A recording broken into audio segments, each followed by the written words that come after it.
country can be covered. We have areas where we don't have electricity as we speak now. And we have areas where the telecom companies have not been able to invest in. So not the entire country is covered. There are areas you go to and you're off internet. So these are some of the things that legislators must do. Appropriate funds, first of all, recognize the importance of this digital economy and know that it has a multiple economic benefit to the entire population if they are all connected. So we also must ensure that as part of the education curriculum, this whole technology, ICT, is taught to the children, because that is also another challenge. We have a population that are a bit illiterate. We have people with smartphones and they can't use them. So there is a lot of work that still needs to be done in terms of digital literacy. And of course, engagement of the civil society, engagement of the government are all important. Other than just legislation, there is a lot that we have to do as members of parliament. Thank you very much. Great. Oh, yeah. Perfect. Thank you. Thank you very much. I'm so glad you've been able to join us. I have some follow-on questions. We're going to come back to you for sure. I just want to turn to Camilo for a moment. Camilo joins us from Bolivia, from Internet Bolivia. As I said, he's an Open Internet for Democracy Fellow. And I think Camilo has a really interesting perspective to add. We've been talking primarily about legislation and policy at the national level, but Camilo has taken a different approach. He's been working at the municipal level, and you don't often think of internet governance and digital governance at the municipal level, but you have a strong view on this. So can you explain why the municipality is a good place to engage in Bolivia? And I think it's on data privacy in particular, the issue that you're working on. So if you could say a few words about your approach. Thanks. Hi, thank you, Nick. Thank you everyone for coming. Yes, actually, I've been working with Internet Bolivia Foundation, and I think that Bolivia Internet Foundation is working really well in municipality level, local levels, because as you know, there is no actually a regulation for protection and processing of personal data in Bolivia, but it doesn't mean that we have to be unprotected, and we shouldn't be policies about that in local levels, right? We have like a really good news, and I think we have, for instance, in Coroico, like it's a small municipality in Bolivia. Recently, they have a policy about digitalization and data management, for example, and that makes me think that how you can really work in local levels, right? And then I decide to focus in why, and I think I have some reasonable reasons. I think that working in the municipality level, in local levels, have a very direct and deeply understanding what are the local needs, for example, in the communities, because they are really close to the people, they can work with them, and in these terms, after the pandemics and after everything we through the last years, I think that the digital access, the data protection, the internet usage, the digital violence, the gender approach, having a very important things, right? And in the local levels, you can also work with them. Another thing is that maybe in some local regulations, they can be more faster and more effective, because sometimes in the local, from a national perspective, for example, there is a lot of bureaucracy. You have to like many steps to do it, but sometimes in local levels, you can do like more effective and faster approach, and they are less bureaucratic. And in that sense, like the local policy can be even better than the national level, right? And sometimes I think that would be really easy for a local level to ensure really nice policies in that sense. Also, I think that I have another reason that is about like innovation and digital. In this topic, at least, I think that it provides like to be like a pilot. I don't know, because for example, as I mentioned in Coroico, they recently have this digitalization and data management regulation, and after it happened, like many other municipalities want the same. they contact Internet Bolivia, and they want to know what is this about, what they have it, so is it possible to have in a local level? We don't have to wait for the national level. So I think that's a really nice entry point, because now they are interested, and they realize they can actually do some policy in digital rights from local perspective, and it's possible, right? And also, I think I was thinking about how these local digital rights regulations can empower actually some local leaders also, because sometimes the local leaders are young usually, because in the national the national policymakers usually are not that young as the local policymakers. So these local policymakers, if they are young and they are engaged in these digital topics, actually they are very empowering about these topics. So I think that's very interesting. And taking again the example of Coroico, I think that she's like the mayor is like a woman, and she's 30 years old, so she's really young and she's really into these digital topics. And I think it was a really nice way to empowering her to know about this topic and to talk about that, and to be like a really nice policy now. And also I think that it's really, I think the most important thing can be like the community involvement, because I used to criticize a lot some local governments, because sometimes the local representatives in the national policy making assemblies, for instance, they usually don't live in the communities anymore. They just decide to move to the big cities and make local policies for them, but from big cities, and they don't live in their local cities anymore. Like, for example, if I am like a policymaker in La Paz, for example, from a small town, but they decide to move to the big city in La Paz, but they are not more engaged in their local municipality. And I think that doesn't work. That's why they don't really do good policies in that term. But when you work in a municipality level from local perspective, that people is living there, they are with them every day, they can realize what they can do. And in that terms, I think that's very interesting to work from a municipality entry-level point. That's great, Camilo. And I'm going to go back to the Honorable Ms. Opendi in a moment to react to some of what you've said. But a quick follow-on question for you. It seems to me that you've probably learned a lot about how, what makes people care about digital policy issues. Why, you know, with so many pressing issues in a local community, what convinces people that data privacy, of all things, is something important?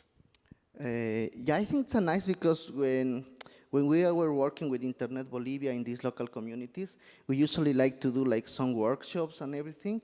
And I think that is very important, because if the people from the communities know about what we are going to do, I think that is a really nice entry point to make them like this kind of policies about digital governance. Because sometimes people from like small communities, they thought this is a really huge and big issue. But sometimes when you teach them, and when they are engaged, and we do workshops and we try to show them how it should improve, I think they are more engaged. And I really like, for example, some communities we are working for, and I used to travel also around inside Bolivia since I work for Internet Bolivia. And for example, in Villamontes, there is a really nice community, and you can work with them these topics. Just as soon as we arrive to Villamontes, they know we are like Internet Bolivia Foundation, and they just approach you and like, we want some workshops, we want to know something about digital rights, and they are very into this. So it's really nice, actually, because we are not imposing, they are asking to us to engage in these topics. And after just working with the communities, then the policymakers come, the government come and say, oh, what should we do, because people is interested. And I think that is really interesting. And also, I think it's very important also that we have, for example, in Internet Bolivia, we have like a nice organization partner. And she works in Coroico, for example, or in Villamontes, like all the time, and they are present there. We are not just, I think that's very important not to be an NGO that just come there for a 2 or 3 focus group, for example. And then the policymakers know, and the people from the community know that this is just some guy or some organization that comes for like 1 week, 2, 3 days just to do some observation work. Now they realize what we need. And I think that's not a good entry point. But if you work continuously every week, or basically you live in the community, or you just work in different other topics, they usually engage with the topics we want. And that happened, I think, in Coroico, because in Coroico, I realized that people is really eager to these topics about digital violence, for example, because we're constantly traveling there, and we also help them with another kind of topics, like youth empowerment, for example. And it's really interesting. And also now in Villamontes and in Coroico in Bolivia, there are these small communities, but they are also working for regulation for youth, for example. But they are putting in these youth policies like the digital perspective, because they are young and we are living in a digital era. So now it's like the digital perspective is going to be in this regulation policy. So it doesn't have to be also like digital regulation. It can be like the young regulation, youth empowerment regulation, but with a digital perspective. Great, thanks a lot, Camilo. I just have one last question for you, Honorable Appendi, and then I'm going to open up the floor for your questions. So those of us who are sitting behind, please come join the table. It's a workshop, so we do, at least where we can see you, in case you have a question. And there's plenty of chairs over here. So we've heard from the other panelists, different approaches to engaging with policymakers in the Philippines, taking advantage of the kind of formal structures of participation that the National Assembly there offers for participation, this municipal level engagement that Camilo was describing. And in the case of Brazil, really building a strong network of civil society organizations in conjunction with allies in the parliament and in the government over the course of many years to actually proactively put forward ideas for policy. I think a lot of the folks here are probably asking themselves, what is the best strategy? And I mean, I know it's contextual and it will vary, but what advice do you have for folks on how to think about how to start engaging with policymakers? Bottom up, start here in this space and bring more parliamentarians, build the networks. I mean, there's many options, but what do you think works? In my view, the way we are structured in my country, in Uganda, is that we have a national parliament. Members of parliament are elected from the grassroots. But also at local government level, we have elected leaders at the district level and the sub-county level. But also aware that connectivity is still low and access to internet a little limited. As I said, only 29% of the population currently have full access to internet. The best way is to engage members of parliament. Should be a top-bottom approach. And why I'm saying that is because when you move to the local government level, while at the national level we have the ICT committee that does oversight over issues of internet, when you get down to the local government level, that kind of committee is missing. And therefore, it is the members of parliament who should be the link to the lower local governments. And that's why I'm opting for the top-bottom approach. But also, as I did indicate, awareness creation amongst members of parliament is key. But also arming the members of parliament with the key information is also very important. We are now talking here about issues of artificial intelligence, about other than a few members of parliament reading about it. I'm not sure that we are even 1/3 that know the details about the challenges and the benefits of artificial intelligence. So it's important for the civil society organizations, aware that they are also grassroots-based and they pick views from the grassroots.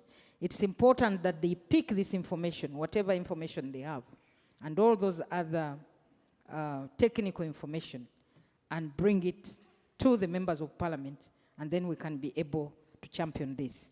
But also the other thing is to ensure that at the parliamentary level, actually, as we speak now, I am trying to create a parliamentary network on internet governance, a parliamentary forum on internet governance, so that we can have this away from the ICT committee. We need to have members of parliament who can be champions on issues of internet governance. So this, to me, is the way to go, because then when you have this forum, which is not the official parliamentary forum, then we can be able to handle issues of advocacy and deal freely with the civil society organization. So that is, to me, the way to go. Thank you very much. That's great. That forum, a little bit separated from the kind of official policy-making bodies, gives more freedom to engage. Yes, That yes, sounds it's away from the usual committees, because their work is structured in a certain way. That's a terrific piece of advice. Great. I'd like to open up the floor. Questions, also experiences. If you have some lessons learned down at the end. Is there Herman, is there a microphone in front of you there? I think the camera, they probably prefer that you grab a microphone and be at the table. Thank you very much. This is Herman Lopez from the board of the Judge Standing Group of the Internet Society. Thank you very much for your explanations. It's really good to see different perspectives from the Global South on how to coordinate between a more local level and a more national level. But I wanted to ask the panelists, the speakers, maybe what like practical advice should we take when we do that coordination? I particularly work in many advocacy issues with the Colombian Congress, but it's usually very difficult to translate those discussions that are happening in the capital city, in Bogotá, to other places. So I would like to know, in your own experience, how you're able to better do that, because sometimes what happens is that issues get lost in translation. When they're coming from the local level to the national level, sometimes issues end up changing a lot, but also the other way around, when where the government from the national level is trying to do things in the local level, it also changes. So what can we do to kind of preserve the message and preserve the idea that was originally intended? So thank you very much. Great. I'll take another couple of questions. Yeah, go ahead, Tabakile, and then Claire.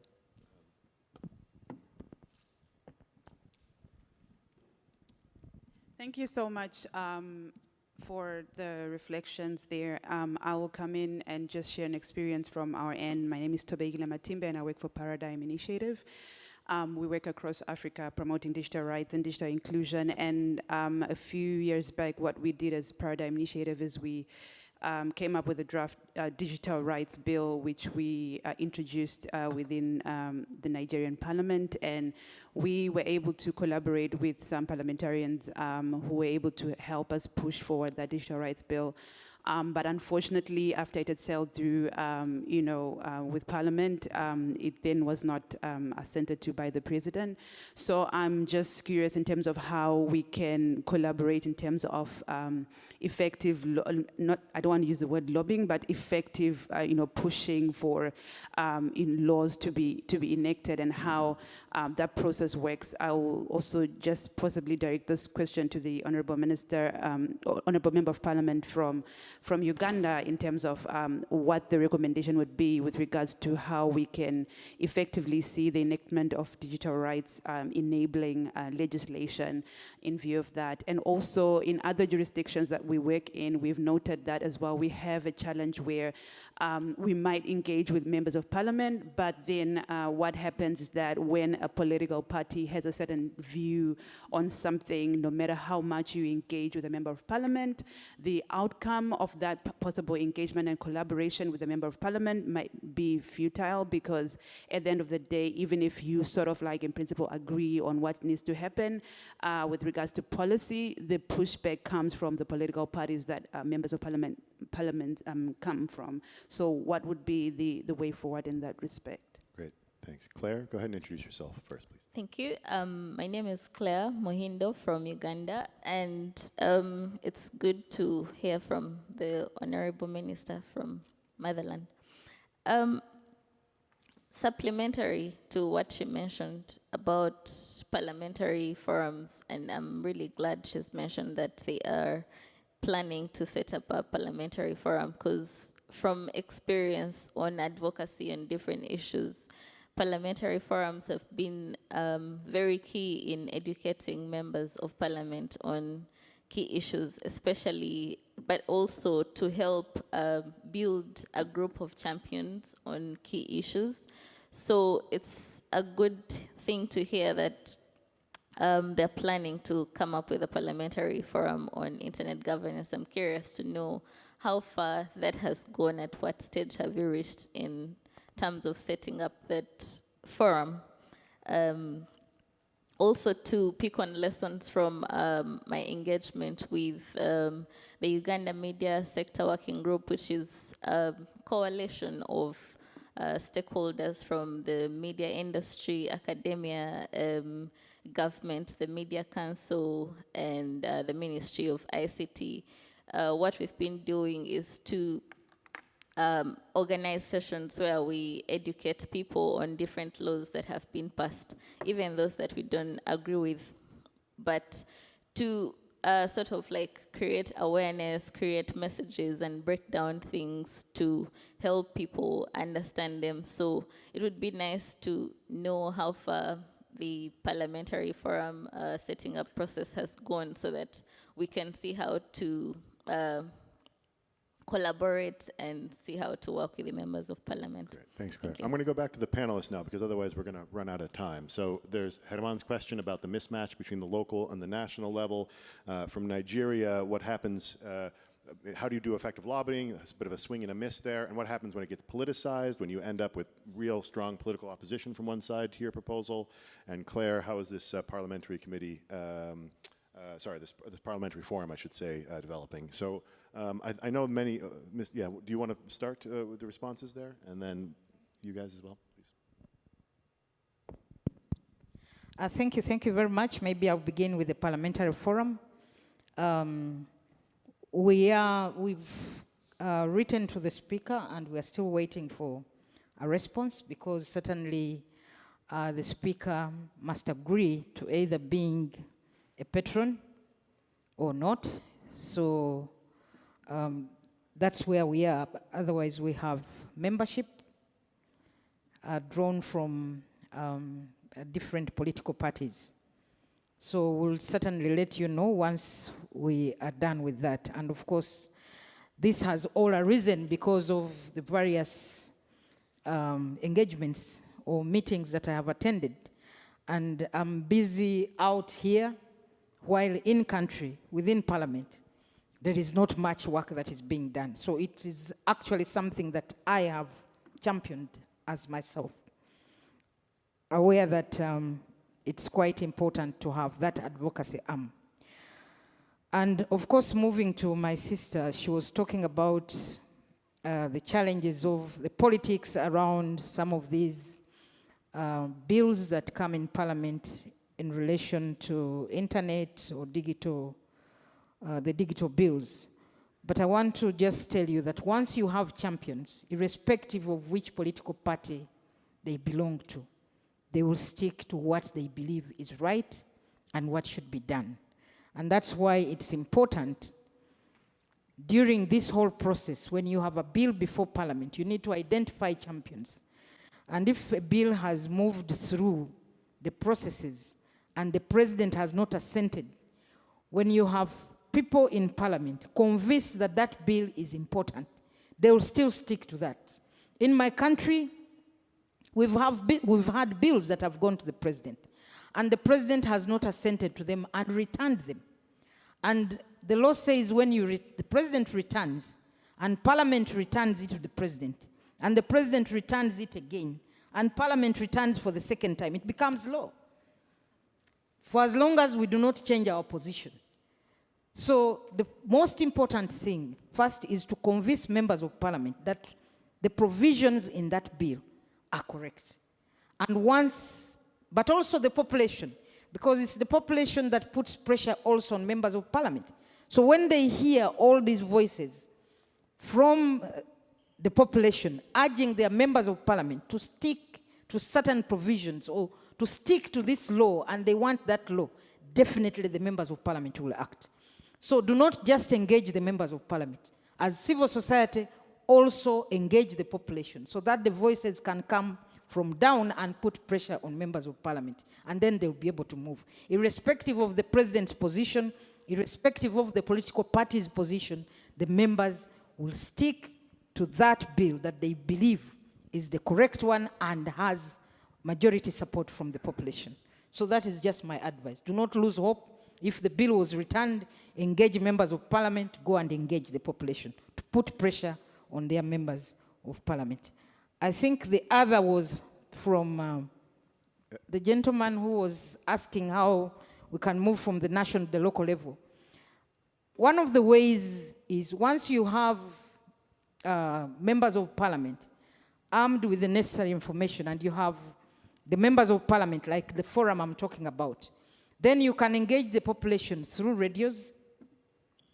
We have radio talk shows. For example, as the Uganda Women's Parliamentary Association, we have certain bills that we are working on, like the marriage bill in my country. It's over 100 years, 1905.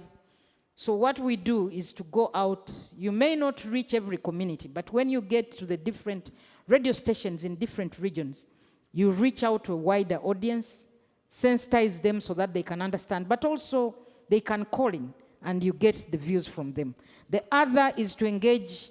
For example, we have local governments in my country, at the district level and at the sub-county level.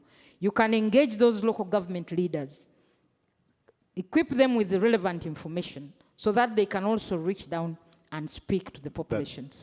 Those are some of the things that can be done. Thank you very much. Thanks very much. So we're running short on time. I just wanted to give you guys each a couple of minutes to respond to the three questions. Lisa, do you want to start? We're not going to be, I think, unfortunately, time won't allow for another question, but stick around. I'm sure there'll be an opportunity for us to chat informally, too. Yeah, okay. That disconnect between the community and at the national level. As I mentioned earlier, it's not just engagement with legislators that we do. Engagement with the community is also important, and that's one of the things that we do. We hold discussions with groups within the community, and also I agree actually with the honorable opinion that engagement with the local government works, because in our case, for instance, if there are certain laws that are difficult to pass, it would take years, even decades for some laws to be passed. But if you engage with the local government, they can pass policies. For instance, this policy on anti-discrimination. Some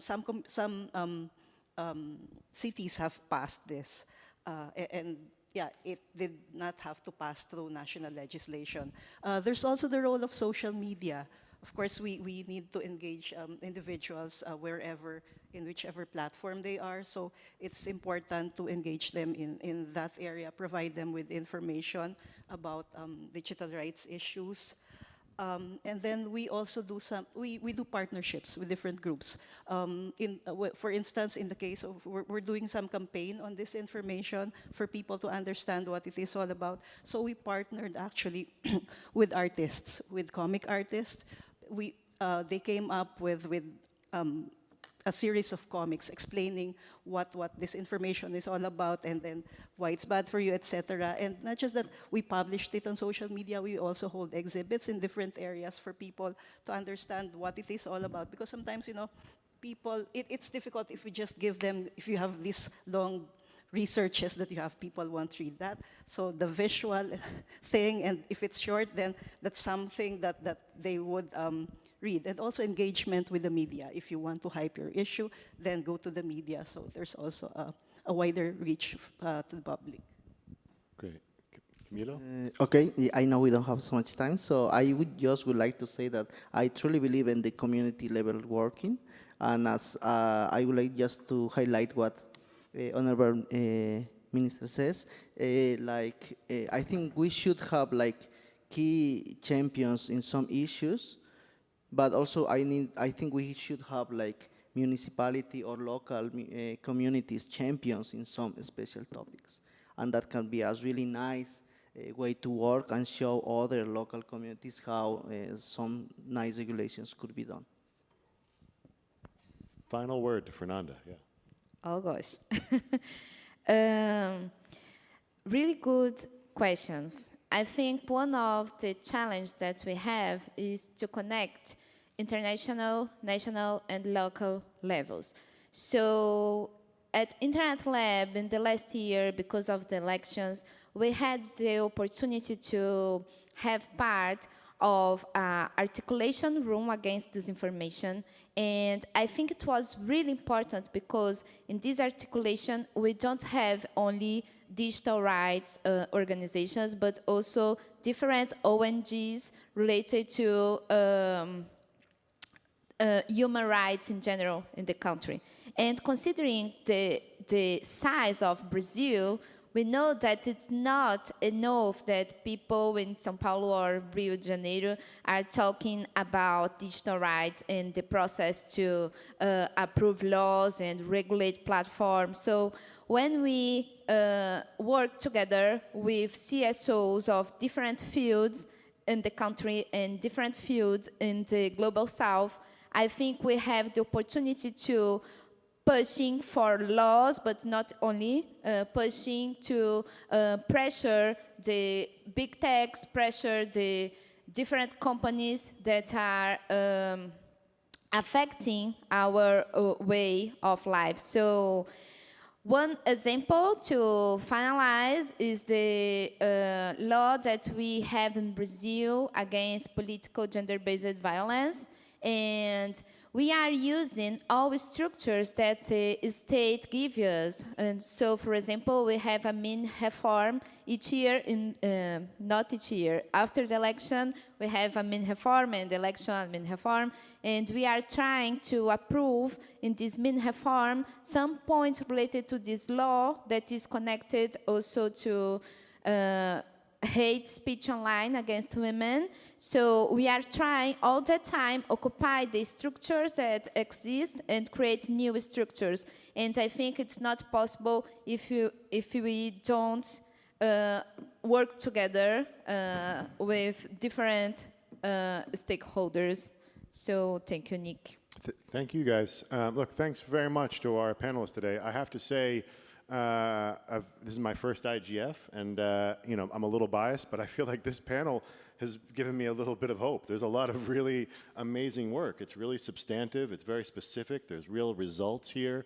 And for my colleagues at SIPE, SEMA, NDI, obviously you can be in touch directly with the panelists up here, but is there some way to kind of stay in touch with this conversation about parliamentary engagement? How should people, what should they be looking out for, I suppose? Any final recommendations from our colleagues on how to stay in touch?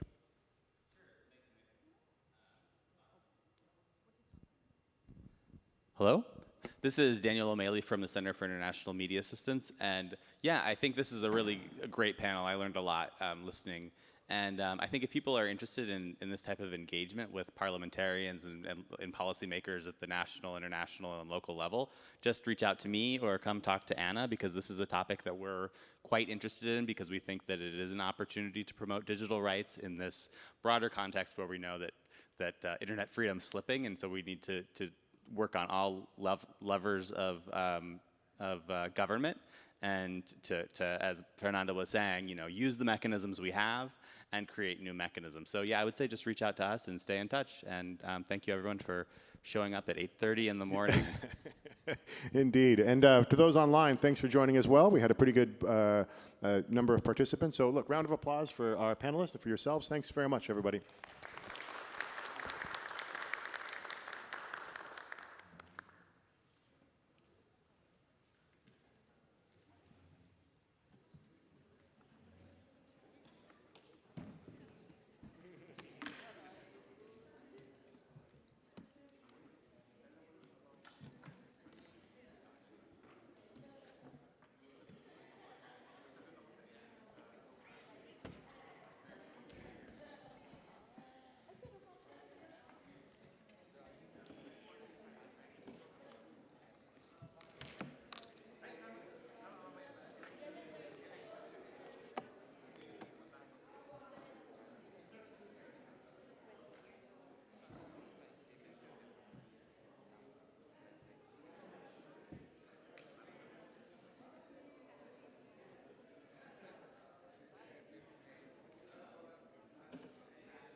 Hi.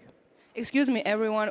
I have a next session in 5 minutes, so please, if you finish and, or staying, if you want to stay, that's fine.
I know it'll be more gracious. I'll be the gracious person.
Hello, everyone.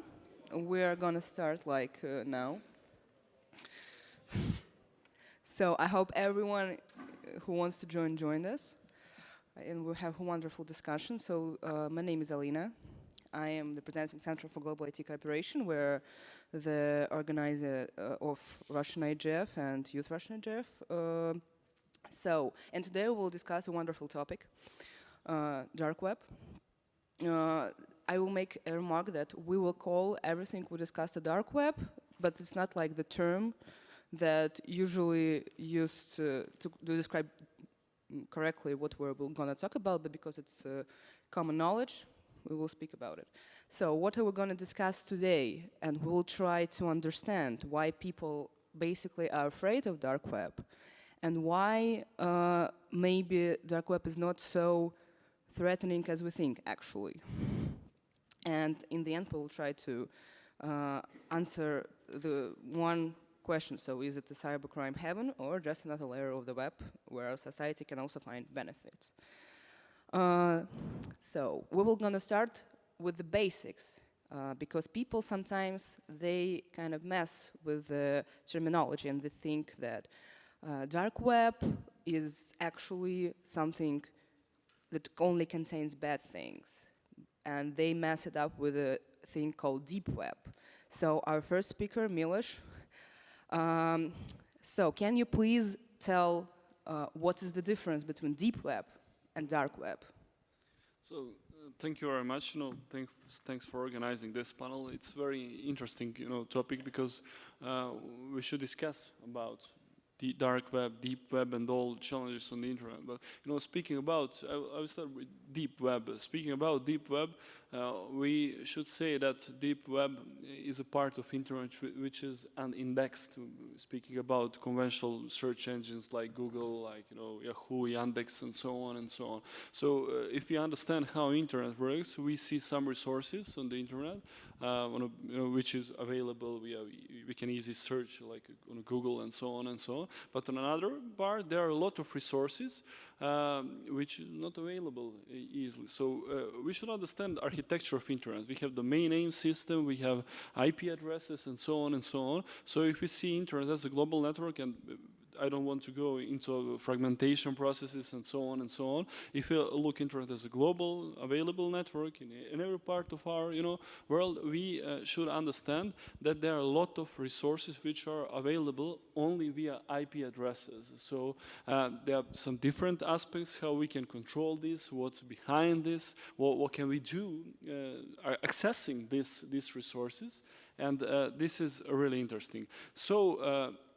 Speaking about dark web and deep web in our I would say community, there are a lot of confusions and misunderstanding. What is dark web? What is deep web? Many people would say that dark web and deep web are same concepts and speaking about terminology and so on and so on. But I would agree with this. So speaking about dark web, many people think that when we speak about dark web, we generally speak about some bad behaviors, buying some weapons, drugs, and so on and so on. But on another hand, we should underline that they are very, similar approach when we speak about dark web and deep web. That I would say that this is all about unindexed sources on the internet. So we can do bad things regularly when we visit some other publicly available, I would say, resources. Speaking about Facebook, about social networks, about all other resources which we use every day. So it's not only when we speak about dark web that this is a bad behavior, speaking about some illegal things and so on and so on. So we should understand how internet works, and I would conclude that if we compare dark web and deep web, that it's all about unindexed resources on the internet. Okay, thank you very much for your answer. And of course, yes, the main concern of all the people that dark web brings only cybercrimes, that bring nothing wrong. So our next speaker, Fifi, he will be joining us online. Do you hear us? Yes, I can hear you. Yeah. Okay, hi Fifi. So my question to you, so in terms of cybersecurity, why dark web tools for an ordinary user is considered dangerous. Okay, all right. Thank you for this. And as my colleague explained, the dark web, it could be, we have the good side and the bad side of it, not only for the criminal aspect of it. But let me address it. Whenever we are using dark web tools, as you're saying, in terms of cybersecurity to the ordinary user, dark web can be very dangerous because we see that users are not familiar with how to use them safely. So how to use the dark webs can be also dangerous if you are able to use it safely, because people use it and they use it for criminal activities and other stuff. But there are some specific risks that it can be seen and involved when we are talking about dark web. One, it could be the malware aspect of it. That is the aspect of the cybersecurity, whereby there are some distributed malwares on the internet which contain the viruses, the Trojan, the ransomware people also use. We also have scams, because using the dark web, there's a lot of scam because people use for illegal activity. So we have people that they are being scammed, like phishing, scam attacks, phishing mails, and some other phishing acts that people may be targeted to the ordinary user. And also, let's see the illegal activity. As my colleague was saying that people would be using it for some sexual aspect and child sexual abuse and materials and other stuff over the internet. And when you also move forward, we also see the aspect of some people who don't have the capacity to learn how they can use it. This is in the sense that people who are using dark webs in conjunction using with the criminals online at the same time. So they may not be able to see how they can protect themselves. And these are the various aspects of it that it is very cyber concerned, because the ability for you to use it very well, wisely, can also help you protect you. But also you must also know that dark web tools are not encrypted, and they are not protected unlike the normal applications as well. Although people use it for normal deep web applications for general purposes, but they can also use for criminal activities. So the ability to use and also ability to protect yourself. And why is it for the ordinary user is that it is not highly secure and encrypted, whereby the dark web also, like, you can be monitored anytime for maybe with a third-party organization or for criminal offenses investigation. So these are the various concerns that we've been raising for the ordinary user, because they are very prone to other threats on the internet when they are using dark web, because they think that they want to browse private, or they want to access information private.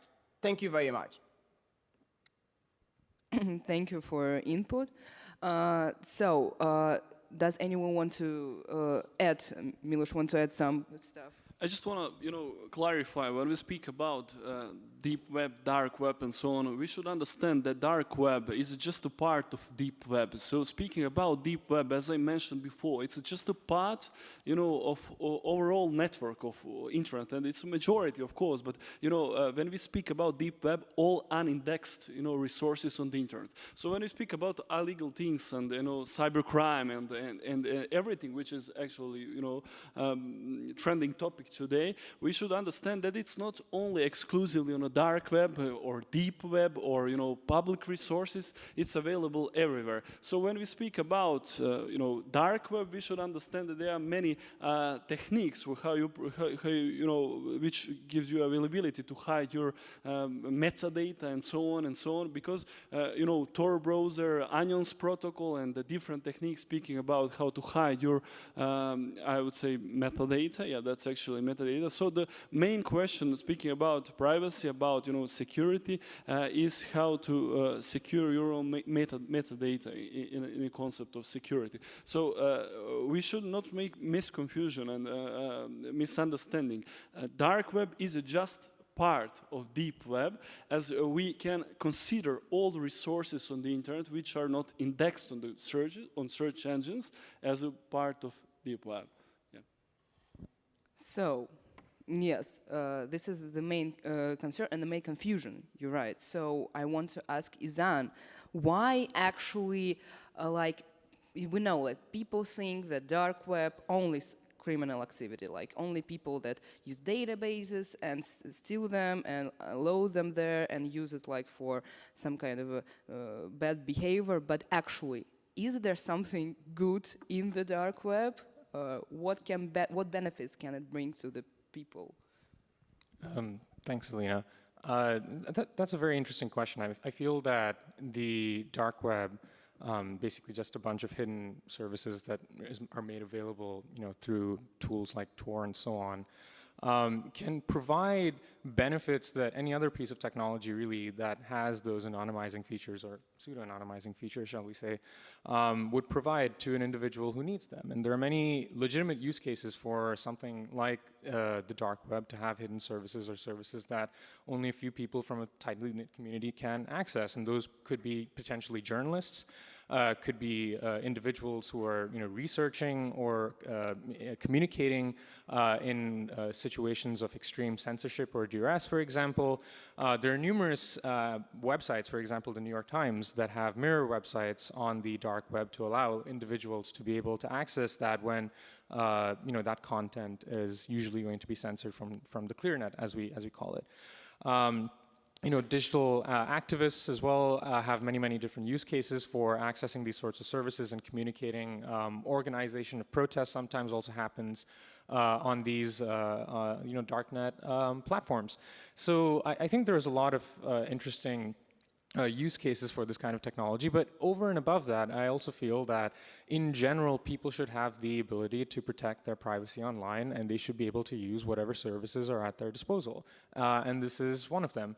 And of course, this gives rise to legitimate concerns on the other side of the coin, which we often see by law enforcement, which is that, well, how are we going to be able to tackle cybercrime online? Is all hope lost if we have totally anonymized services? And I would say no. We don't necessarily have to throw out the baby with the bathwater, as it's so called, and get rid of every single privacy-enhancing technology simply because it makes law enforcement difficult. In fact, there have been many successful cases of law enforcement that have taken place in darknet contexts. We saw the shutdown of the Silk Road and the second iteration of that, and other darknet markets like Alphabet, where there were drugs and other sort of paraphernalia that were stolen being sold online. We've seen other tools by law enforcement, such as open source intelligence or infiltration to get rid of CSAM material on the darknet as well and apprehend those offenders. We've also seen basically other hacking techniques, like if there's a misconfigured server on the darknet, they can take full advantage of that. They can run as well their own middle relays and exit nodes and sniff content over there as well. So I think there are many different techniques that they can use to fight cybercrime online without having to get rid of that technology in the first place. As I mentioned, it's always an arms race. If you have a removal of this technology, there's going to be another technology to come and replace that. What we need is a principles-based approach to how we balance these issues of anonymity and other legitimate use cases for this kind of anonymizing technology, like free expression and so on. So that's just sort of my 2 cents on this. Yeah. Yes, thank you, Izan. And actually, yesterday we had a wonderful talk with the Tor project, yes, with the guy. I hope he will join us maybe today and express the position of the Tor project, because they said like interesting statistics that onion services, it's like where actually dark web pages exist. It's like only 1 to 3% of the whole Tor browser traffic, which means that people access Tor browser specifically not to like do something bad, not to do some kind of criminal activity or to access even the dark web pages, but just to use it as a VPN service, for example, because it encrypts your surfing traffic, yes, surfing the web. So, but technology develops. We see that lots of things appear now, and maybe with that technology, it can affect both dark web tools and not only the dark web itself. So my question to Gabriela will be is, how do you think how actual emerging technologies in the future affect the whole dark web? Yes, thank you so much. And I just want to ratify the importance of what was said before. So the dark web and the internet in general is a tool, it's not the enemy. And we're fighting here the criminal organizations. So the crime on the internet in the dark web is the problem. So when it comes to emerging technologies, they of course can play a significant role in the fight against, again, these crimes in the darknet.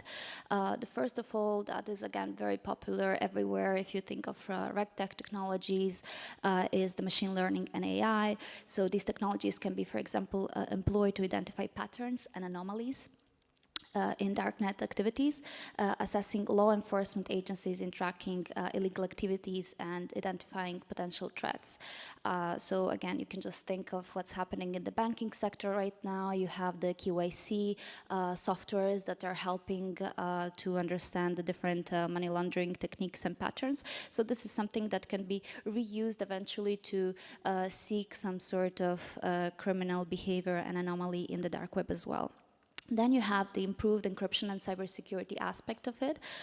So we are talking about developing advanced encryption techniques and cybersecurity measures that can help protect sensitive data and prevent unauthorized access to darknet platforms. So here again, many different hacking attacks and attempts are, of course, very much, I would say, popular. There is a sort of a race between darknet marketplaces right now. So if Silk Road 2.0 or Hydra or many others were shut down, there were sort of a competition between other darknet marketplaces that were was taking place, and it's still ongoing. So they're trying to undermine each other. And here, of course, this is, something that can be thought of in the future, thinking of a solution in terms of improved encryption, cybersecurity. Then you have the blockchain and the distributed ledger technology, which again is very, I would say, popular. It's not a new technology, but these can be used to create transparent and tamper-proof records, making it more challenging for criminals to conduct transactions on the darknet without leaving digital footprints. Then the advanced data analysis, which again is very popular, I would say, in the commercial internet, if you will.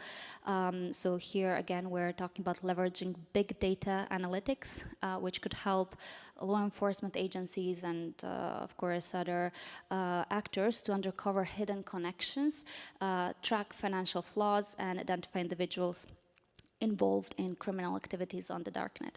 And of course, the collaboration tools are the most important ones today. So enhanced communication, collaboration tools can improve the coordination among everyone involved, and of course, work to combat darknet criminal networks altogether. So in Europe, we have the DAS directive a few years ago, which kind of revolutionized, if you will, the overall understanding of cybercrimes. So European countries had to open a cybercrime unit within their organizations, which is very important, and this is exactly what I would generally advocate for in every single country to do. And so again, I would say do not restrict the personal opinions online, because again, we're talking here about different civil liberties and what other speakers were telling about the importance of having the option to be private on the internet. And again, I would say just, the focus on the biometric identification of users is, in my own opinion, the wrong direction. I'm seeing several countries trying to implement that type of tooling, but again, the identification of users is, in my opinion, a wrong focus. We should maybe focus on the technology, we should focus on the software companies, on the applications, how are they used. We should assess, like having maybe a technical due diligence of the softwares and trying to actually stop them rather than, or modify the use of software rather than, focus on the users. Thank you, Gabriela. I think that's a wonderful input to our discussion. We actually let's say, we didn't cover one topic concerning dark web, and it is actually the protection of intellectual property, because many of the people, we actually discussed it, of course, yesterday with Tor project, they said that many people, of course, use Tor browser for downloading like some, like for pirating. And this actually messes up with the whole system, the whole connection, because it's very, very big files to download. So I want to ask our online speaker, Pedro, question. So how does the usage of dark web tools and actually dark web affect protection of intellectual property? Hi, everyone. I would like to, first of all, to greet everyone here from Brazil. Hope everyone is all right in the early morning after those amazing IGF nights. But to get back to the issue here, I would like especially to build up upon Aizen's comments. And I kind of like to use intellectual property as an example for everything, every thematic that I work on, especially fragmentation, sovereignty. Intellectual property can be used as something in the middle of it, because especially when I'm talking about internet governance, intellectual property is at the basis of it, right? So it was among the first most important discussions that we had among civil society, the private sector, government. It kind of nowadays it isn't so much on the highlights, but it still comes up from time to time as something that kind of inflames the debate once again. And on this occasion, I would like to use intellectual property infringement as a good example on how deep web and darknets can be weaponized, argumentatively weaponized, and how they are weaponized kind of erroneously as a presentation of the idea that they are something purely threatening, purely menacing, even if the argument is actually absolutely wrong. After all, when you search for intellectual property in deep web, or more specifically what we're here calling dark web, darknets, you will tend to think that this is a place created for criminal intent, that it's used only for that. You will see like a lot of lawyer firms talking about intellectual property crimes happening on these places. And of course, it is a place that facilitates the sharing of illegal copyrighted material. You can find books and audiovisual contents that are under heavy enforcement on the superficial levels of the internet, especially with those wonderful tools that the entertainment industry have today to automatically search and take down content. Not always illegal ones. Legal ones also get taken down by this sort of tools.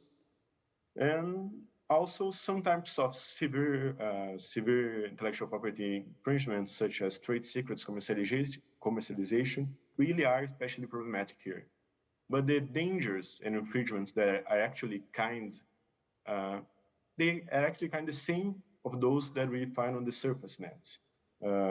And they are even less concerning, considering the sheer number of people that have access to normal websites and those that have access to deep web content repositories. We must remember that copyright infringement is not a problem when just a dozen of people are doing it, but a multitude of people affecting through known market failure, the possibility of existence of a certain business or the possibility of revenue from a creator. And more than that, dark web arguments are actually presented as a paradigmatic example of the alleged dangers of copyright piracy online. So people and organizations use the threats of the dark web to actually enhance and extend the fear on overall sharing of content online, which ends up just reinforcing even more how these policies are modeled towards rigid and aggressive systems of copyright. So these legal frameworks became arguably obstacles to the objectives they aim to promote because of the informational society reforms that were based exactly on the same idea of how piracy was a pandemic and what we needed to refrain a bit of the internet potential so we could avoid the bigger evil of intellectual property infringements. So the point I would like to talk here and discuss a little bit more later, is how we need to be careful on how these ideas around dark web and dark nets are presented, are used, so we don't end up just trading something that is somewhat problematic for something that's systematically and severely problematic. So back to you. Yes, thank you for your input. And actually, I have a wonderful news because I just found out that joining us online is actually one of the Tor projects. So I actually think that it will be great to hear perspective from the one of the most famous browser that is usually connected with the dark web. But so, Pavel, can we give a word to Pavel Zonev online so he can speak?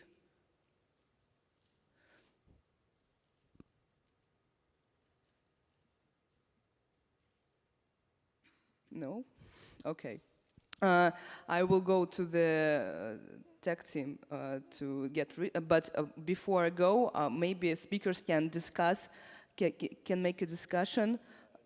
Then we will just discuss about dark web, how we actually can we actually regulate it, or can we actually control some kind of the thing that in the web, because there are lots of policies, there are lots of laws created to govern the internet, because we're all here, but can actually parts of the web that we call dark web be governed? So I ask this question to every speaker, so if anyone wants to start. Okay, I can start. Okay, Fifi, yes. Okay, all right. So looking at the regulating of dark web, it's quite a complex task and very challenging. And but there are some ways that we can regulate, because we must ensure that there's a law enforcement, and the law enforcement agencies must be able to investigate and prosecute organizations that use dark web for criminal activities, because people can use the dark web to do good things, good research, as my colleagues were saying. And also the technology aspect, the government company might develop tools that will implement to disrupt the dark web activities for criminal activities, that the blocking access and other aspects. And one thing that we are all doing is education and awareness. We are creating education and awareness. Now, let me give this small scenario that we'll be able to understand. Despite the challenging the solution that to regulate dark web, there have been some approach in the various years and some other research that I have done personally, that in some cases dark web were trying to be regulated. Maybe in 2013, the FBI shut down some Silk Road in the largest dark web marketplace. And also, when we're looking at in 2022, the UK government announced plans to introduce new legislation that will give enforcement agencies more powers to investigate and prosecute dark web crimes. So we can also try to give much education and awareness, and also the technology and policies that we can also try to put it behind in terms of developing new encryption algorithms that can really help to regulate that. It's a collaborative effort, and one entity cannot do. We are all involved. We must also be able to be safety on our own use of the online tools and resources, because dark web, as we are saying, is not only for crimes. You can also use it to do. And one thing I also say is that in this life, you cannot detect darkness unless you've been in darkness before. So it's very important for us to learn how we can use this dark web so that we can make policy regulation behind it, as Pedro was saying. So this is my take on it. There are some few regulations that we can do, but it's a collaborative effort between institutions, we individuals, and stakeholders. Thank you very much. So when we speak about control of our information channels, I mean, traffic flows and so on, we should think about how to control our all, I would say, internet, speaking about sovereignty. So if we speak about fragmentation processes, which occurs definitely right now in these geopolitical circumstances, we know what's happening right now in Europe, in the Middle East, everywhere across the globe, and so on and so on. We should see different technological zones. And when we speak about sovereignty, which is a really important topic in China, in Russia, in some countries in Europe, in America as well, and so on and so on,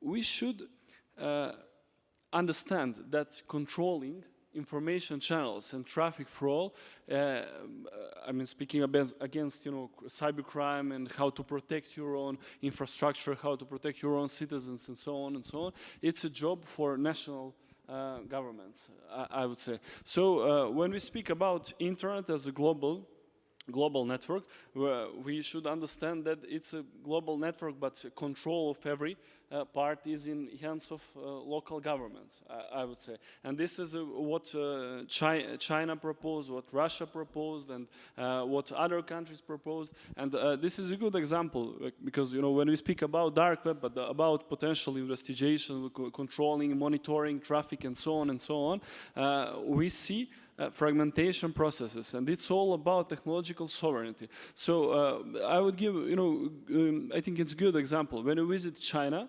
you are not allowed to use some Western services. When you are in Russia, for example, there is a strict laws which propose that all data of Russian citizens should be stored in the territory of Russian Federation.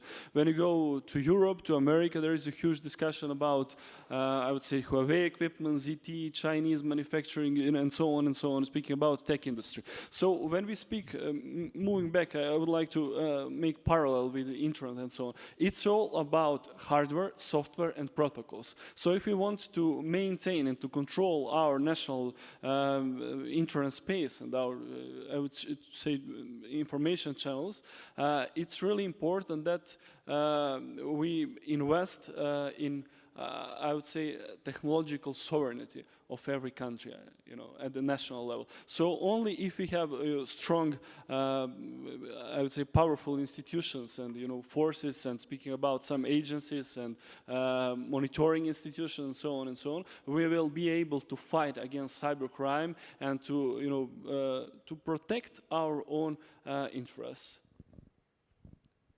Okay, thank you. So you mean that protection of a citizen is in hands of the local government? So, okay. So does everyone wants to add to regulation? You want? Yes, Izan. Thank you.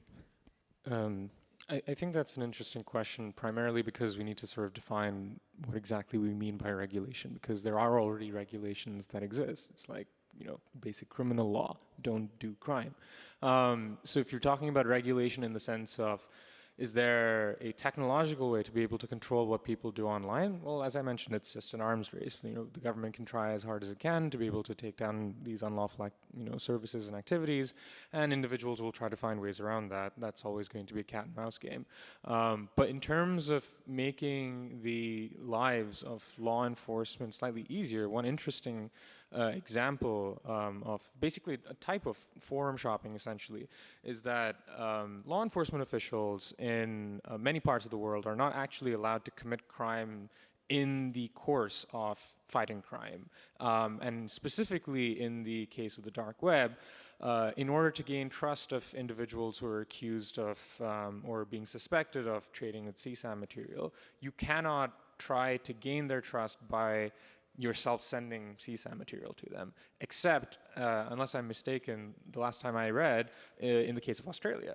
So a lot of international cooperation centers around the Australian government, because Australian officials are then able to go, because they know that they have to be able to gain their trust in order to be able to detect and figure out who these individuals are. And so they are allowed to do that because the judges and the law is drafted in such a way that there is this sort of carve out or exemption. And I think we need to think about solutions like that, where you're able to come up with these sorts of solutions that don't necessarily involve cracking the technological nut of what Tor and I2P and all of these other sort of services provide, but also enable for a more pragmatic approach towards tackling cybercrime in these sort of contexts, in these anonymous contexts.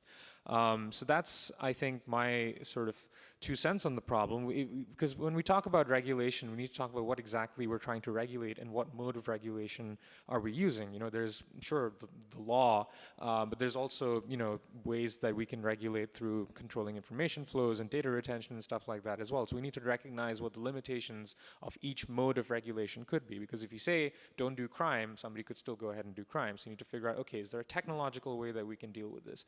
If there isn't a technological way that we can deal with this, is there a way that we can make our own lives easier to be able to tackle this cybercrime when we're going and venturing out into that space? So I feel like there's different sort of approaches and different layers to this problem of regulation that need to be considered. It's not really a simple problem, but I'm hoping and I have trust in our institutions to be able to do that in a balanced manner, basically. Yeah. Thank you, Zan. I think that's actually a very important point you made. So, Gabrielle, you want to add as well, yes? Yes, just a few sentences to what was already said. In how I see it, my profession is to talk and about risks and try to mitigate different risks and not go in unwanted territories. Let's put it like this. So when it comes to the dark web and everything concerning this, I would say that it's a risk in this situation, the abuse of power in the name of fighting crime. So this is something that we should be aware of, because data is the new oil today, if you will. It's not something that is happening from yesterday to today. It's already like from a decade that we see this type of activities going. And so what I would suggest is really to focus on cybercrime agencies, on dark web teams that would work actually together with the academia, with the different actors in the field. Europol, for example, has a dark web team right now that is focusing exactly on this type of illegal activities. Then I would say it's very important also to report illegal activities. So, for example, monkey sees, monkey reports in a very, I would say, private manner, because whistleblowers are never welcomed in any country. So this is something that should be normalized, if you will. And then, of course, the awareness and the mandatory, as I see it, cybersecurity educational lessons for government people, for everyone involved in data, whether it's patient data in a hospital, anyone like an administrator in the hospital, the very first person you come and give your ID to, that person needs to go through a cybersecurity, lesson and educational workshop. So this kind of 3 points that I really feel strongly about is something that is the basis of where we can actually give our input, because through an agency we can always advocate for certain things, for certain techniques. We can learn from each other and we can help. And of course, whoever is part of the sector already can definitely support the educational lessons. These are very simple, actually, lessons, because you don't need to be, let's put it that way, a technical genius to understand certain things, but everyone knows here in this room that the cybersecurity breaches are generally, connected to human breach, so it's all related to humans. So we like dogs, or we like, I don't know, Shiba Inu, you click on a link, you do something, you don't think that person, has some malignant thoughts, it's a lady or it's a young boy, but this is phishing. So you have many different situations that just regular citizens should be aware of, because we're living in a digital era, and this is not something that is so special anymore, and it just needs to be normalized and put into a system that makes sense for everyone. So everyone should be part of it, and this type of topic should be just again normalized, standardized, in order to tackle this type of topics in the future. Okay, thank you. And so I was told that Pavel is now can add something as a Tor project. So please, Pavel, we want to hear your input and your view on the whole dark web theme. Thanks for giving me the space to say a few things. Ultimately, I think we can mirror a lot of the sentiment that has already been expressed today, in the sense that there are probably many more positive use cases as it pertains to certainly the use of Tor software, whether it's accessing our network and onion sites, and some of the other censorship circumvention tools that we provide. So ultimately for us, we're helping millions of daily users to securely access the internet and access their right to information and privacy, and safeguard their human rights online. So whether that is, from day-to-day online activity and protecting your rights to say no to non-consensual tracking, to, in certain parts of the world, even be able to access news sites. So I know onion services have been discussed.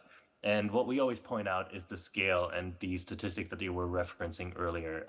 So actually, if we're looking at the traffic on our Tor network, only 1%, or a little over 1%, are solely is traffic that is only directed to onion services. So meaning the sites that are completely confined to the Tor network. So that is an extremely small number, especially if you want to open up the conversation to potential illicit uses of the Tor network. So that is such a small fraction that it is really hard to account for any nefarious activity carried online. So what we're seeing is that our network is primarily used for censorship circumvention, for maintaining your right to privacy. And the fun fact actually around onion services is that the most popular onion service seems to be Facebook, and news sites. So we're really seeing that these provide a valuable service in people's ability to partake in democratic day-to-day actions.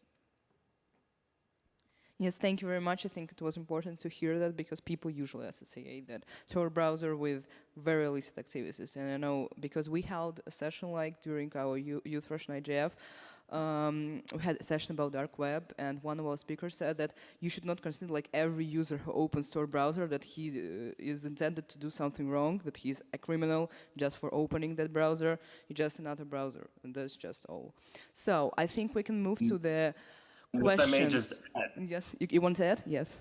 No, just add to that. I think this is a very important point that you make, because this is not just Tor browser.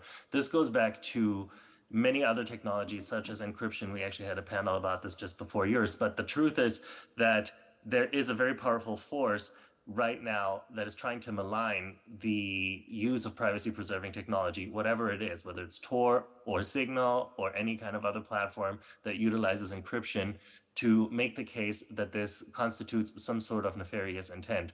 And that is a very slippery slope, and this is something that we all as a community need to be outspoken against. Because I don't remember who exactly said that, that there is regulation needed and that they have a huge trust in lawmakers. I don't think that people across the globe have the same trust in their lawmakers, especially as we're seeing that a lot of policymakers lack the fundamental understanding of how privacy-preserving technology actually works, to the extent that governing laws are now made that roll back a lot of international standards as it pertains to human rights, access to information, and freedom of expression. So we need to all be vigilant and ensure that we continue to have a right to privacy and encryption. Thank you very much. Yes, it was a very important point to make. And so we move to questions, and I give word to our line moderator, Maria. So we have some questions in the chat. So it's yes. Word to yes, you. Exactly. Yeah. Hello. Good night. Yes. We have one question from Habib Korede, if I read it correctly. Can you share your insights on the potential positive use cases of the dark web beyond its negative reputation and how it might impact the future of online privacy and security? That's the first question, and we want the audience to share other questions, of course, from the online participants and audience. Thank you. Okay, so who would like to answer the question? So the question was, yes, yeah, okay, yes, Pedro. I think I can go on that because I would also like to comment on something that you were debating before. Oh yeah, you want to go back? No problem. No, yeah, but I actually, Gabriela and Eisen told exactly what I was going to ask to say, and after that, Pavel commented about cryptography. And the thing here is, when we are talking about regulating dark web and darknets, I think if it's possible to regulate or not is not the real question, not the most important question, but more precisely, why we need to regulate it and what we need to regulate it, because pointing out more precisely what the problem is and how to tackle it without affecting the rest of the technology is really the scope we have here. The question that Habib made about how it might impact the future of online privacy and security is that if we talk about regulating the dark web, regulating the deep web and the dark nets, without being careful about the ideas of more legislation, more regulation, stronger institutions, this may end up becoming a problem to those who care about and use these spaces for good uses, good utilizations, such as communication in places where freedom of expression is restricted, and so on and so on. Yes, thank you for your input. And going back to the question, so the question was, what other positive things can dark web bring to the ordinary user? But I think we actually covered lots of that, including like that it gives you basically like private connection and freedom of expression in mostly time, because you can like access some web services that are not available, for example, in your country, or because actually going back to the conversation with the founder of the Tor browser, you want to add? Yeah, but if you access some services, which are not available in your country, as you mentioned, you violate the laws in your country, So there is a, circle. So how we use technology, and I came, to fragmentation processes. So if we want to regulate something, I think it's not possible to regulate exclusively dark web, deep web, because we see dark web is a part of deep web, and deep web is a part of whole network. So we should, see layer as one level, all network. So now we need some approach how to deal with some challenges which occurs in geopolitical sphere, because if you protect something in your country, maybe it will be allowed in other countries. So if you access these services, you violate the laws of your country. So it's not easy discussion from regulatory side. From the technical aspects, you can do almost everything. And speaking about Tor, speaking about VPNs, about, different aspects, how to protect or, so-called protect your data, traffics, and so on and so on, I don't think that there is a, right way and that you are able to protect what are you doing on the network. Speaking about standard stuff, about encryption techniques, about IIS certificates, and so on, it's a huge discussion. It's complex and so on. But I think there is no privacy on the internet. Okay, that's an interesting thought. So, but going back to the question, I think we actually covered lots of the positive impacts of the dark web. I think if everyone in the audience, like on site, have questions, we will do like one question from on site audience and one question from the online audience. So, do you have? Yes. Do you have a mic? Please represent yourself and ask your question. Okay. Good morning, everyone. My name is Ismaila Jawara from the Gambia, and I lead a cybersecurity community in the country, and then we provide training for law enforcement.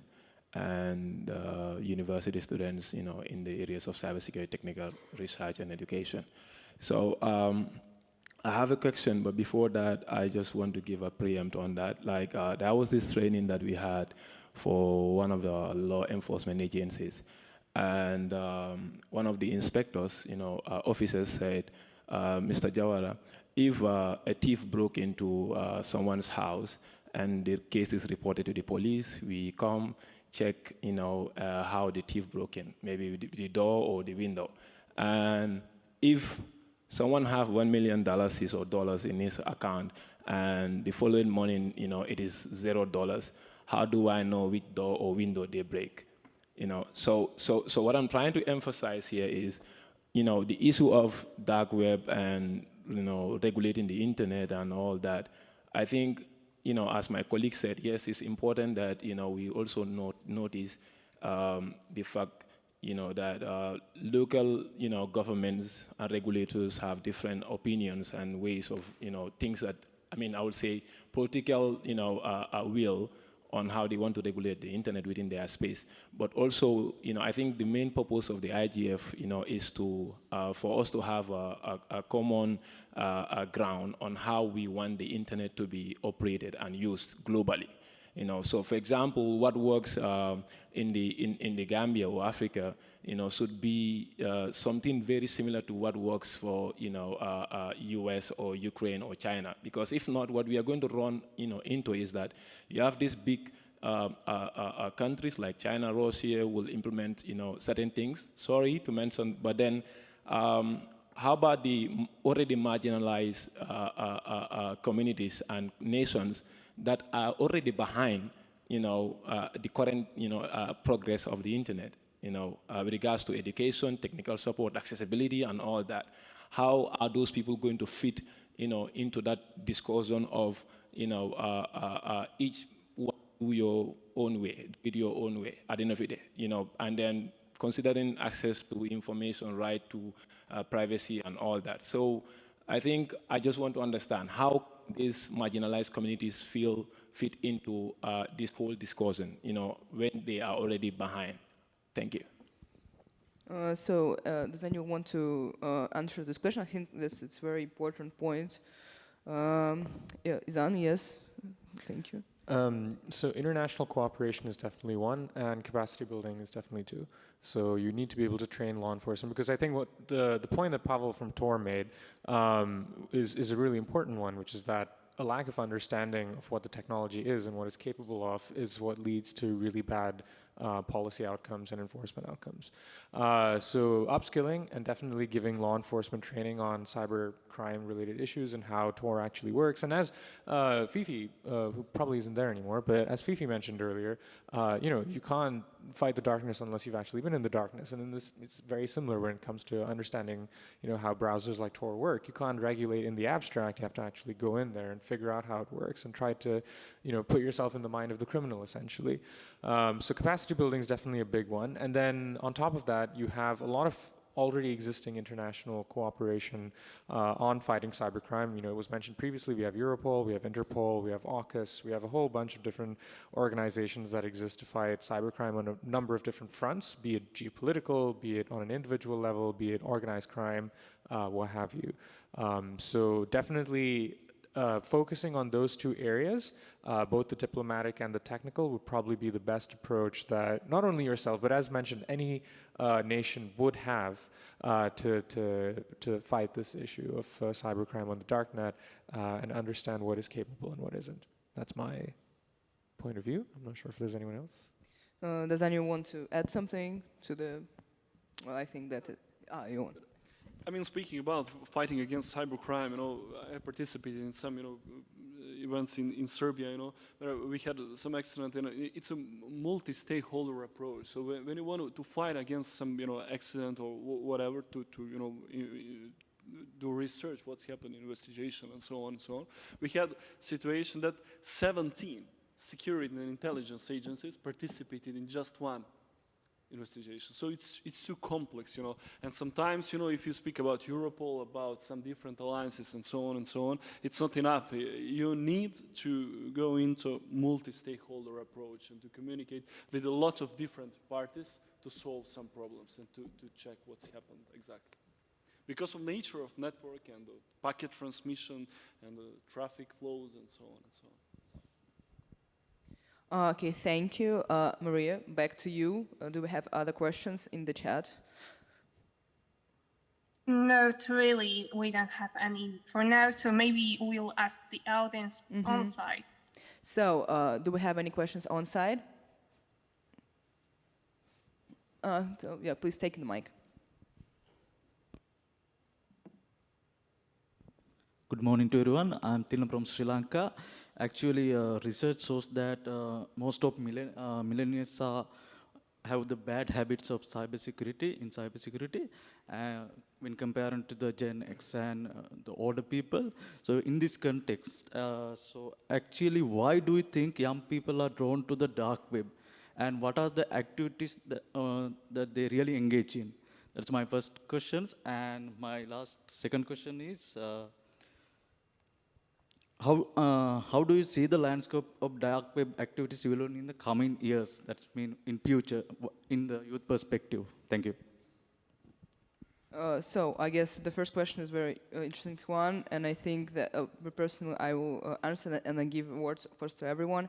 I think that young people are very, they like to see what is forbidden, because forbidden fruit is the sweetest one, and they always want to try something new. Yes, yes, and it's like, and it's actually because like when you restrict something, it is very interesting to know what your restriction, because it's, especially in the young age, it's a very kind of a protesting things against the system. Like you want to do, you want to say, I can do this because I'm young and I know what I do, and the old people out there, they don't know what they're doing. I will find the right answer. So I think one of the reason is that. And the other, well, we actually have a new generation alpha that is grew fully in the age of internet. So it was very developed. So they knew how to use a phone probably before they knew how to speak. So probably because of that, they grew with the opinion that internet is not a threat, but it's actually a very good benefit they have. And so if you don't know how to use internet, if you're in the generation alpha, I think that it will be hard for you in the future in the life. So, and they try to use every tool they can find on the internet. So maybe someone can add something to the point from our speakers. No one? So, Yazan, yes.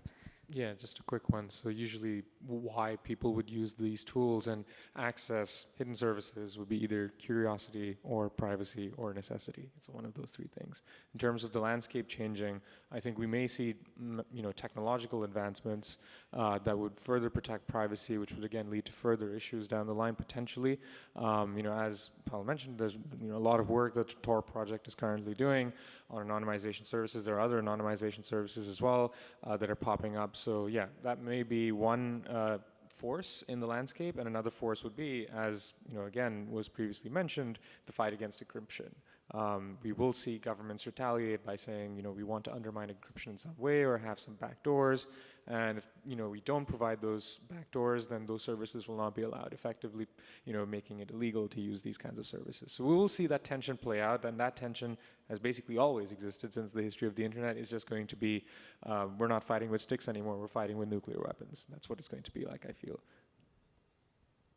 Yes, thank you. So I think we're actually running out of time. So I will ask every speaker who's left, because I know that someone already left, to have a closing remark, just 1 minute. What actually we have discussed thing, and I guess maybe you can answer the question. So should we treat the dark web as a fundamentally dangerous part of the web, or is it more similar to the rest of the web? So the basic question, just your opinion. So. Gabrielle, you want to start? Well, again, as I said before, I would just say that dark web in general is a tool, and it depends on how it's used. criminal organizations and whoever has bad intentions to deviate from the law in any given country will do that regardlessly, whether you have those tools or any other tools. Because what is important here is that the crime that we're talking here in the dark web is actually the crime offline. It's just the tool that is facilitating to make it, look like, something different. You get, a nice ClearNet website where everything is shiny and whatever. So it's kind of very easy to actually deflect from this type of, situations in case if someone has the intention to do that.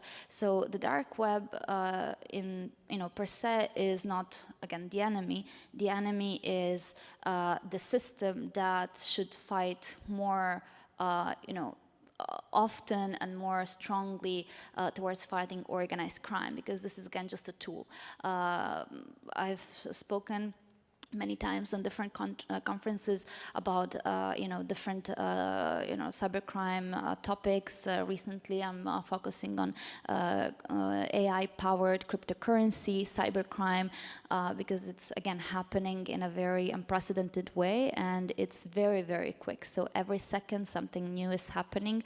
30 millions are laundered just like that. So you just need to be, I would say, realistic and try to understand that the law enforcement, and many times the politicians are not aware of how the internet works. If you hear some, congressional, U.S. congressional hearings, it's clear that by the questions asked, to Meta, Facebook, Twitter, X, all these names, but you see that they don't understand what's their business model about. So if you do not understand how they make money, it's difficult for you to understand how other people can actually use that tool to create, I would say, a dark economy for themselves. So there is actually also a colleague of mine who got a very interesting idea, and I fully support that, is to actually start hiring people, very creative people who should be from different backgrounds, it doesn't matter, but to try to understand how their software can be manipulated, so in a bad manner. So, for example, you have, a type of software, can it be misused? Okay, how? And this is actually something that, is a discussion that is happening among high-tech startups that are working on AI, machine learning type of tools, because again, we're creating right now tools that can be easily, manipulated into what other people need. So the dark web, no, it's not the enemy. We should just be more aware, and eventually, I don't know if that's correct or not, but I would like to open the discussion on a registry, for example, of softwares and their official use, and maybe have a due diligence, a technical due diligence to understand the different backdoors or the different misuse, someone who is interested in child pornography or anything like that, they will use even games, online games, like there was a case of a pony game. So little ponies, between each other, finding each other on a game. And in the chat, pink pony is talking to the black pony, hey, let's meet in room number 1, and then they're discussing, a new terrorist attack, or they're discussing where the trade of, illicit narcotics or whatever is going to happen. So, it's just the creativity that never stops. So the tool is not the problem, it's the different approaches that is what is important to focus on. Yes, thank you. So Izan, your last remark. Just to keep it very brief, I'm very glad that amongst the panelists here there's some consensus about the fact that Tor is just a tool, and there are many positive and necessary use cases for this technology, and the fact that law enforcement has other mechanisms that exist, and it's not all hope is lost for cybercrime. It's always a perpetual arms race. We'll probably be revisiting this question in the next 20 years again with a different kind of technology, so we'll see. Yes, thank you. I also have online Pedro. You want your last remark? Yeah, really fast. I would just like to highlight that things are not manichaeistic, even on situations that they seem really easy to define at first sight. So answering many questions that were posed before, with just one example, dark webs are also used for sharing academic documentation in an academic ecosystem that is very unjust towards poorer countries. So it is a crime, or at least a civil infringement, but it maybe is less of an ethical problem than part of the science publishing industry. For example, those that are sustained with public funding and still charge thousands of dollars for access.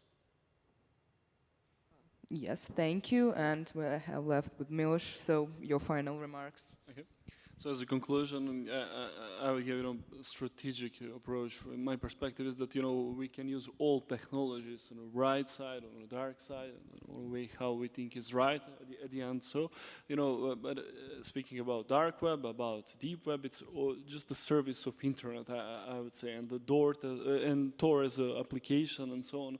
So yeah, let's end with this. That my approach is that we need to strengthen our local institutions. And speaking about cybercrime, fighting against cybercrime. So this is a way how we can protect internet globally, because we need some processes, we need some fragmentation processes. We will see how it will, and how internet will look like in the near future. So yeah, my approach is that we have to fight against cybercrime with common approach, but on authorities as the local governments.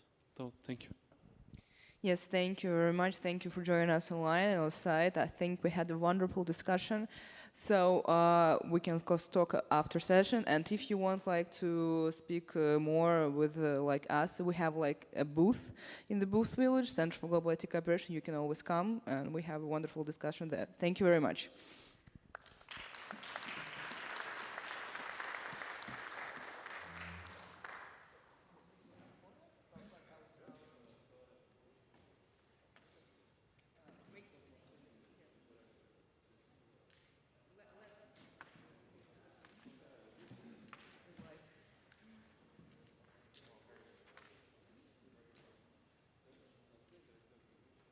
And also, I want to make a remark that on our booth, we are giving invitation to our little evening gathering. So if you want to have one, please take on our booth.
Dear colleagues, we are about to start.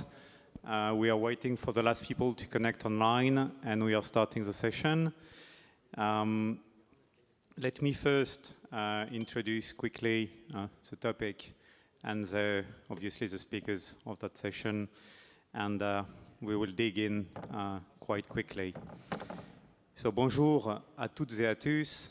Hello everyone, and welcome to the workshop Bringing the Gaps for a Safer Cyberspace. I am Lucien Castex. I am the representative for public policy of AFNIC, the French CCTLD, and I will be moderating this session. A colleague online, Denaya Denis, from the South Sudan IGF, will be moderating online, and will also be collecting questions along with Anya Ganjo from IGF Secretariat. I invite the virtual participants to ask questions on Zoom, and we will have a Q&A session as well after the stage setting.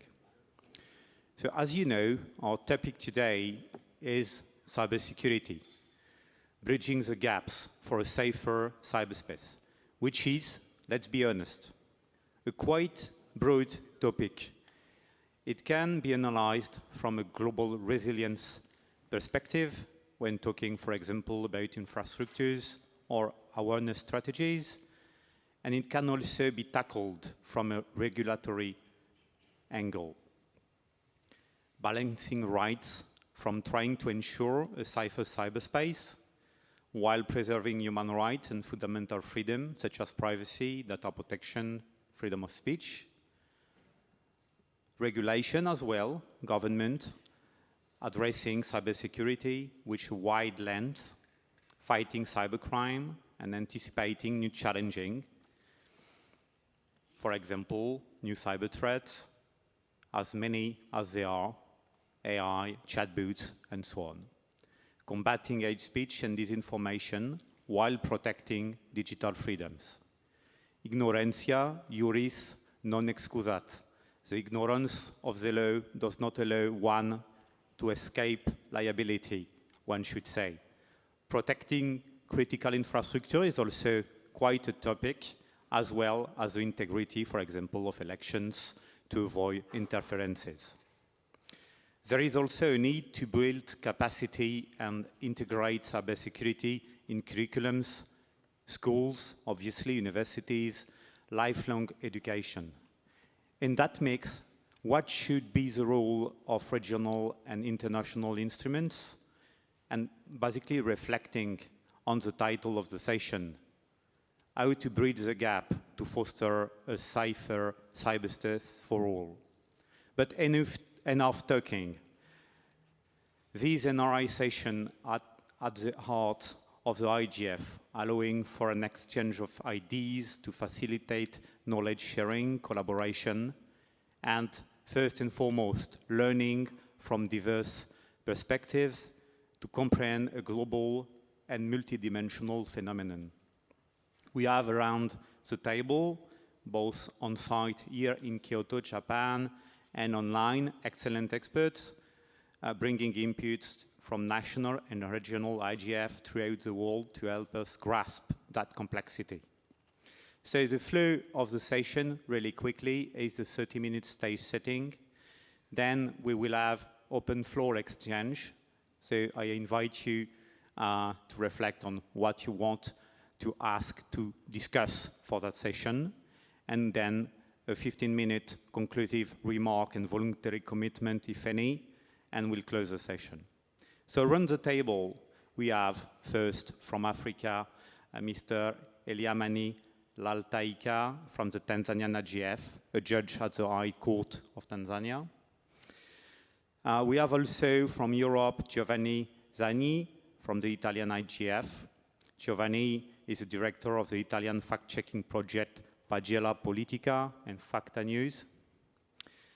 We also have from the GRULAC region and from Argentina, Ms. Veronica Ferrari. She is a global policy advocacy coordinator for the Association for Progressive Communication. From the MENA region, and he should be online, we have Mr. Mohamed Farahat from the North African IGF from Egypt, is an Egyptian lawyer and legal researcher on digital right and cybercrime, and the vice chairman of MAG of North African IGF. And lastly, from Asia Pacific, we have Dai Mochinaga, an associate professor at Seychelles Institute of Technology here on site.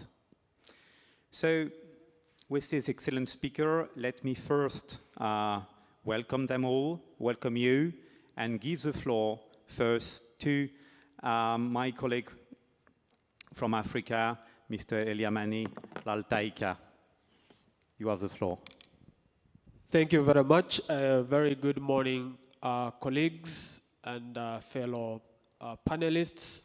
As I've been introduced, I come from Africa, and it's such a pleasure to talk about cybersecurity in October, because as you all know, since 2004, October was set as the Cybersecurity Awareness Month.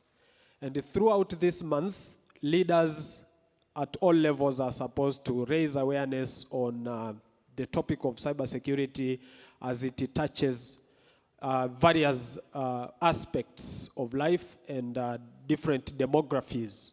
And also in its very, very cross-cutting nature.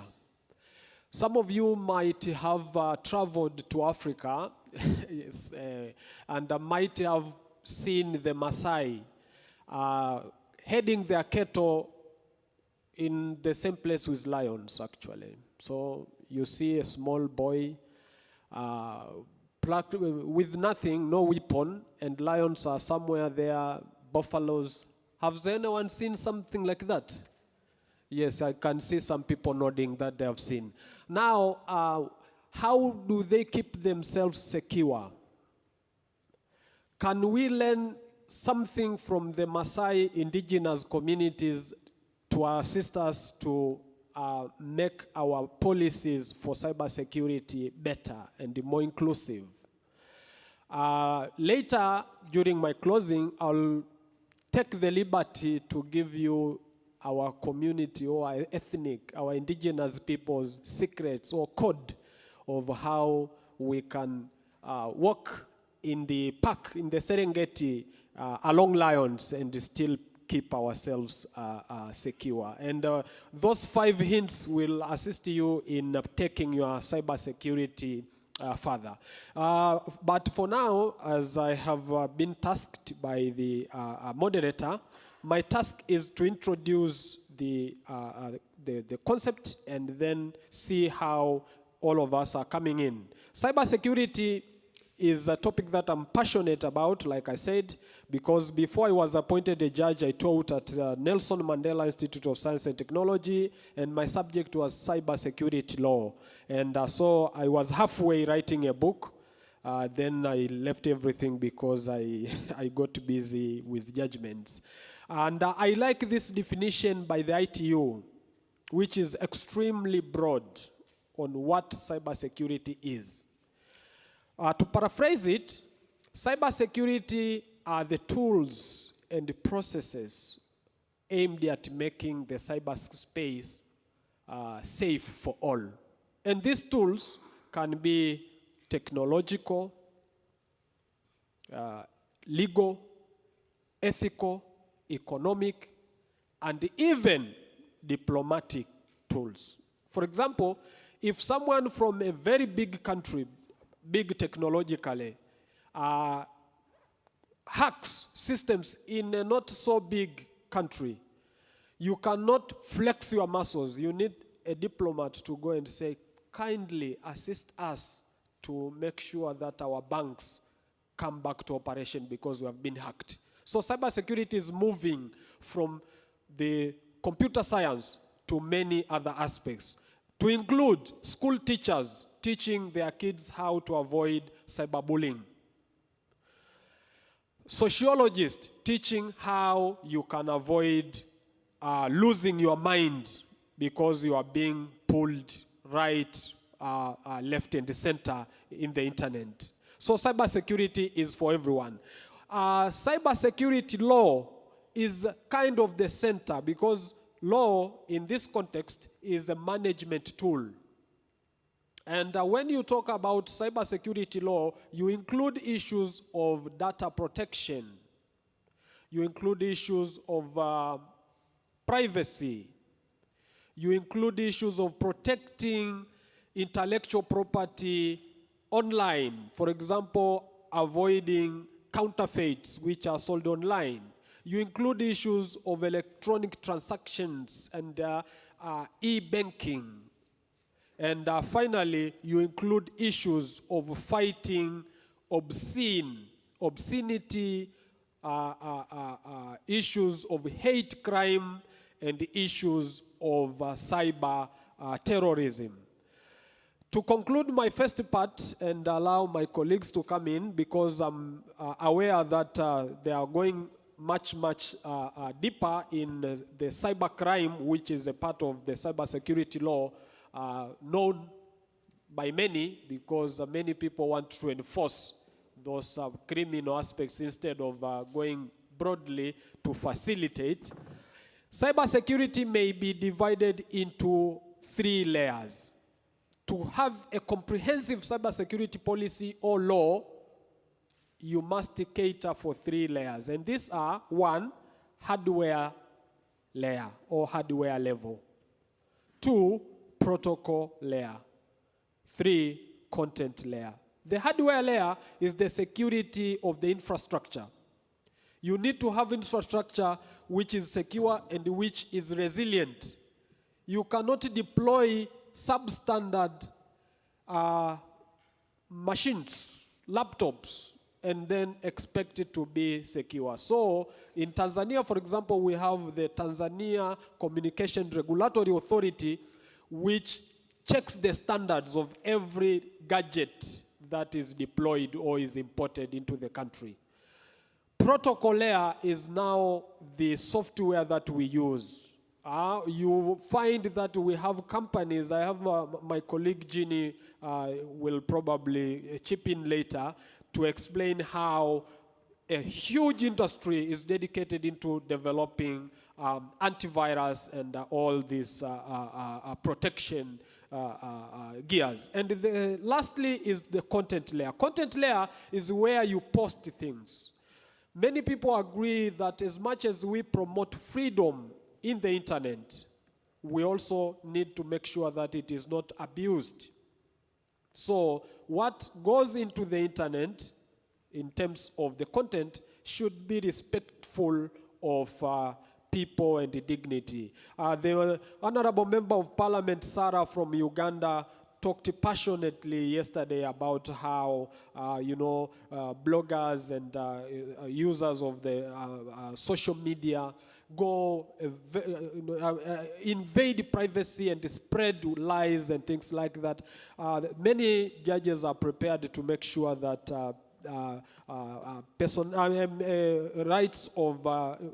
personality rights are respected. And by personality rights, this is German terminology.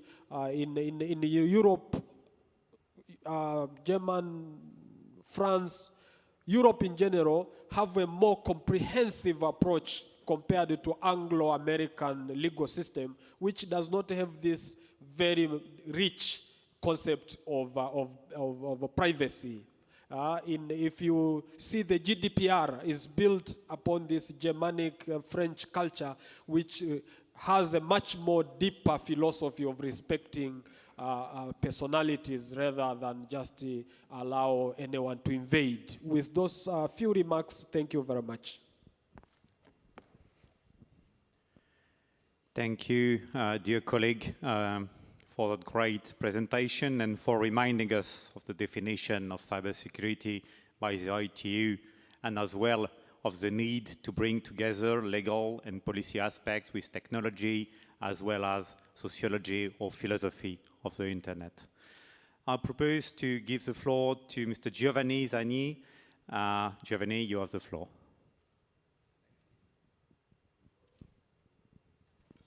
Now it works, I think. Yes, that's great. Thank you. Thank you for the previous presenters and the moderator. The previous presentation was really useful in setting the frame for this discussion, and I think, as far as I'm concerned, this is already kind of a success because I've never been on such a big screen in my life. It's like being at the movie theater with a movie of myself. And what I'm trying to, in the frame that was exposed before, I think that my few remarks will be squarely on the content side, because I'll be talking about cybersecurity in terms of the electoral process. And cybersecurity of the electoral process is a crucial part of today's democratic proceedings, as well as a recurring theme in the public debate. The next European Parliament election is scheduled to be held on 6 to 9 June 2024. According to many commentators, next year's election is going to be especially contentious and crucial for the political future of the Union. The numbers of this democratic exercise are massive. 27 states, with a population of roughly 450 million people, will be called to the polls in order to elect more than 700 representatives in the only directly elected body of the Union. Especially after 2016, the momentous year when British citizens voted to leave the European Union and Donald Trump was elected to the White House, there have been growing concerns about the risk posed by the public debate, posed to the public debate by the issues of disinformation and the influence this can have on the electoral process. In the years since, many examples have emerged of coordinated campaigns and foreign interference by malicious actors with the aim of influencing the public opinion of states around the world, including Europe. The COVID-19 pandemic has given us a clear example of how disinformation can have a direct impact on public health, while the war in Ukraine has shown us how false and misleading information is one of the weapons in a conflict, especially in the battle for winning over international hearts and minds that often runs in parallel with the one on the field. With this background, we can safely say that our public debate at the European level is not very healthy. And we know that one of the premises for free and fair election is a free and informed public debate. So free from external attacks, free from foreign interference, free as much as possible for information of bad quality. The experience I would like to present today is the one of the European Digital Media Observatory, also known as EDMO. EDMO is a project funded by the European Union that brings together a large community of researchers, media literacy experts, journalists, policy experts, and fact-checkers. Its governance is independent from public authorities, including the European Commission, and its ambitious scope is coordinating and promoting many activities in media and policy analysis, media and information literacy, as well as academic research around the issues of mis- and disinformation. EDMO has established a network of European fact-checkers who collaborate in transnational investigations and publish every month an overview of detected disinformation across the continent. In this context, at the beginning of this year, the European Media Observatory has decided to establish a task force ahead of the 2024 European elections. The idea is to monitor what happens in the EU information ecosystem ahead of the elections and highlight the risks connected with it. The task force wants to facilitate communications in research, media and information literacy, as well as fact-checking initiatives. It wants to bridge the gap and exchange information also with other stakeholders, both public and private, that are monitoring the electoral efforts. In order to have a collective assessment of the risks posed to the security of the elections from the perspective of the media ecosystem, we need to identify both common trends that regard the whole Union and critical challenges that involve maybe just one country. Every country and every region in Europe is exposed to different risks, and the ambition of the task force is to provide an overview of all that. For example, during a recent EDMO event a couple of weeks ago, we heard that the EDMO Spanish community did not detect a significant amount of disinformation originating from other countries during the parliamentary elections that took place in Spain at the end of July. On the contrary, in Central Europe, for example in Slovakia or in Czech Republic, this is very much an issue, and it is at the top of the list for the local EDMO representatives. I mention these regional differences because the task force gives from the beginning a strong responsibility to the EDMO chapters in the various regions and countries of Europe, the so-called EDMO hubs. There are currently 14 of them, and they cover almost all the states, regions, and linguistic communities in the Union.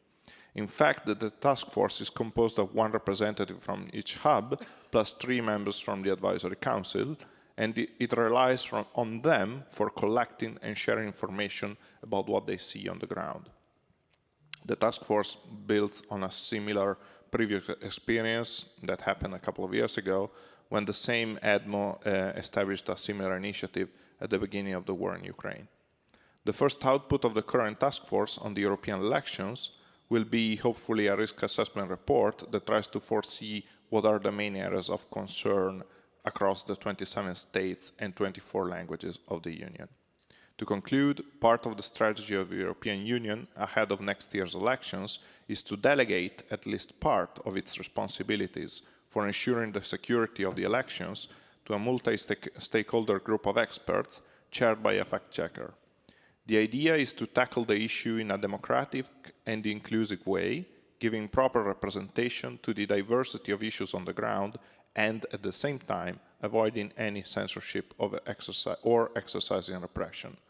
We hope that this experience can serve as a useful inspiration for future elections in Europe and beyond, especially in those places with a high degree of diversity and difference among geographical regions and communities. Thank you for your attention, and I welcome your questions and remarks in the following discussion. Thank you a lot for bringing light to the importance of election and of balancing cybersecurity with fundamental freedoms. I propose to give the floor now to Veronica Ferrari from the GRULAC region. Veronica, you have the floor. Thank you. Thanks so much. I'm glad to be here. Good morning. Thanks so much for the invitation, and it's great to be here to discuss how to bridge the gaps for a safer cyberspace.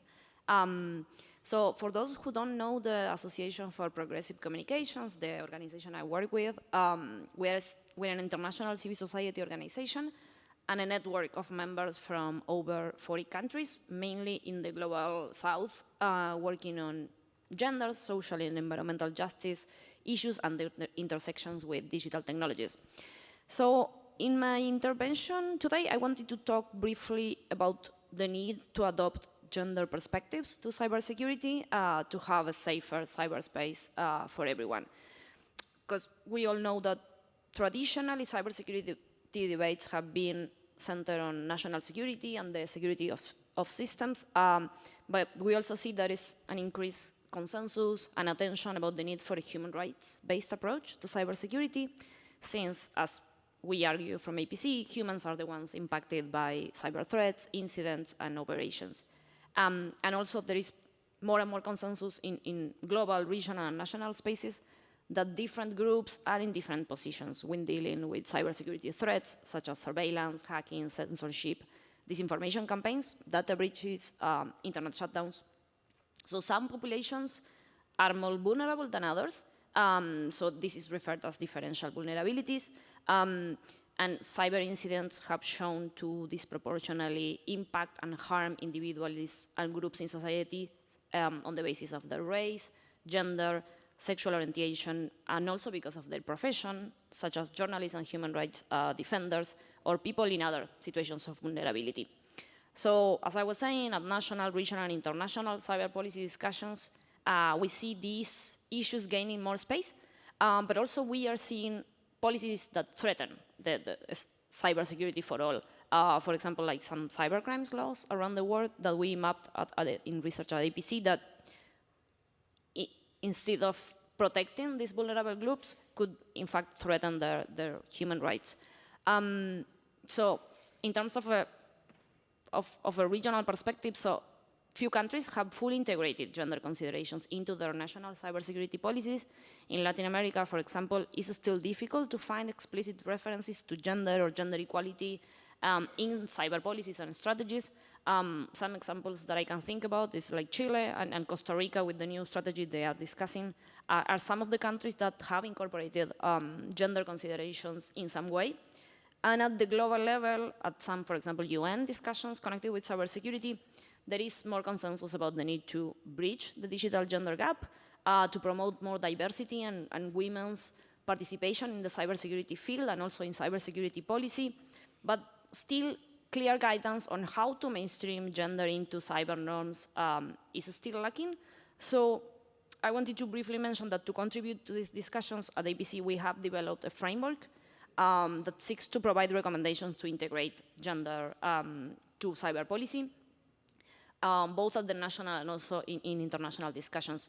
So really quickly, with the project, we try to debunk some misconceptions on gender and cybersecurity. The idea is to not to think gender only as a women's issue, because we think that incorporating a gender perspective seeks to impact in a positive way to a lot of groups in situations of vulnerability, and also to impact in a positive way the majority of the people. Is not also a technical issue, cybersecurity only, and cybersecurity policies should not be gender neutral, should be, as we propose, be in fact gender aware to try to address and tackle these inequalities. So basically a gender approach for us to start concluding is about understanding and addressing the differentiated risks, but also the needs faced by complex subjects in the context of cybersecurity. Should also recognize the importance of being active subjects who have agency in the process of creating a more secure online environment, and also questions and work to overcome this lack of diversity in the cybersecurity field. So again, why it's important? Because we think that without a more systemic approach, a human rights and a gender approach to cybersecurity, large segments of the population are left vulnerable to cyber threats. So basically this framework that I can discuss further maybe later in the discussion is thought as a starting point with general recommendations that we recognize should be adapted to regional and national contexts. It is mainly intended for policymakers working in national cybersecurity strategies, but also for the civil society, advocating for these perspectives into policies, and also the idea is for this framework to be useful for international discussions. So I will stop here for now. I'm happy to share more about this later, and looking forward to learn more from colleagues and to the discussion. Thank you. Thank you. Thank you very much, Veronica. It's indeed quite important to bring a gender perspective to cybersecurity policy, and the lack of diversity in the field is to be tackled.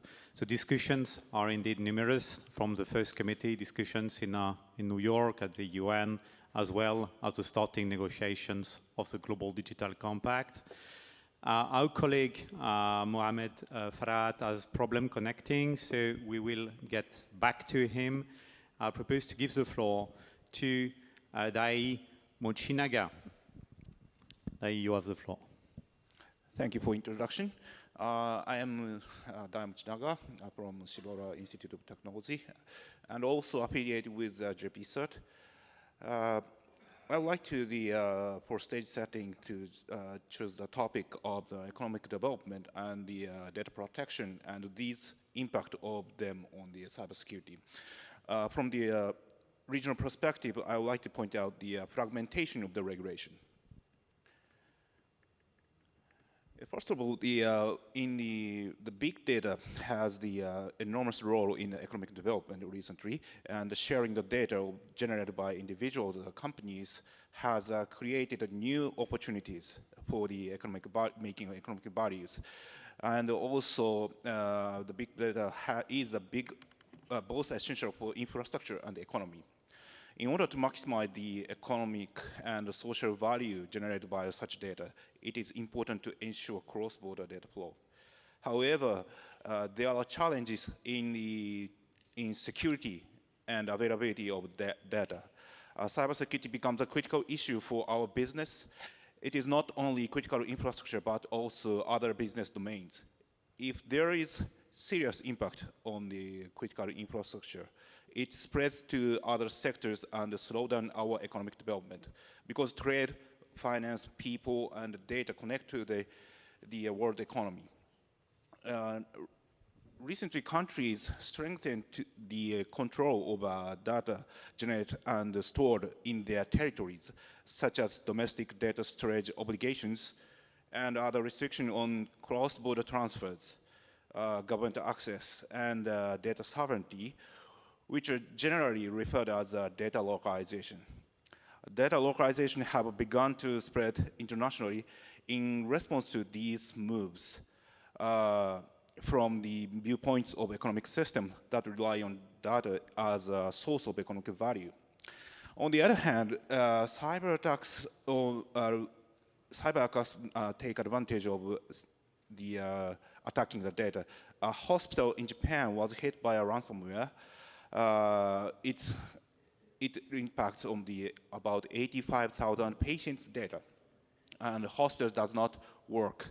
So I'd like to point out that these types of infrastructure, not only critical infrastructure, but also our healthcare system depends on the data. So I'd like to mention about these types of example is expanding, not only hospital, but also other types of sector. Transportation makes in the Ukraine saved millions of people. And that kind of example shows that cybersecurity saves the people. And lastly, I'd like to point out the fragmentation of the data regulations. Recently, the Asia-Pacific region has that kind of fragmentation. Each country took a different approach, as these many reports pointed out. For example, Southeast Asian countries have a different scope or perspectives in cross-border transfer or data localization or regulating the sectors. For example, Vietnam regulates cross-border transfer of personal data, requires data localization for online service. And Thai and Singapore, these countries only regulate the cross-border transfer of the personal data. But Indonesia regulates both, and its data localization requires different sectors. So, as I said, data regulation is now fragmented in this region. This situation is heavily impacted on the cybersecurity situation because the cybersecurity service providers collect, store, and data from the computers and the servers. So it's used for the detection or analysis or prevention of the service impacts and cloud environments. These types of services depend on the cross-border data transfers. So I'd like to point out these types of situation makes us to secure our internet. So I'd like to point out the primary responsibilities of governments because this session has some kind of these topics. These kind of governments has a responsibility to harmonize these types of regulations along with some kind of principle, setting the principle, something like that. Or I will stop here. Thank you. Thanks a lot, Dai, for that presentation. It's indeed shedding light on data fragmentation of regulation worldwide and in the Asia-Pacific region, from Vietnam to Singapore, as you said, as well as concrete use cases and the need for government to harmonize such legislation. We have already online, I see the online moderating, and thanks to Anya for helping out on that, a question from the Bangladesh Remote Hub. The question reads as following: how can individuals raise awareness about online scams and educate others about how to protect themselves? Is there anyone from the speakers that wants to help answer that? Sure, go ahead. Thank you very much for that great question from Bangladesh for the online, is it?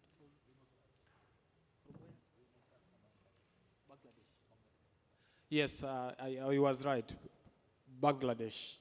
And it's wonderful that we are communicating virtually across the world. Like I started my remarks by reminding everyone that we are in October, which is the month, the UN month of cyber security awareness.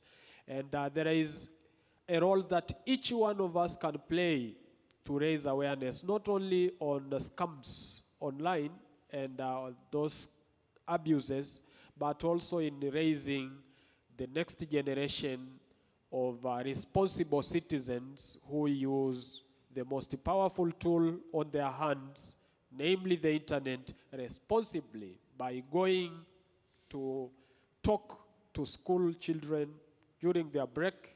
You ask their teacher, I want to talk to them about cybersecurity.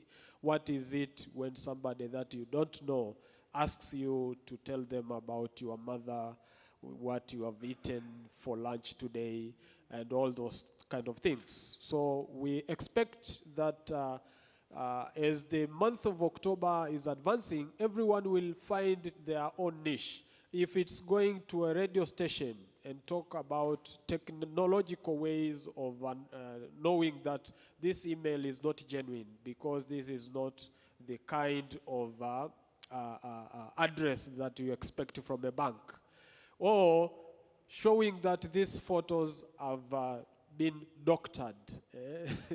That is a terminology used nowadays because, you know, with coming of deep fake, it is no longer that a picture is just being faked. It is, the word fake is no longer sufficient. It's actually to doctor it, to go so much deep into making them. So kindly look for something that suits your environment in Bangladesh, and make sure October is used effectively to raise awareness on how we can be safe online.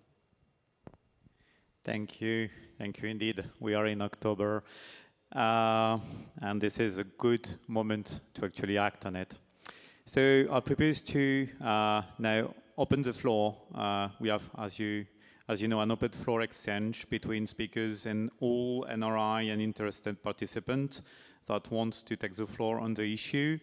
And thanks for the speakers from presenting, setting the stage for the discussions. And we'll conclude with quick concluding remarks from the speakers, and we'll be off to another session.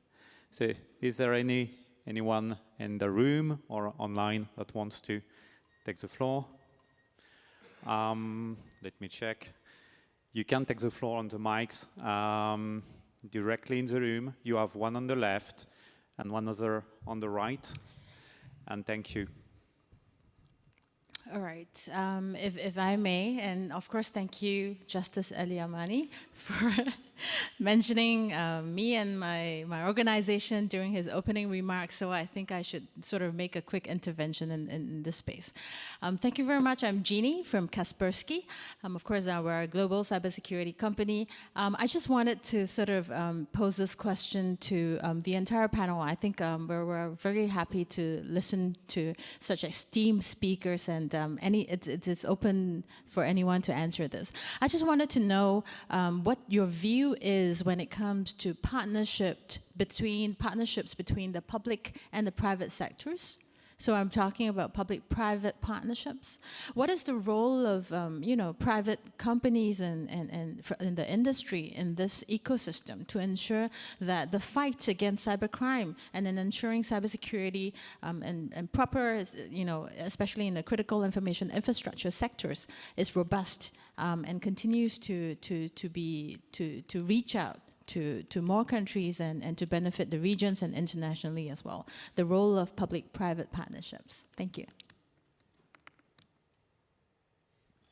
Hi, my name is Wilson Guilherme. I'm from the youth program in Brazil, and I'm a researcher at the Instituto for Research on Internet Society, IRIS, in Brazil.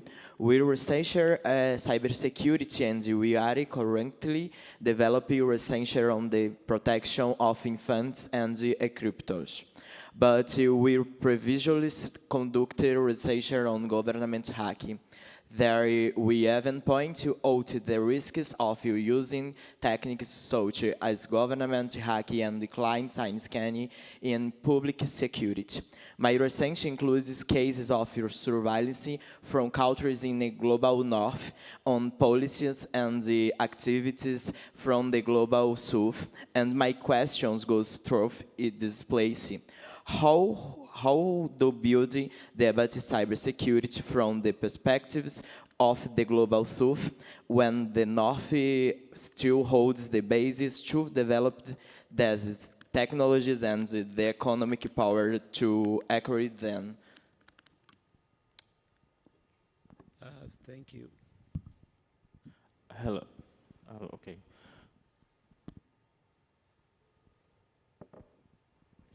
Hello. My name is Arnaldo. I'm from IGF Brazil as well. And I followed the previous subscription, like we are researching about security and how do we develop a more secure internet to safeguard our lives. We from Global South have kind of some measures that are applied by the Global North and especially to the LGBTQI community. We face some difficulties on this theme specifically. So is it possible, my question will be, is it possible for us to discuss and implement other perspectives that include and also hears our perspectives on this development? Thank you. Giacomo Mazzone, a question for the representative of Italian IGF. You mentioned about the initiatives for security of elections. I would like to know if there are already examples that you have monitored before the next year European elections. There has been a bunch of elections already in Europe this last month, in Spain, in Slovakia, etc. Have you seen cyber attacks on the integrity of the elections? Can you explain what you did? Thank you. Thank you, Giacomo. You can say a word of presentation, of course, and remarks, and do not hesitate also to take the floor online, just for those not in the room. Go ahead. Okay, thank you, Lucian. Thank you, the speakers. I have two questions. Number one, I think my number one question will be inclined towards the African Union. We have what we call the Malabo Convention that took place way back in 2014. And of the 55 countries that makes up the African Union, only a few, around 14 or 15, according to what, according to the data I have actually been able to ratify the Malabo Convention on cybersecurity. My question to the panel is, I mean, what is making countries not being able to ratify this very important convention on cybersecurity? And question number two is about the issue of as to whether the cybersecurity strategies in countries are incompatible with or compatible with what is happening now, given the issues of artificial intelligence, generative AI, and where do these two meet, the artificial intelligence and cybersecurity? Thank you. Thank you. Before giving the floor to the on-site room in Kyoto, let me read you a question again from the Bangladesh Remote Hub. And thanks you for the question. Second question is, how can cybercrime be controlled as so many innocent people are victims across the world, including Bangladesh? Hi, thank you. As we know, the cybersecurity and safer internet issues are global phenomena. So the actions should be global. So we see that UK, Sri Lanka kind of local activities and laws, policies are implemented within these countries. So it shows that there is a lack of these issues in the global activities. So my first comment is regarding that we need to make global actions against the cybersecurity more accurately. Then, second thing is there is roles and responsibilities of users, platforms, technology companies, as well as organizations, civil society. So, advocating on these roles and responsibilities, there is lack of space for those areas. So my comment is on that. Thank you. Hi everyone, my name is Moho. I'm from Lesotho. I work for Vodacom Lesotho. I was inspired by the lady from Kaspersky when she asked her question. So adding on to her question, I want to know what advice do you have for countries like Lesotho where the cybersecurity and cybercrime law has not yet been passed in parliament? So for companies like Vodacom Lesotho, what advice do you have for us to continue making an impactful cybersecurity awareness in our society, even though the law has not yet been passed? Thank you. Thank you. You have the floor. Hello, my name is Igono Oshoke from the Nigeria IGF. I just wanted to pass some comments concerning the questions from my friends here from Brazil and also concerning our friends from Bangladesh. So there's this question about the Global South and the basis of technology being all coming from the Global North. So I would like to just point out that at the IGF, just like the structure we have, we're multi-stakeholder, and we know we come from a bottom-up approach. So I would just say that using an example from Nigeria, what the Nigerian government is doing in conjunction with the private sector, it is very important to take stuff from what you can control and then take it to what you cannot control, and that's when you need the global intervention. So for Nigeria, for example, we know that we do not have like 100% access to making those changes on a technological level, so we focus on making those changes from a people level and from what we can control. So for example, we looked at, what the speaker said, we look at other areas that are intertwined with cybersecurity, such as sociology, entertainment. So we target the children using animations, using cybersecurity treaties that are child-friendly, using music, using movies, using targeted school programs. So it's taking it from those aspects that we can control. So from the Global South, there's so much resources that we can tap into that intertwined with cybersecurity, and we can start to secure our internet from there. And I think that would help us to bridge the gap between what we cannot control from the Global North, and then over time we take it up to the level such as the IGF, and then we can start to have a more concise, tech-focused interventions for cybersecurity. Yeah, thanks. Thank you. Just looking around in the room and see no question on the virtual room. Oh, one. Go ahead. Hello, everyone. This is Narayan Temil Sinha from Nepal. Yeah, as we all know that there is trade-off between usability and security.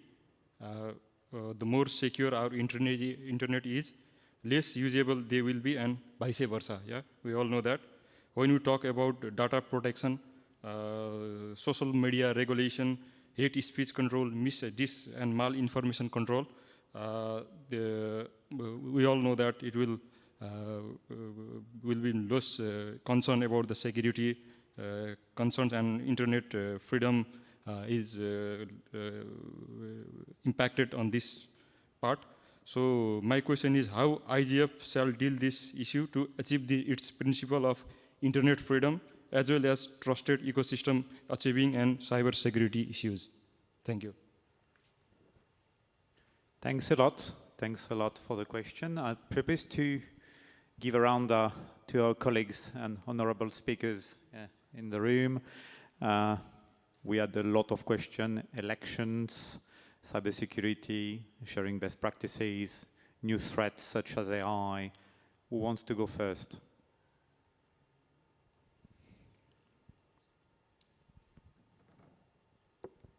Okay, I'd like to try to answer the first question about the public-private partnership. There are so many public-private partnership in many countries, but these types of work is different scope, has different scope.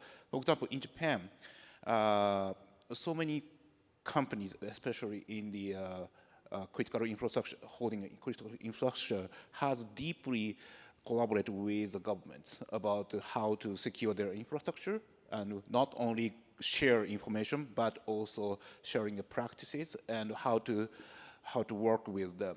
But the other countries has some kind of strong regulations about the country has some strong power, and they are forcing to regulate these types of infrastructure. So the types of collaboration is different, but the goal is the securing cyberspace is common.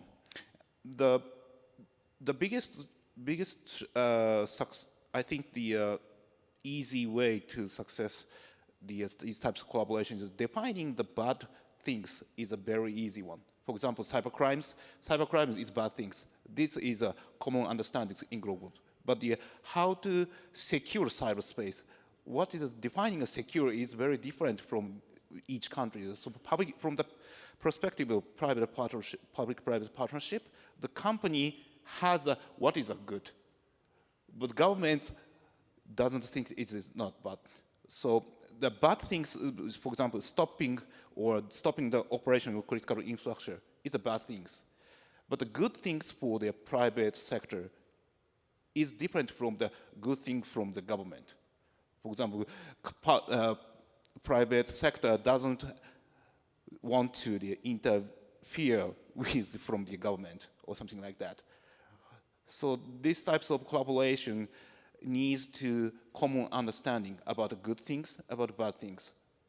So this is very difficult things, but the solution is to share that kind of perspectives with the companies and the government sectors. Thank you. Veronica, and do you want to take the floor? Thank you. Yeah, sure. There were a lot of really good questions, but I think that some issues that came up are connected also with some of the issues we care about when we work on cybersecurity issues. So about the questions about like the issue of the global majority and the technologies being developed in the global north, and also how to engage other actors in the discussions of the laws. For example, in the case of one of the colleagues that raised that issue, talking specifically about companies, but as a civil society speaker, the point that I wanted to raise is this idea, also being in the IGF, like the symbol of multi-stakeholder participation, is remind us that promoting a safer cyberspace is not the responsibility only of states. So a clear and strong commitment to multi-stakeholder governance is essential for a safer cybersecurity environment at national, regional, and also international levels. So civil society, companies, but also the technical sector, academics, and different state agencies and departments should be involved in cyber policy development. And in particular, we believe that civil society has an important role in, for example, bringing this idea of a human-centric understanding of cybersecurity, and also in helping to implement these approaches. So civil society organizations play a key role in supporting the implementation of norms and policies by coordinating and convening other stakeholders to increase the awareness of these policies and norms, to increasing capacity of different actors, and also, as there were questions about marginalized groups and groups from the global majority. Civil society mobilizes and brings perspectives of these marginalized groups, including excluded communities and grassroots groups, and also pushes and advocates for policy processes and legislative discussions to be more bottom-up, more people-centered, and more inclusive. In terms of how to do that, how to engage other stakeholders in cyber discussions, in this framework that I mentioned, we have some concrete recommendations, but some basic things are mapping, like doing like a mapping of stakeholders, and like a full range of stakeholders that can be contributing to cybersecurity policies.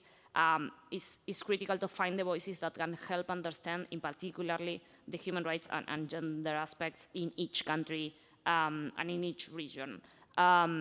So those were some of the points that I wanted to raise, addressing some of the questions. But thanks so much for the questions on the conversation. Thank you. Giovanni, do you want to go next? Thanks. Yes, there was specifically a question about what has been done in monitoring previous elections across Europe.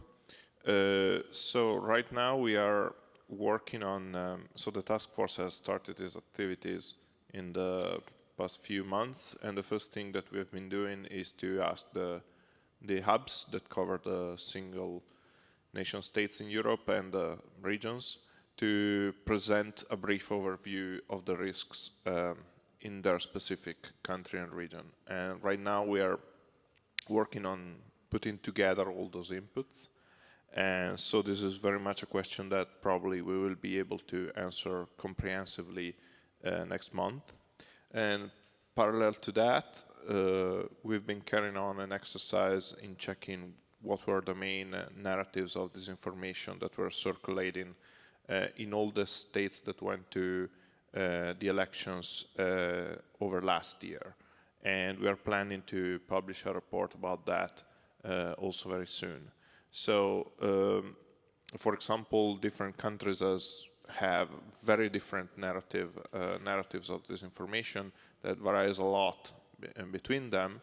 And then you can see that there are a few that are similar across the region. So you have this double path, so to say, where you can see really that the issue of mis and disinformation is both country-specific, region-specific, and also overall similar across the whole European Union.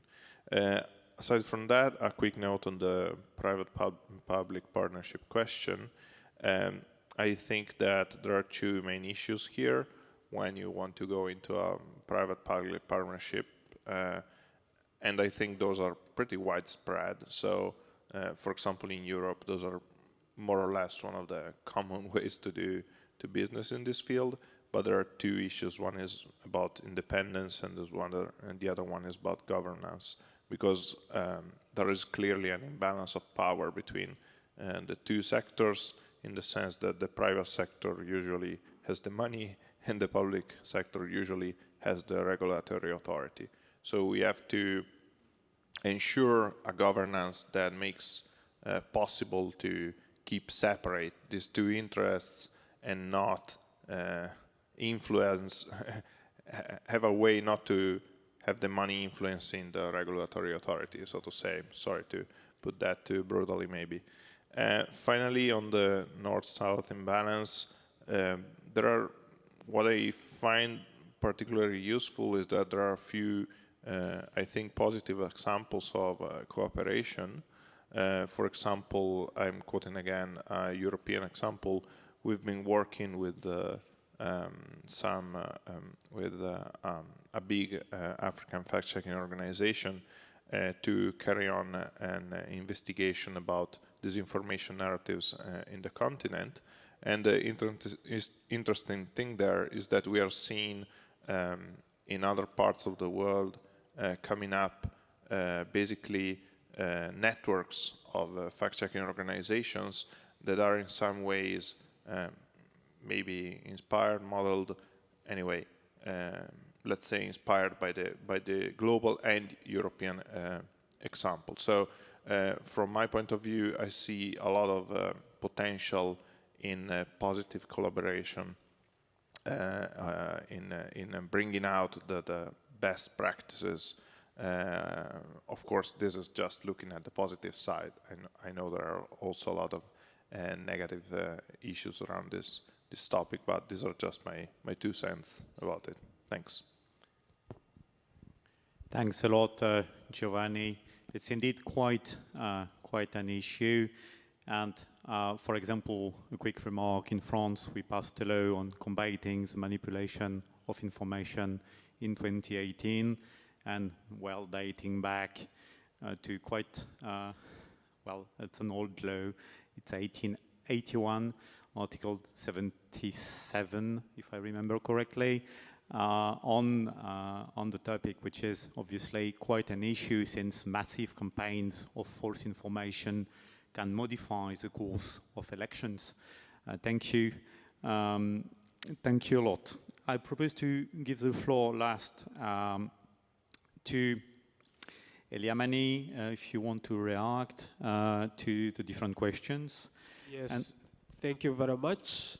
Many of them have been answered, but quickly to add to Ginny from Kaspersky, I know Ginny is working to reach out to some countries, including some African countries, and I'm sure that there are laws. In Tanzania, there is the Public-Private Partnership Act of 2015, which explains the parameters in which the private sector can cooperate with the government, and areas have been identified. And ICT is one of those areas, because most of the infrastructure belong to the private sector, actually.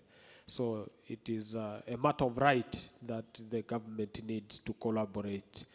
Very quickly to the young lady from Lesotho, I think I can be your consultant. Invite me to Lesotho and we will discuss. Before I became a judge, I was doing consultancy with different countries on how to develop their Cyber Crimes Act and related laws, and conduct workshops. Now that I'm a judge, I don't have that luxury, but if a request comes from the king in Lesotho, who can avoid going, or otherwise I can be arrested by the king. So we'll talk to the Honorable Member of Parliament from Lesotho, and we'll see how we can push each other in the continent. The north-south issue has been addressed very quickly, but I can only say that we must push ourselves into the center. We cannot stay and complain and say these issues are from the north and they are putting regulations. Get in. There are many, many avenues where the global south can be heard. Only that we cannot sit down and complain and say things are not moving. In Kiswahili they say, kama mambo hayaendi nenda wewe. If things are not moving, you move them. Thank you. Thanks a lot. I would like to give a last chance if somebody has a remark or a question. Go, take the floor, and then we'll give the speakers time to conclude and basically to, well, to point to action points, to try to find what could be good to do, what's next, what could NRIs do. You have the floor. My name is Sajid Latif. I am working for a public sector organization in Pakistan. We all are living in global village, and cybersecurity is not a local phenomenon. It's a global issue. So in my point of view, for creating a safer cyberspace, a basic set of common regulations should be framed for all countries to follow. I think this will be a very good for all the countries, and this will be a common regulation could, easily solve a lot of problems related to cybersecurity. Thank you. Thank you. Yeah, my name is Peter King from Liberia, IGF. I would like to ask this question that to date, only 39 countries out of 54 in Africa have implemented cybersecurity legislation. My question is, what efforts can you suggest or can you make to countries that have strategies that are just ended up like literatures on decks of legislatures in our national assemblies? What suggestions can you give to push them to ensure that these laws are made or these are passed to ensure that our safety online, issues of cybercrime, issues of cybersecurity are being adhered to from our local perspectives, please? Thank you. I take the floor a minute before giving the floor to last colleague. We have a third question from Bangladesh, which I read. Around 67% of women are victims of violence, harassment, and fraudulent online in Bangladesh. How we can ensure cybersecurity for them, and how IGF can play a significant role in elimination of the problem across the world. And now, Sébastien, you have the floor. Thank you, Lucien. Sébastien Bacholet from Internet Society France. I was in another session where we were talking about the shutdown before, during, and after elections, and there were a question about election. It seems to me that work who could be done at the cyber action against the trouble before, during, and after election could be a good way. But the other point is that it seems to me that we are talking about how to use internet or how internet is closed during election, but we never talk about how we can use internet to help for the election eventually to be used as a tool for election. And for that we need cyber tools strong to be able to do that. Maybe you have something to say about this topic. Thank you very much. And maybe I'll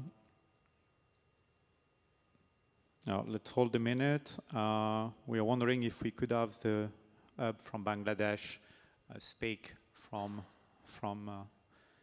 the remote room to see them on the screen actually.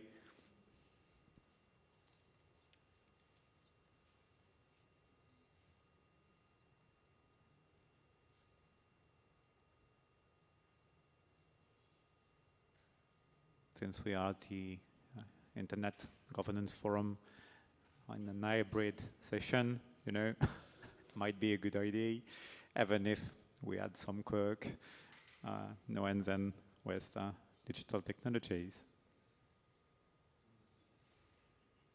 So colleagues from Bangladesh, if you want to take the floor, you're welcome to do it.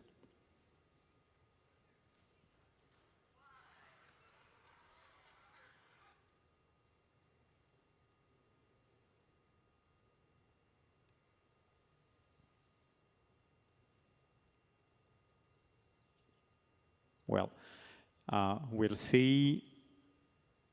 You can still do it. And the next part, basically, we have 15 minutes, which is perfect. Basically, to have our speakers conclude with action points, voluntary commitments, what's next in your mind, what could we do, either as individuals or in collaborating between local and regional Internet Governance Forum, French IGF, Nigeria IGF, Brazil IGF, and so on and so forth. What could we do? How do you feel about it? Who wants to go first?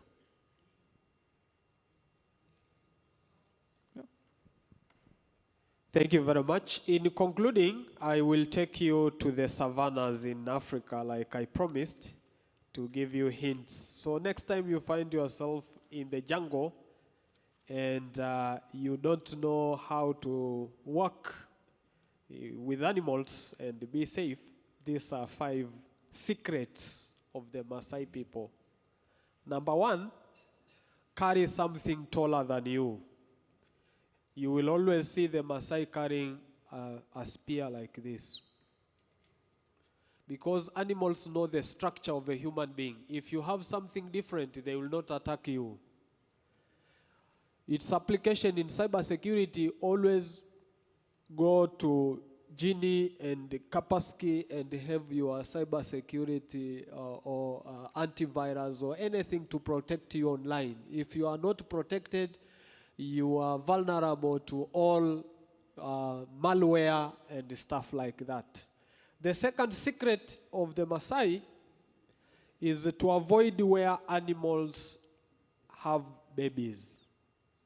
Or, because if you find a very friendly animal, when they are protecting their babies, they will very much attack you. And also to avoid where there are watering spots for the animals.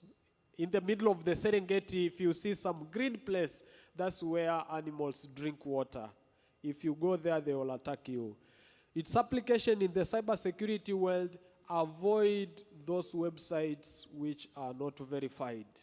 If you get something that your logic is telling you is not safe, please don't go there. The third secrets of the Maasai is walk like a Maasai. The Maasai have their particular way of walking. They always look confident. If you show online that you are not confident, you will be attacked. And number 4 secret of the Maasai, tell the truth but not the whole truth. Yeah, tell the truth but not the whole truth. Spare some things. Its application online, don't share all your data. There are things that you can use to anonymize, because those people are looking for your information, and if you give everything, then you will very much be more vulnerable. Lastly, the last, which seems to be very unique to the Maasai people actually. If you are not a Maasai in this room, it's very hard for you to even comprehend. For us, we talk to things. We don't restrict our wisdom and philosophy to talking to human beings. You can talk to a mountain, you can talk to a tree, you can tell a lion, Mr. Lion, I don't have any trouble with you. Can you allow me to go home? And the lion will actually escort you to your place. And this is applicable in the cyberspace also. We need now to be able to interact with machines, machine learning, AI. You should know that when you are online there, it's like you have a human being with you. These things are becoming extremely personal. Throwing away your used computer is like throwing away a part of you. Someone can use that, take it in a forensic lab, and retrieve everything. So make sure that the gap between you and the online space is as close as possible for you to be safe. Thank you very much. Thanks a lot. Thanks, Eliamani, Lal Taika. Dear colleague, I would like to give the floor now to Giovanni Zani. Last remarks, comments, next steps, or reaction to the last questions? Yes, thank you. So, from my experience, I would say that one of the most useful thing is collaboration across borders, and sharing of best practices in sharing what works. So a very concrete action point is to talk to similar experiences that are doing what you're doing in your country and see what works with them, and then simply steal it. This is really something that we have learned from working with the fact-checking community in Europe, is that those are pretty similar organizations in terms of how old they are, what they do, the fact that they are usually pretty young staffed. So, and everybody is constantly trying to find new things, trying to find what works, trying to find what is the best way to teach fact-checking to people, to teach media literacy. And there are a ton of best practices of good things that work in Spain or in Finland or in the UK, and what we do, what I do at least, is I simply try to do the same in my country. So I would say that the simple sharing of information and best practices among similar initiatives is something really concrete, incredibly helpful.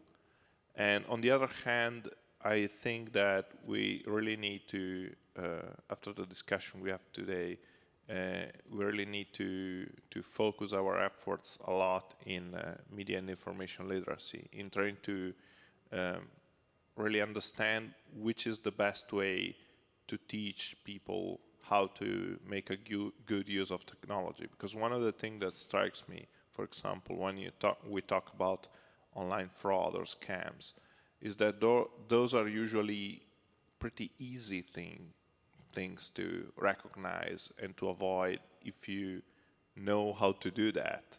So the fact that a large part of the population is still not able to find out an obvious scam when they see it, it is clearly a failure of the way in which we teach how to use those devices, how to use those programs, how to use those websites. So I think we have to collectively to try and find out what is the baseline for teaching media literacy across the world, literally, because there are very few, very simple things that you can do that can actually save you from an online scam. So yeah, those are my main two issues. Yes. Thanks a lot, Giovanni.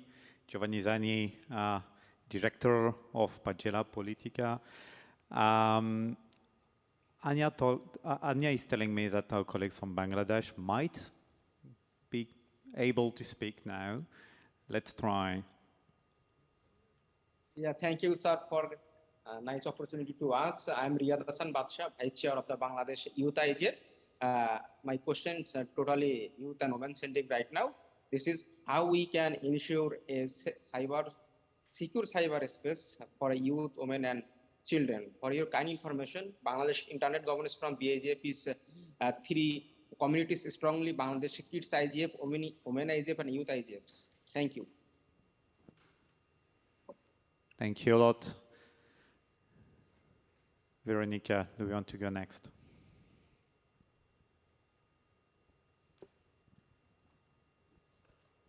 Okay, yeah, now it is working, I think. Yeah, sure, I think I just want to build on some of the previous recommendations in terms of capacity building and security trainings. I think those are important steps. Those initiatives, our recommendation is that they should be especially tailored and built with the groups, these security trainings and capacity building activities with the communities they seek to benefit, right? So like not adopting like generic security trainings could be beneficial for certain groups. So this is an approach that a lot of organizations implement to actually know what are the needs and the risks that these communities you want to benefit and what is actually useful for them. Other like really like broad recommendations are more connected with the idea of applying existing agreed norms. You mentioned at the beginning like the discussions at the UN and the first committee, so there is a framework that should be adopted, and also at the national level in policies regarding cybersecurity is more accountability about the implementation of those norms is needed, and international human rights law from a human rights perspective should be the guiding framework to any policy or new law connected with cybersecurity, with cybercrime. So basically those were the points that I wanted to raise. So the need for really tailored capacity building in terms of cybersecurity, understanding the risks and the needs of the groups and the communities, the need to apply the norms and the international human rights framework, and also to ensure broad participation of different stakeholders when crafting policies and also cyber norms discussions at the international level. So yeah, thanks so much. Thank you a lot, Veronica Ferrari, Global Policy Advocate, coordinators from the APC. Lastly, I would like to give the floor to Dai Mochinaga. You have the floor. Oh, thank you. I have thinking about the some kind of topics, but the so many topics in this session, so I'd like to just point out one things.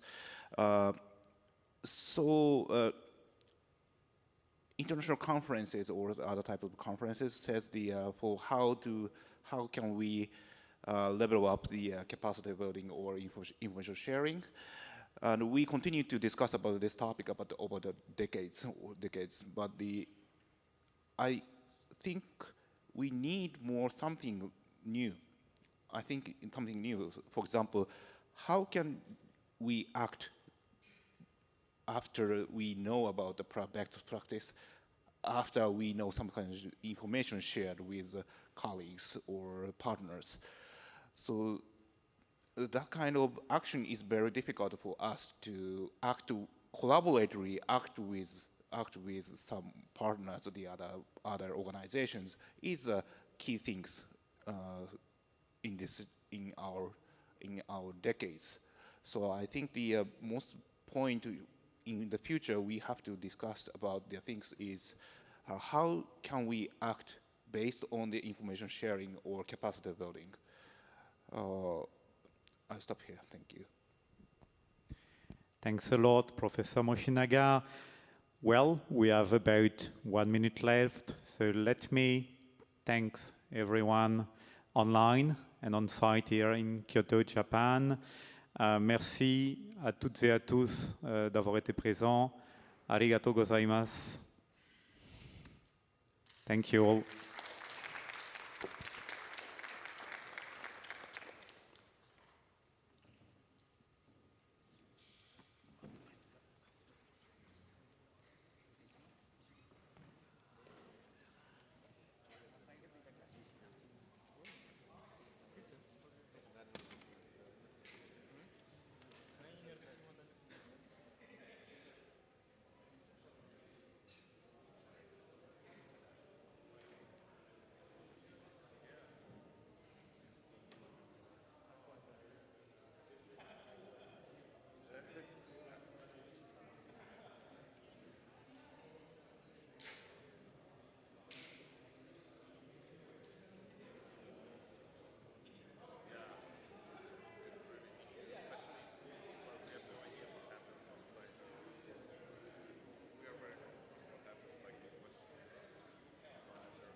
ko 201 ne ko mece.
gaya miki masha Allah sani ba wallahi rashin sani kyauta Allah jiya da shure-shure na yi alwala na yi ta yawo duk inda na je sai ga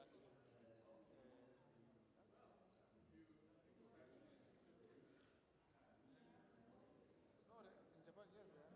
Serious ones, of course, now. The only thing is that their nationalism does not recognize any religion. No, that's it. But they can give you a right to practice. They have mosques now around them. They have mosques. If you Google now, you see churches around.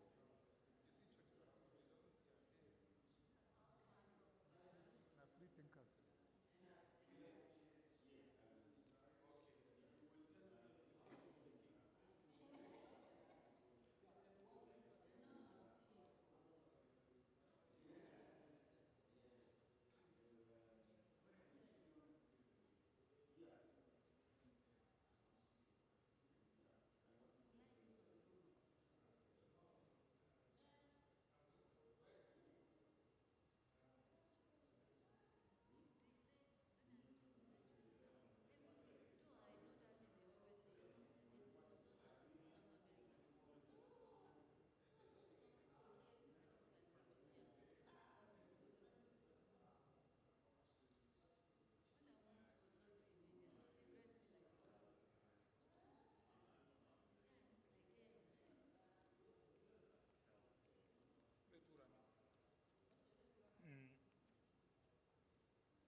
was that?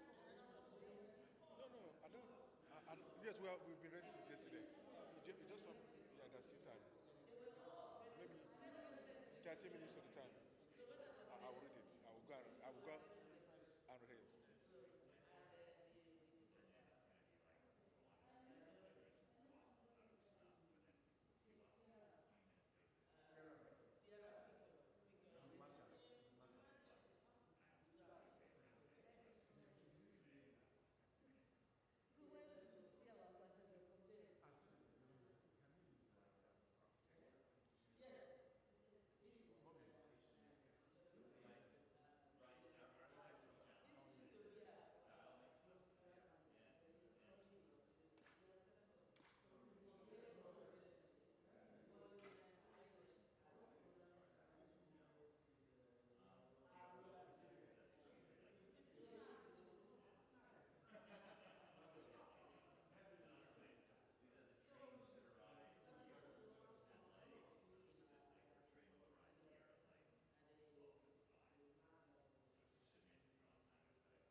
Yeah, tomorrow.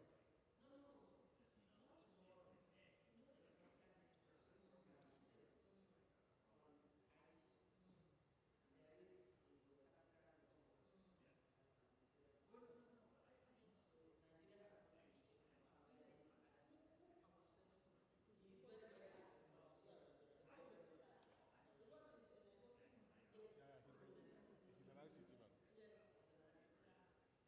Mommy, I'll see you. I'll see you. Mommy, internet.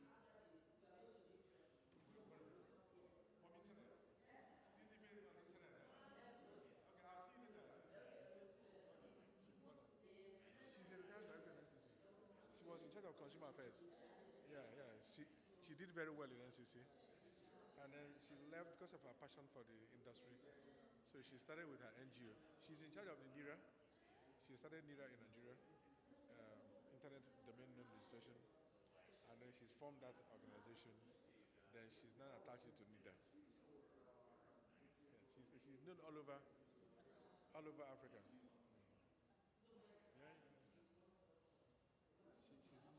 Yeah, she's known over Africa. She's everywhere.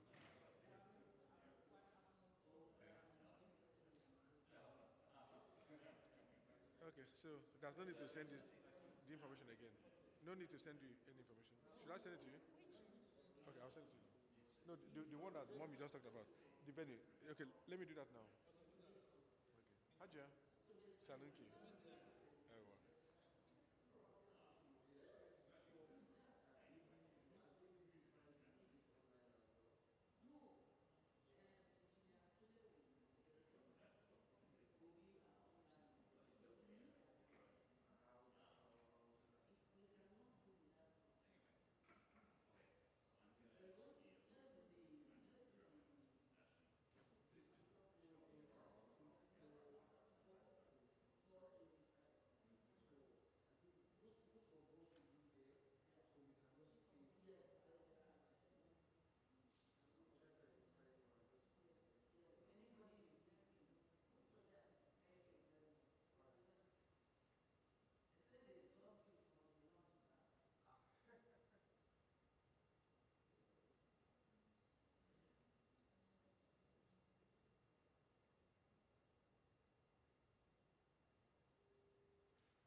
Good day, everyone.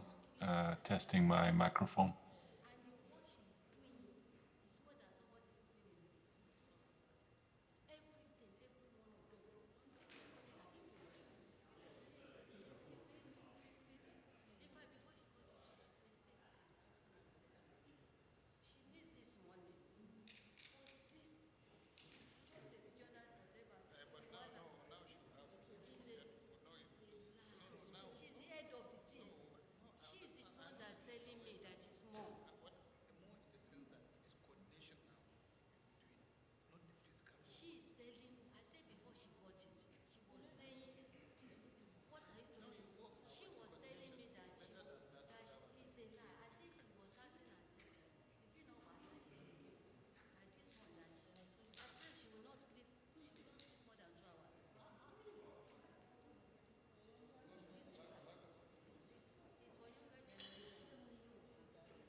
Hi, Simon. How are you? Can you hear us? I can indeed. Great to see you also. And we can hear you. So you can hear me? Just give me a thumbs up if you can. Can you hear? I can hear you. I'm not sure if I'm coming through on your side. Loud and clear. All right, and it's all. Welcome. So I'll just off the top want to invite folks that are sitting in the back to come join us at the table. We want this to be as interactive as possible, so please don't be shy. It's okay if you're doing your emails. We won't judge. We want people to be participating in the conversation as opposed to 75 or 90 minutes of us talking at you. Welcome to today's session, Searching for Standards, the Global Competition to Govern AI. My name is Michael Karnakoulis. I'm the Executive Director of the UCLA Institute for Technology, Law, and Policy, which is a collaboration between the School of Law and the School of Engineering. And this session is co-presented with the, co-organized with the Yale Information Society Project and the Georgetown Institute for Technology, Law, and Policy. Our objective today is to foster a conversation on the development of new regulatory trends around the world, particularly through the influence of a few major regulatory blocs, particularly China, the US, and the EU, whose influence is increasingly being felt globally, and the tension between rulemaking within these centers of power and the impacts of AI as they're being felt outside of this privileged minority. As part of that conversation, we have a fantastic set of panelists. We're not going to be setting aside a specific time at the end for Q&A. Rather, we're hoping to run this session more as an inclusive conversation. So what that means is that after an initial round of short 3-minute interventions from each of our panelists, strictly policed 3 minutes, we will be followed, we'll have a set of discussion questions, and for each of those discussion questions, after a couple of interventions from our panel, we're going to be inviting interventions and comments from the rest of you to engage on these questions as well. So please, again, come, for those of you who are just joining us in, come join us here at the table and participate. So without further ado, let's kick things off with a set of short kind of introductory comments from our panelists to discuss trends in AI governance related to their region and area of specialization. Out of deference to our wonderful host country, I'm going to start with Kyoko Yoshinaga, who is a project associate professor of the Graduate School of Media and Governance at Keio University, and also an expert at GPAI's Future of Work Working Group. Kyoko. Thank you, Michael. Welcome to Japan. I'm Kyoko in Kyoto. Okay. So let me, first of all, give you a brief overview of AI regulations in Japan. Japan adopts soft law approach to AI governance horizontally, while revising some sector-specific laws. It's not really known worldwide that Japan took the lead in introducing principles for AI research and development designed to guide related G7 and OECD discussions. In 2016, the then Internal Affairs Minister, Minister Takaichi, proposed 8 principles of AI R&D principles. Transparency, controllability, safety, security, privacy, ethics, user assistance, and accountability as non-binding international framework, which was agreed by participating G7 and OECD countries. And it contributed to the OECD's AI principles. Japan has social principles of human-centric AI, which was developed by the Cabinet Offices Council as principles for implementing AI in AI-ready society. And there are 7 principles to which society, especially state legislative and administrative bodies, should pay attention, and they are human-centric, education literacy, privacy, ensuring security, fair competition, fairness, accountability and transparency, and innovation. Then we have AI R&D guidelines made in 2017, which added collaboration to the previous 8 principles of AI R&D principles, which I mentioned earlier, for developers and business operators of AI.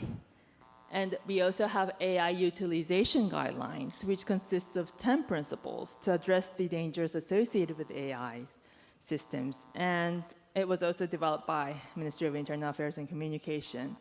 But these were for the developers, users, and data providers of AI.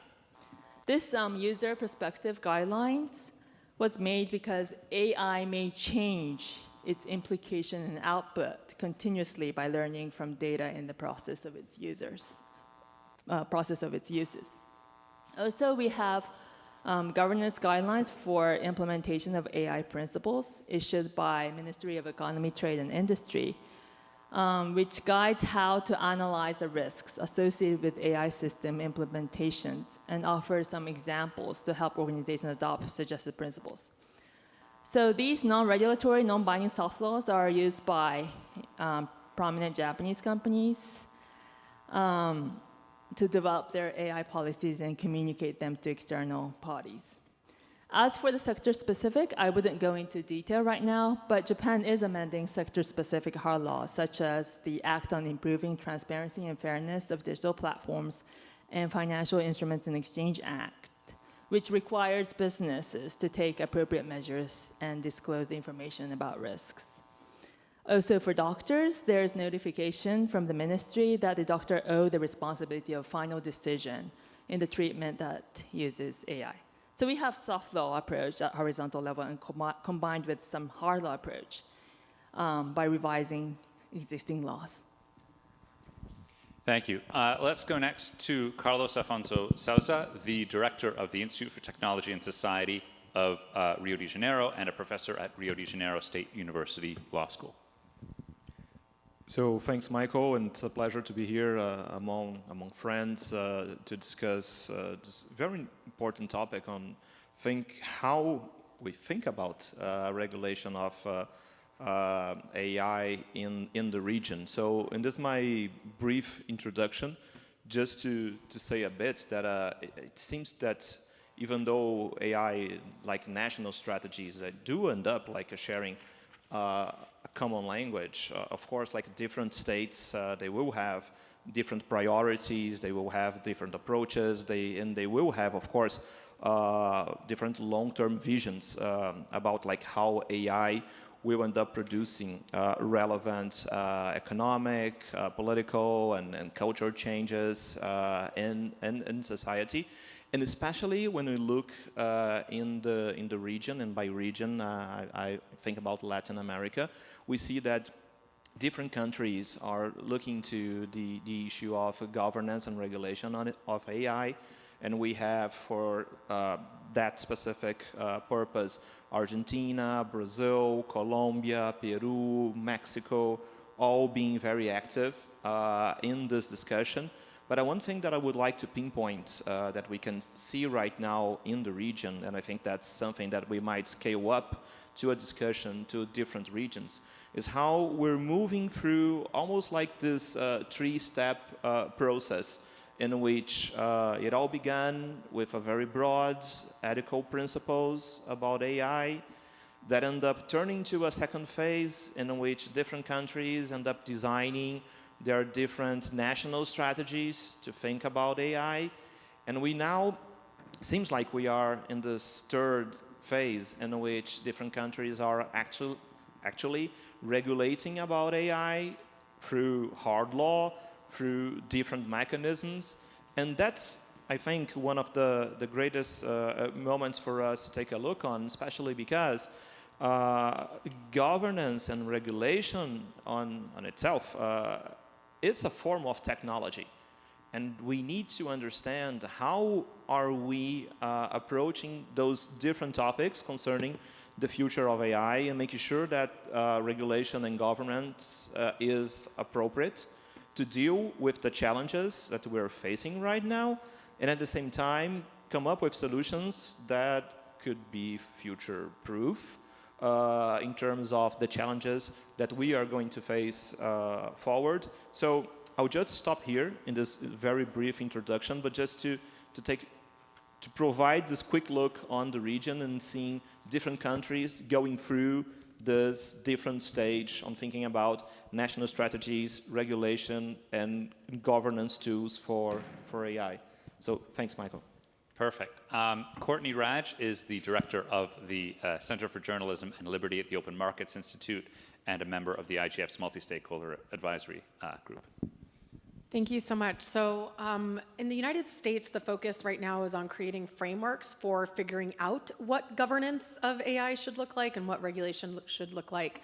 And I think one of the challenges is that we talk about AI as if it is a brand new thing without actually thinking about its components and breaking down what exactly it is we mean by AI, including the infrastructure, data, cloud computing, computational power, as well as decision making.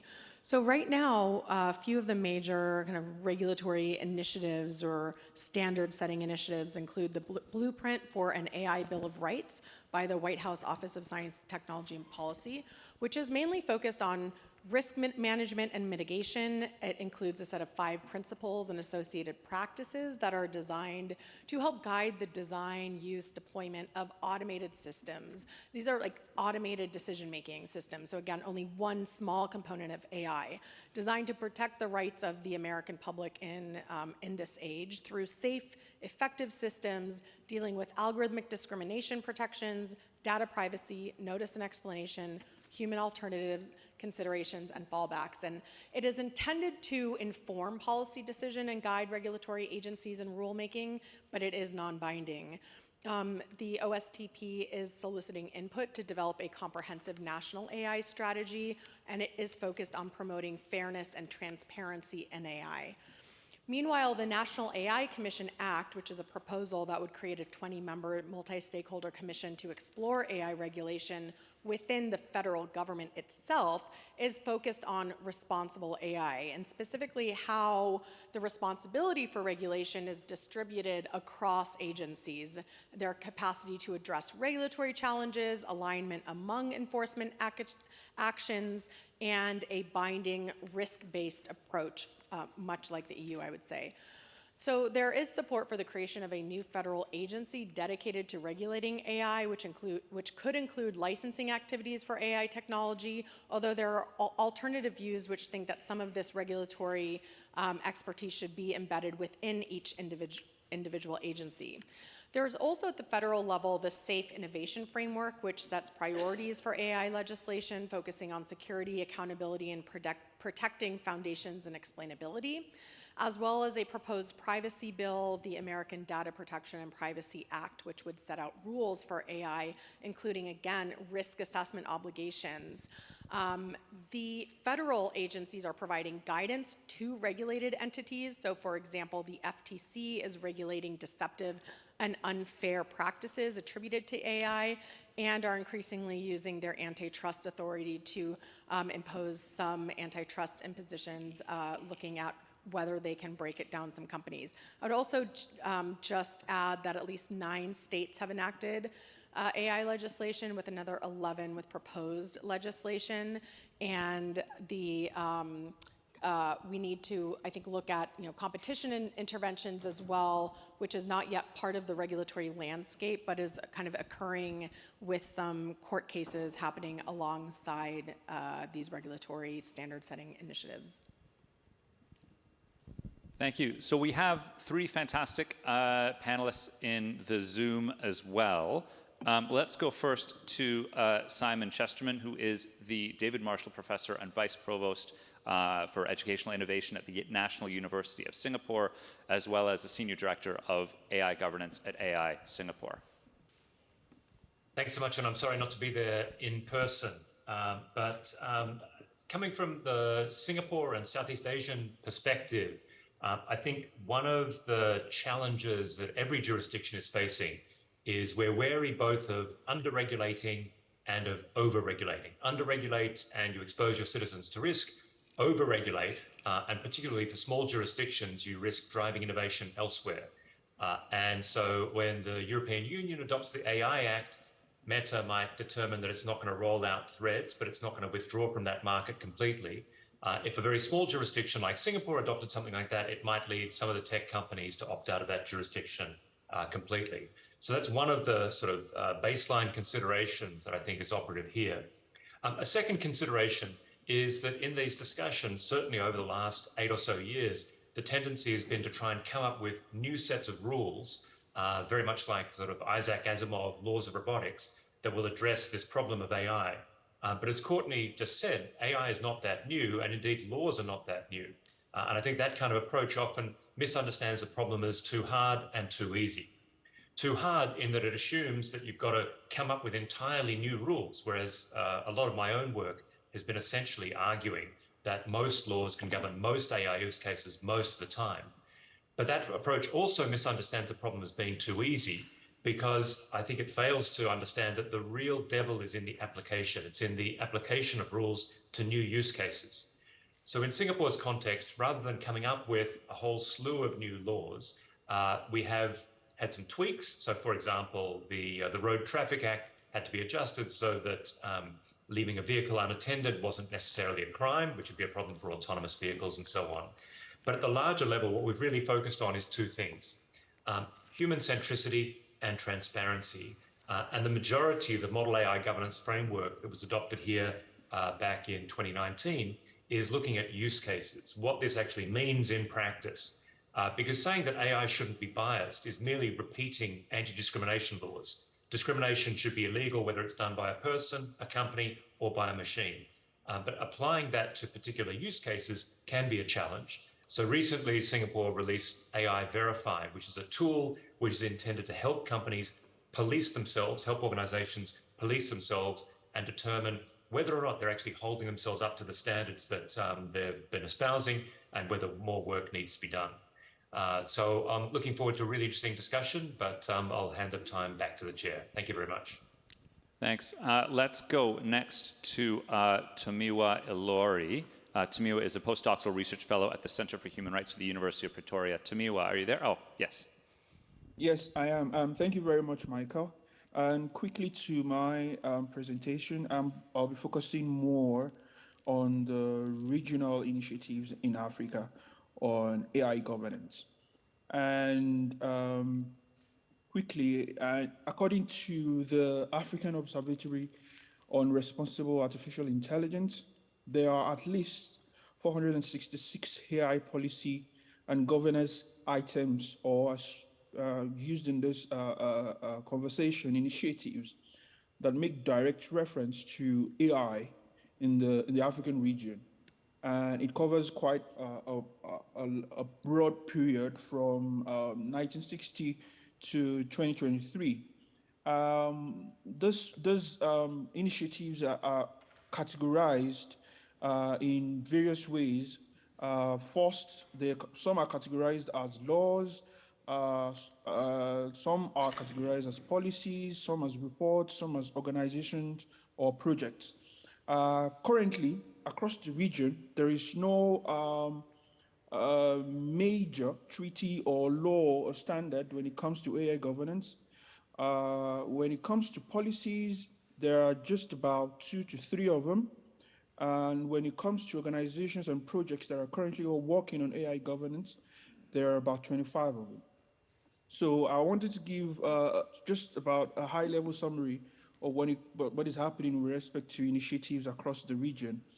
And these initiatives cover at least 17 policy areas, including access to information and accountability, data sharing and management, digital connectivity and computing, and so on. Generally, these initiatives are led by government, multilateral organizations, public-funded research, academia, and the private sector. And the jurisdiction this initiative cover include the national, we'll be looking at countries like Mauritius, Kenya, and Egypt, who already have a kind of AI, national AI policy. Then we have regional initiatives such as the AU Working Group on AI, and also documents that refer tangentially to the regulation and governance of artificial intelligence systems, such as digital transformation strategy that covers from 2020 to 2030. Then also the African Union Data Policy Framework. Then we also have jurisdiction like global jurisdiction like the OECD AI initiatives and also subnational initiatives. Quickly, that said, artificial intelligence governance in Africa is still very much at its infancy. And most approaches for now are soft, but we're already seeing growing interest towards a hard law approach. And that was just a recent example from, for example, the Kenyan government that has signified interest to now pass a law with respect to regulating AI systems. However, while governance may tarry for a while, interests are increasing from diverse key stakeholders such as governments, businesses, civil society, regional institutions, and many others. What this signals is that governance will not only catch up, will not only have to catch up, but when it does, it needs to be dynamic and respond to the unique challenges faced by Africa as a region in order to ensure that we do not replicate ongoing inequalities. I will stop there for now. Thank you. Thank you. And finally, let's go to Irakli Khodeli, who is a program specialist for UNESCO, to introduce their initiatives in this area. Thank you very much, Michael. Good day, everyone. Thank you for inviting UNESCO to join this panel. My name is Irakli Khodeli. As announced, I'm from the Ethics of Science and Technology team of UNESCO, and I'll be contributing to our discussion today from a specific angle of the UNESCO's recommendation on ethics of AI, focusing on the tool as for its proven potential to guide countries on AI governance and AI regulation. The recommendation was adopted. So in a way, I'll be very happy to be bringing in a global perspective on AI governance. Global because the recommendation that I've mentioned was adopted almost 2 years ago by 193 member states of UNESCO. It is grounded in overarching fundamental values such as human rights, human dignity, diversity, environmental sustainability, peaceful societies. And then these broad values are translated into 10 principles. There was a lot of mention of the principles already. There is perhaps nothing new in the UNESCO principles either. For instance, Kyoko has mentioned some of the principles that were guiding the national discussions in Japan, and also OECD principles were mentioned. What does make UNESCO's framework distinctive is the specific emphasis on gender, because UNESCO believes that this should be actually disassociated from the general discussion on discrimination, because there are some specific and severe harms and threats to gender diversity, gender equality. And there's also an emphasis on environmental sustainability, because oftentimes in the global discussions this is overlooked, this dimension. And then finally, these values and principles are translated into concrete policy action areas by the recommendation to show the governments how you can actually operationalize these principles in specific policy contexts, whether this is education and scientific research, whether it's economy and labor, whether it's healthcare and social well-being, etc. There are 11 different communication and information. There are 11 different policy areas of the recommendation. Now, there has been, as you're aware, a lot of discussion globally focusing on the risks posed by AI, ranging from benign to catastrophic, and from unintended to very much intended and deliberate harms. But we understand that the risks are significant, and these risks are also cross-border.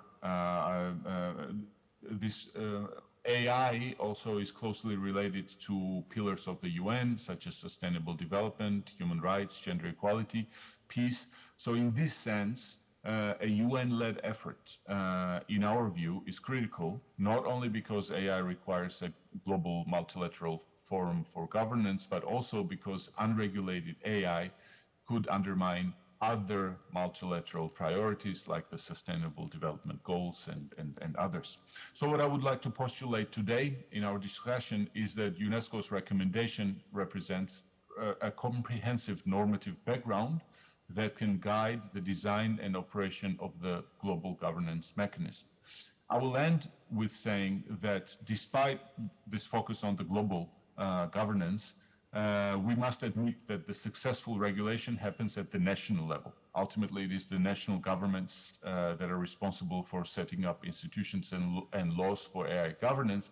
And here, again, the recommendation on ethics of AI comes in handy because we are currently working with governments around the world, both in the global north and global south, to help them make a concrete use of this recommendation by reinforcing their institutions and the regulatory frameworks based on this overall ethical framework.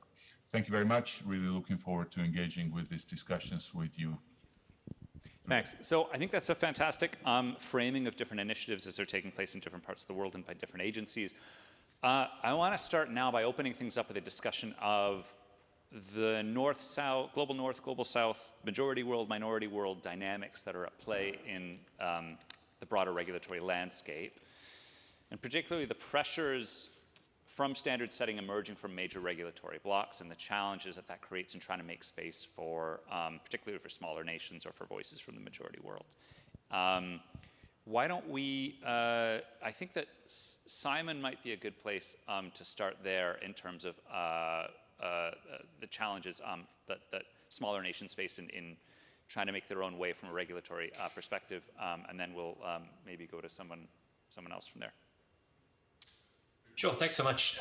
And again, it's great to be part of this conversation. I think as Carlos said earlier, there are phases that countries go through. It starts with principles, but indeed those principles themselves, this sort of set of ideas that, as Irakli said now, we've seen in the UNESCO document, you can actually trace their origins back through primarily Western technology companies. It was around 2016 to 2018 that Western technology companies, partly because it was around that time that the Cambridge Analytica scandal revealed to many that the risks of errant AI went beyond a weird Amazon recommendation or a biased credit or hiring decision to actually potentially impacting elections. And now we've seen with generative AI, everyone's suddenly realizing that AI could actually affect their jobs. So we've seen this spread around the world. And it is now, I think, a truly global discourse. But there are three challenges, I think, facing small countries in particular. The first is the one I've already highlighted, the sort of whether to regulate. Because if you're a small jurisdiction and you regulate too quickly, one of the concerns is that all you will do is drive innovation elsewhere. That can happen to big countries as well. An example of this is when in 2001, the United States imposed a moratorium on stem cell research. And that really just led to a lot of that research moving elsewhere. So that's the first question, whether to regulate for fear of driving innovation elsewhere. The second is when to regulate. And here there's a useful idea that some of you might be familiar with called the Collingridge dilemma. This goes back to David Collingridge, a book called The Social Control of Technology.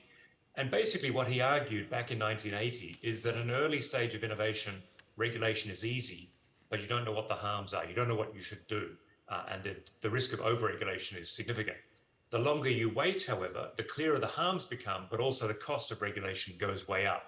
And so I think, again, for smaller jurisdictions, there is this wariness of losing out on the benefits of artificial intelligence. And as we carry on this discussion, I do think it's important to keep in mind that there are risks associated with over-regulating as well as under-regulating AI. The third challenge, and this faces many countries around the world, but again, in particular, smaller countries, is that in many ways, the biggest shift over the past decade of machine learning is the extent to which fundamental research as well as application has moved from public to private hands. Back 10 years ago, at the start of the machine learning revolution, a lot of the research was going on in publicly funded universities. Now, a decade later, almost all of it is happening in private institutions, in companies. And that means a couple of things. Firstly, it means it greatly shortens the speed of deployment from an idea to application. And we've seen that in generative AI in particular. But secondly, again, it limits the ability of governments to constrain behavior, to nudge behavior, or even to be involved in the deployment cycle. So with those ideas, I'll hold off. But again, I'm really looking forward to an exchange of views. Thank you. Great. Let's go to Carlos next, and then I would like to hear from someone in the room. Please express your interest now if you're interested in intervening in this. And since we're talking about regulation, of course, architecture is a form of regulation as well. And the architecture of this room might be non-inviting for people to come up and provide their ideas and to join the conversation. So please feel free to do that. And just to offer a quick segue on what Simon was saying. One challenge that we might face when we think about governance and regulation of AI in the majority world is that AI might be invisible, might be something really ethereal, hard to grasp on how regulators could enter into this discussion to begin with. And of course, that will end up creating the effect that examples that we can take out from different countries that have already regulated this topic end up as creating a very strong influence on the models, the categories, the way in which this conversation is actually being set up in those countries. And we now face a challenge because we want countries from the majority world to be protagonists in the discussion about governance and regulation of AI. But at the same time, when we think about especially the largest countries in the majority world, they end up serving mostly as a resource for users of the AI most famous applications than anything else. And this is, I think, something that we need to pay extra attention, because when we think about the regulation and the governance of AI, we need to think about what we are trying to communicate, what are we addressing, because one thing is the deployment and the creation and the design of AI, and another thing is the usage of this AI application. And when it comes to the majority world, we can see pretty often that the applications were not going to be designed, created in those countries, but they will be used heavily in those countries. So it's quite obvious that the discussion about how to regulate not only the creation, but also the use of those applications will be key for the successful experiences of those initiatives on regulation and governance. But I'll just stop here, Michael. Perfect. Let's go here to the back and then over this way afterwards. Thank you so much. Dr. Ali Mahmood, I'm from Pakistan. I'm heading a provincial government entity that is involved in policy making. It was interesting to listen to Simon, who mentioned that under-regulation and over-regulation, both, there has to be a balance. And the thing is that we have a national AI policy. It's a draft. It's in the draft stage, and we're currently getting input from a lot of stakeholders. Now, it does touch upon the aspect of generative AI because it's a newer phenomena, but it's had a really disruptive effect in so many ways. And we talk about the ethical use of AI, but as long as generative AI, for example, I'll consider a use case that as long as it's assistive in nature, it's acceptable. But beyond that, it can be considered unethical. So I just want to learn from the panelists that how can we strike a balance over there so that, because if at the government level, if we look at the education sector, there are a lot of problems already, being raised by different government institutions, educational institutions, universities, that generative AI is misused. So at a policy level, I would like to know, how can we address this problem? Thank you.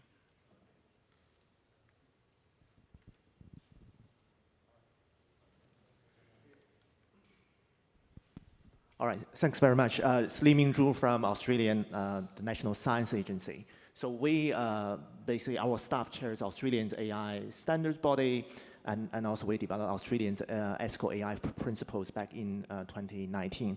So as a science agency, interestingly, we are not allowed to comment on policy and regulation because we provide scientific evidence into these policy discussions. But I think I want to raise 2 points. One is, no matter the standardization and the policy and the regulation, you need to measure the risks, the size of the risks. And that's a scientific question. And we need to have an international research alliance on how to measure those risks. Once you fully understand how to measure those risks, then you can probably reduce those risks and make a very informed decision.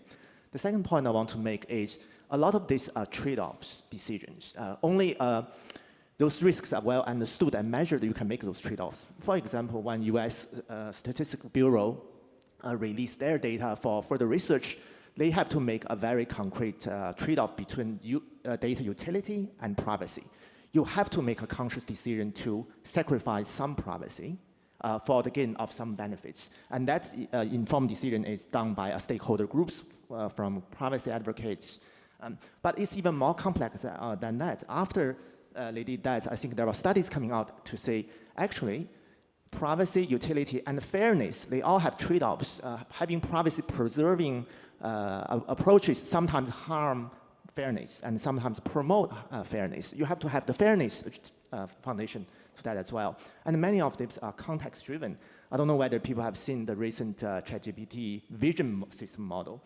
And they basically said one of the use cases they have is blind people wanting to have face recognition. That's the #1 feature they requested. Because blind people to say, I just want to have the same level of ability of normal humans in a room to recognize face. But based on face recognition risks and the various legislations, they are not allowed to have that.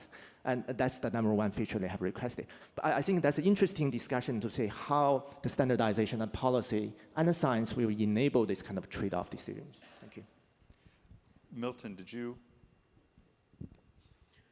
So I just wanted to raise a question about something. I can't remember which panelist said that when we talk about regulation, we're necessarily talking fundamentally about national governments. And if you look at what AI consists of, break it down into its component parts, as Courtney said, you're looking at a combination, really, of data resources, software, programs, networks, and devices, computing devices. And all of those are globalized markets. And with the internet, and here's where I'm trying to create a link to internet governance, which is what this forum is supposed to be about, although we might want to rename it the IGF.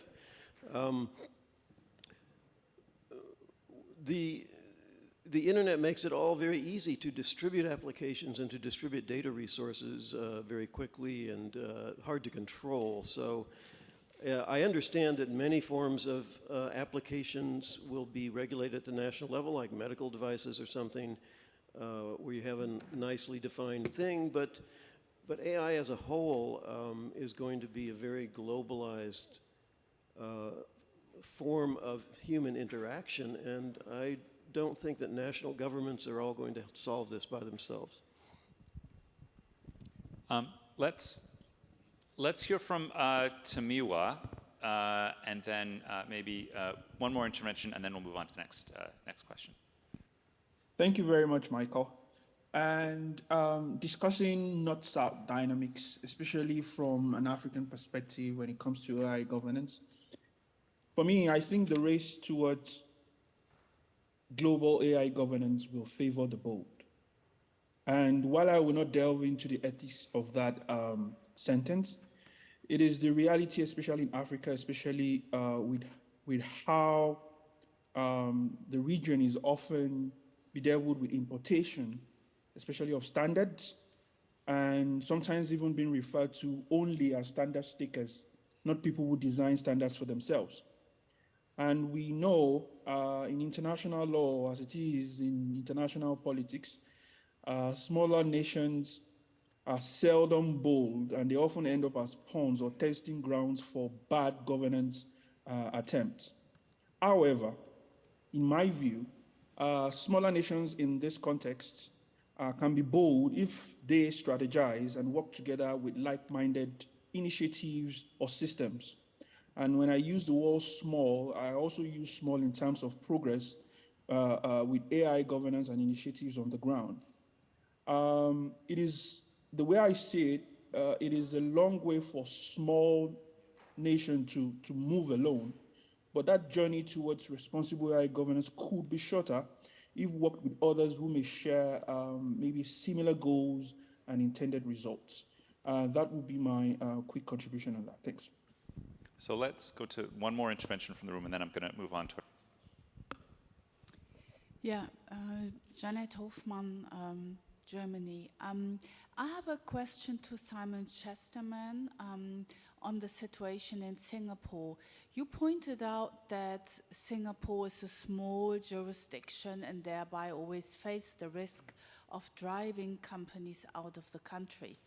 But I was thinking of the fact that Singapore has quite a number of really successful companies under public ownership.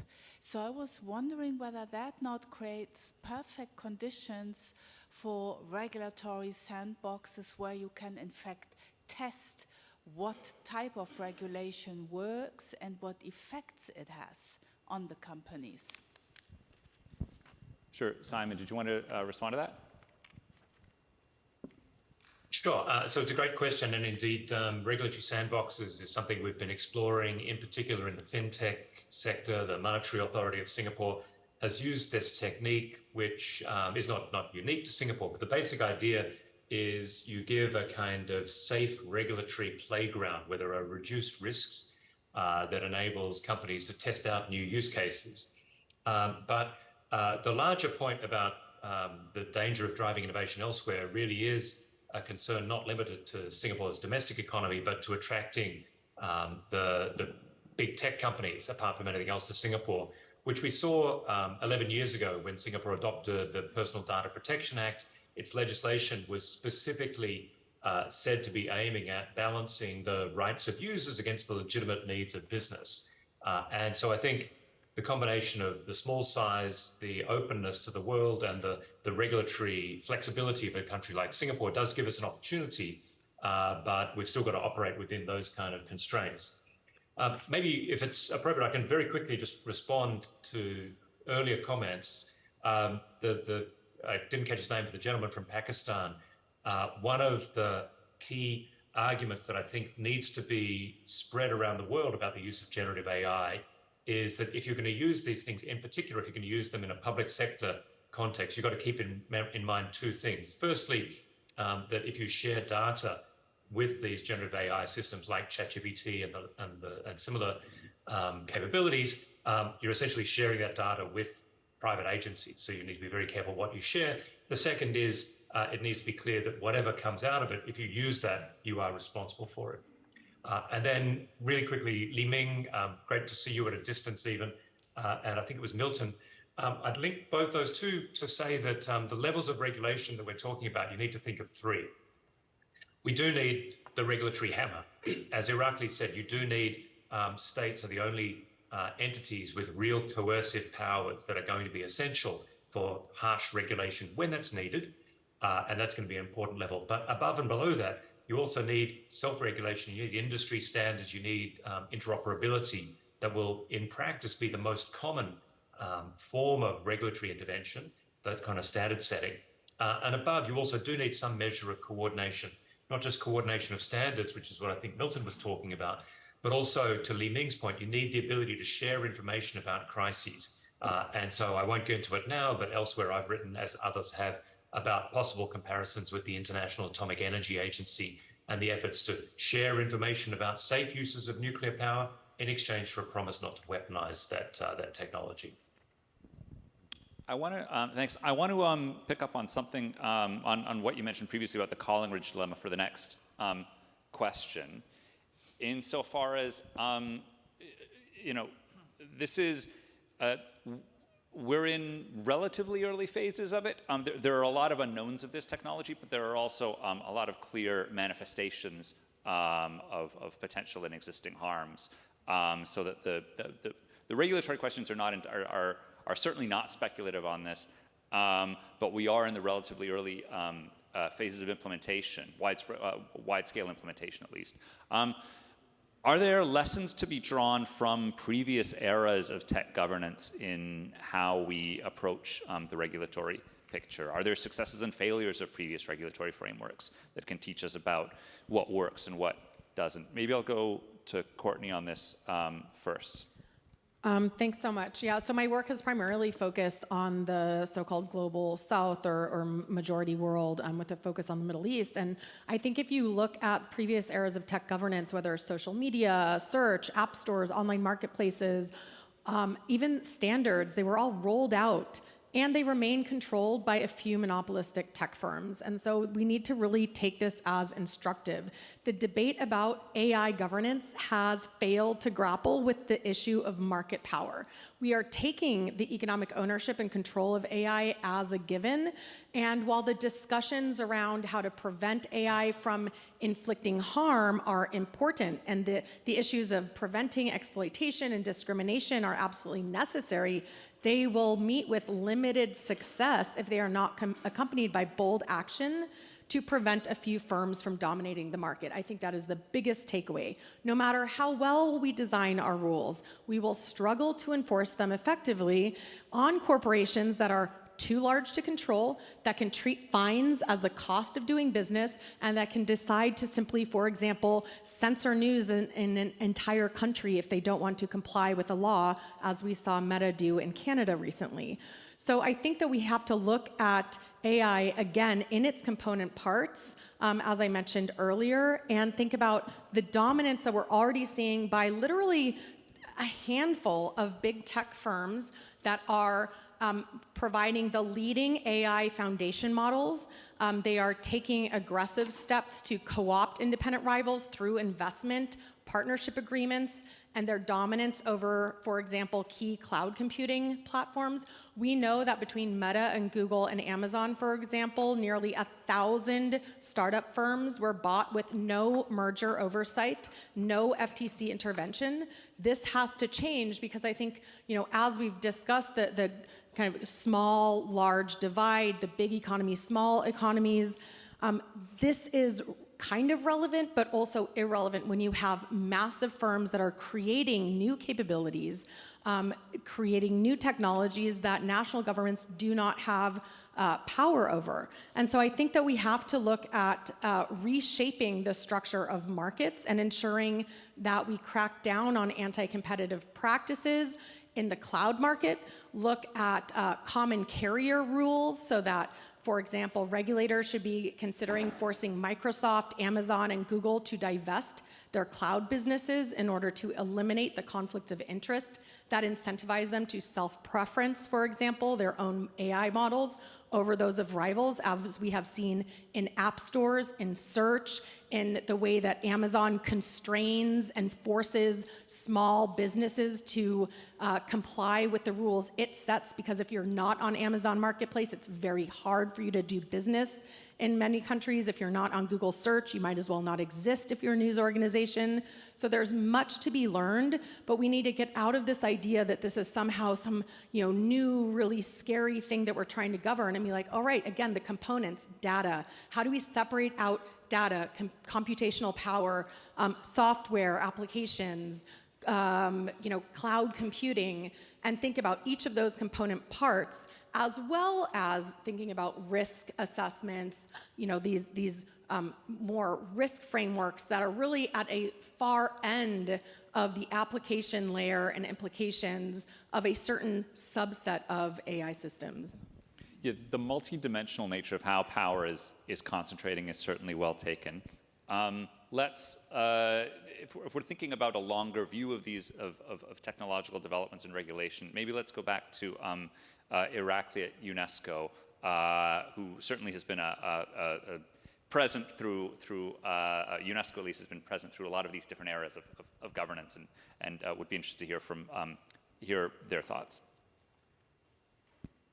Sure. Thank you very much, Michael, and also to all the other participants for very insightful comments and discussion. This is actually a really nice question for me to also get back to something that Milton has mentioned in terms of the difficulty for member states to govern something that is so cross-border in nature, and that has to do with things like the flow of data across borders, internet, etc. Because that relates to, how have we are there cases where we have successfully regulated an emerging technology? And my answer there goes that you need to have, and I might be reiterating some of the points that Simon has made and other speakers have made, is that the successful regulation of any technology, in our view, takes regulatory frameworks existing at different levels. Of course, at the global level, that's precisely, again, responding to Milton's questions. That's precisely why you need a global governance mechanism that coordinates and ensures compatibility and interoperability, between different layers of regulation. Usually, at the global level, you have the softest level of regulation. It could be a declaration, it could be a recommendation, but it could also be a convention, which would be a more binding document. And this is what, at the international level right now, at the UN level, that's what the conversation is about, is what kind of a regulatory mechanism that you have. Then let's not forget the importance of the regional organizations and regional arrangements. Of course, European Union comes immediately to mind, and it has been mentioned many times, but ideally we would want to have the same type of movement within African Union, within ASEAN, in Asia. Council of Europe already has a movement to a concrete process towards an instrument, of course, OECD. So a regional organization, regional regulation would be very important. Then again, national. We cannot avoid the fact that whether it comes to redressing cases where harm has been done or enforcement of different mechanisms, then the national level is indispensable. And let's not also forget subnational level.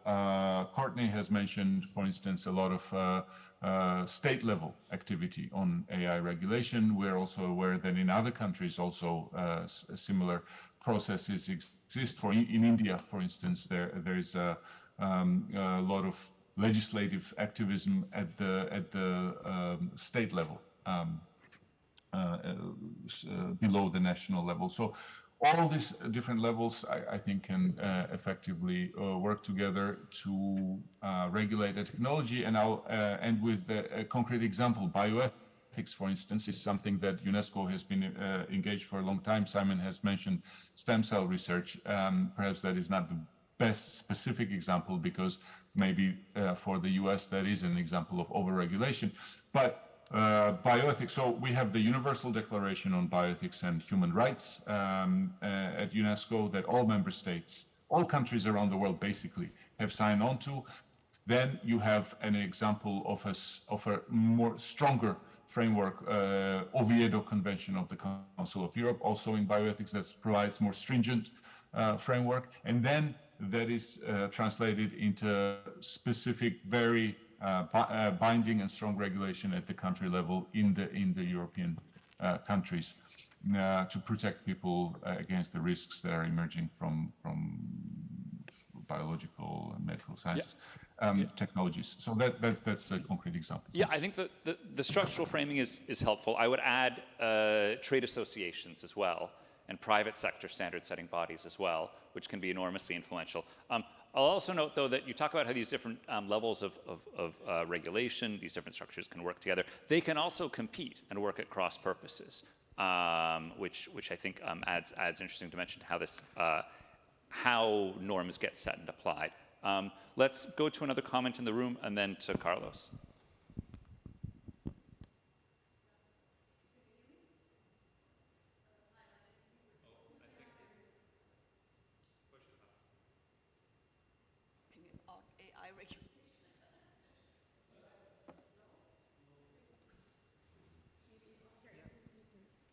can use this one.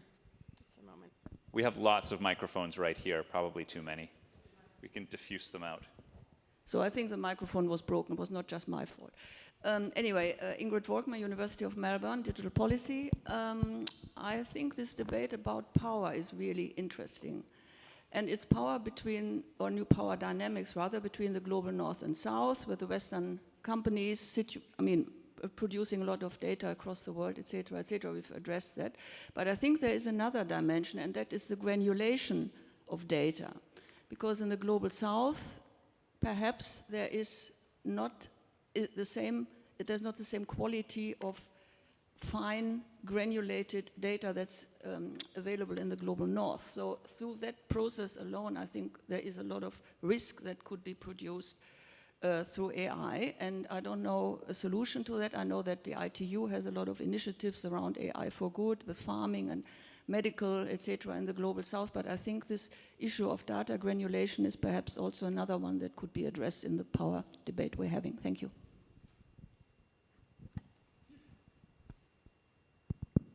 Super quickly, since we are discussing like what are the lessons learned on the at least 25 years of thinking about internet regulation, maybe one thing we should take into account is that copyright and freedom of expression were the two issues addressed early on the regulation of the internet. And by the time social media end up appearing in the global scenario, we had this surge of personal data protection laws that was fundamental for us to understand what internet regulation looks like in the last decade. So when we shift gears into the discussion about AI regulation, looks like we have at least two very interesting questions in comparison to this experience that we had with the regulation of the internet. So first one is how much the modeling of personal data protection laws, such as concerning about risk analysis, will end up influencing the way in which AI regulation will be shaped. And the second one is the decisions that were end up being taken on the issue of platform liability in different countries, in different regions, and how can we, on a certain way, take that into the discussion about the damages caused by AI, because it looks like, first of all, we need to ask ourselves what type of AI we're talking about, what type of damages are we talking about, and especially, I think we have an entirely different discussion when it comes to AI, because when it comes to AI, we have this opportunistic discussion in which if the AI application end up causing trouble and damage to other people, the AI application is dumb, and you have, quite the opposite. The AI application is super smart, and the robot, the application, decides on itself to cause the harm. But on the opposite end, when the AI application end up providing you profit, such as in the discussion about copyright, you want the machine or the application to be as dumb as possible. So you as a developer, you as the deployer of the AI, you end up having all the profits of having this type of application out there in the market. So I think this is a type of discussion that we didn't have back then in the discussion about internet regulation. And this is very unique to the discussions that we have right now on AI, this opportunistic usage of the autonomy of the AI application. And I think this put us in a very different set of questions. Yeah, I think the copyright example, anytime you're talking about learning from previous eras of regulation, the copyright example is incredibly salient. And I would say, I think that even today, enforcement of IP rights online today is vastly stronger than, say, enforcement of privacy rights. And the reason for that, it's entirely a legacy of the early prioritization of harms that were viewed as the most pressing and the most urgent to address early on in that regulatory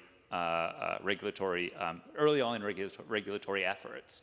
And I think, the point about needing to be deliberate and careful in selecting how harms are understood and prioritized in the current regulatory, as we grapple with developing new regulations now, is incredibly important, because this will ripple forward over time as these technologies continue to proliferate.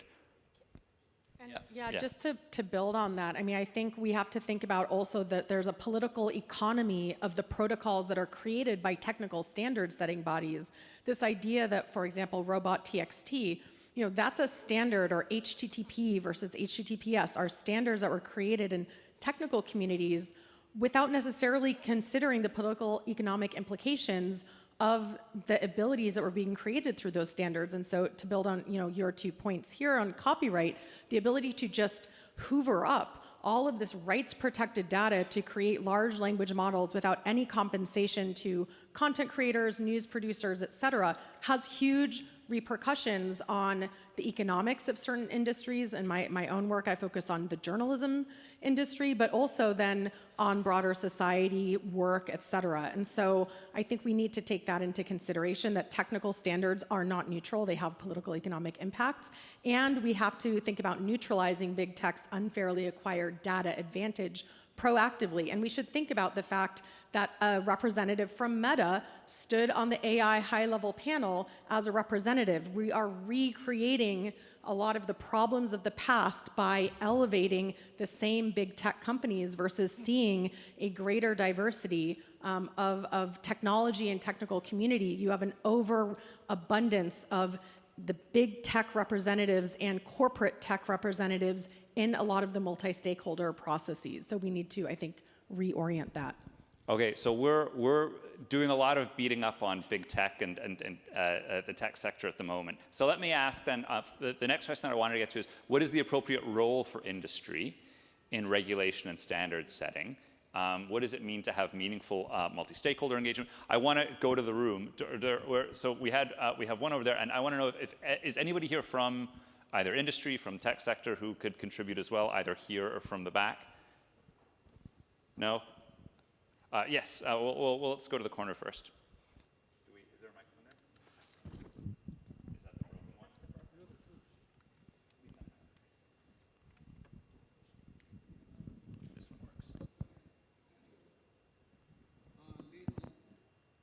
works. Test. Can you hear me now? Okay. This is Guo, actually from IGF. And it's kind of interesting. I learned natural language processing in the 1980s. I don't know how many of you is, learning the natural language processing in the early days. And it's really a big difference between the 1984 and now. Because in the early day, we are talking about the algorithm, but this day we are talking about a massive database. The machine is learning from the massive database. But I don't know anybody to have a study in this kind of situation. Because today, the AI is learning from massive of the database. But the problem is, let's try to think about a two group. A group is a group of the people that produce the huge data, and such the machine can learn from this huge data from the group A. And thinking about it, there's another group of the people. They don't produce a lot of data. That means machine cannot learn enough from this group B. Now when the AI machine, after this whole study, and then try to generate their comment or whatever the result, is that it's possible because this data is less, this data is more. So there will be generate kind of discrimination to the group B and prefer the group A. I don't know anybody study such of case. Okay, I'm going to make one more call for anybody from private sector or industry to discuss the role of the private sector in regulation and in crafting good regulations and standard setting. If nobody speaks up, you don't get to complain if our outcome document is not fair. So well, let me frame it this way then. I mean, we hear a lot about multi-stakeholderism. What does it mean to have a meaningful multi-stakeholder process in terms of crafting either standards or regulation in this space? Why don't we go to Kyoko first, and then someone in the room who would like to chime in, or in the Zoom. So let me talk about the industry role. Industry should consider developing or using responsible AI as part of their corporate social responsibility, or as part of their environmental, social, and governance, ESG practices. Since the way in which they develop and sell or use AI will have huge impact on society as a whole. So I would like to point three main things that what organizations can do.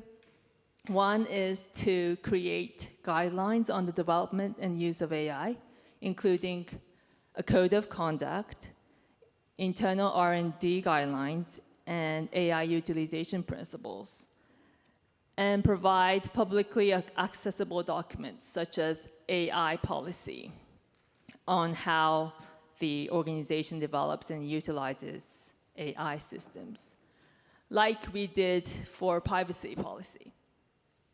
And this is very meaningful, and I know this because I was working in a think tank developing AI systems. I was in charge of AI risk management and compliance. But when we made those and we made an AI policy publicly available, all the people involved in this developing AI process will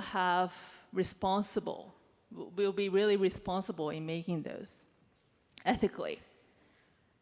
And so it's like a manifestation, but I think this manifestation is very important and effective for the developer companies and user companies to be responsible for making and using AI appropriately.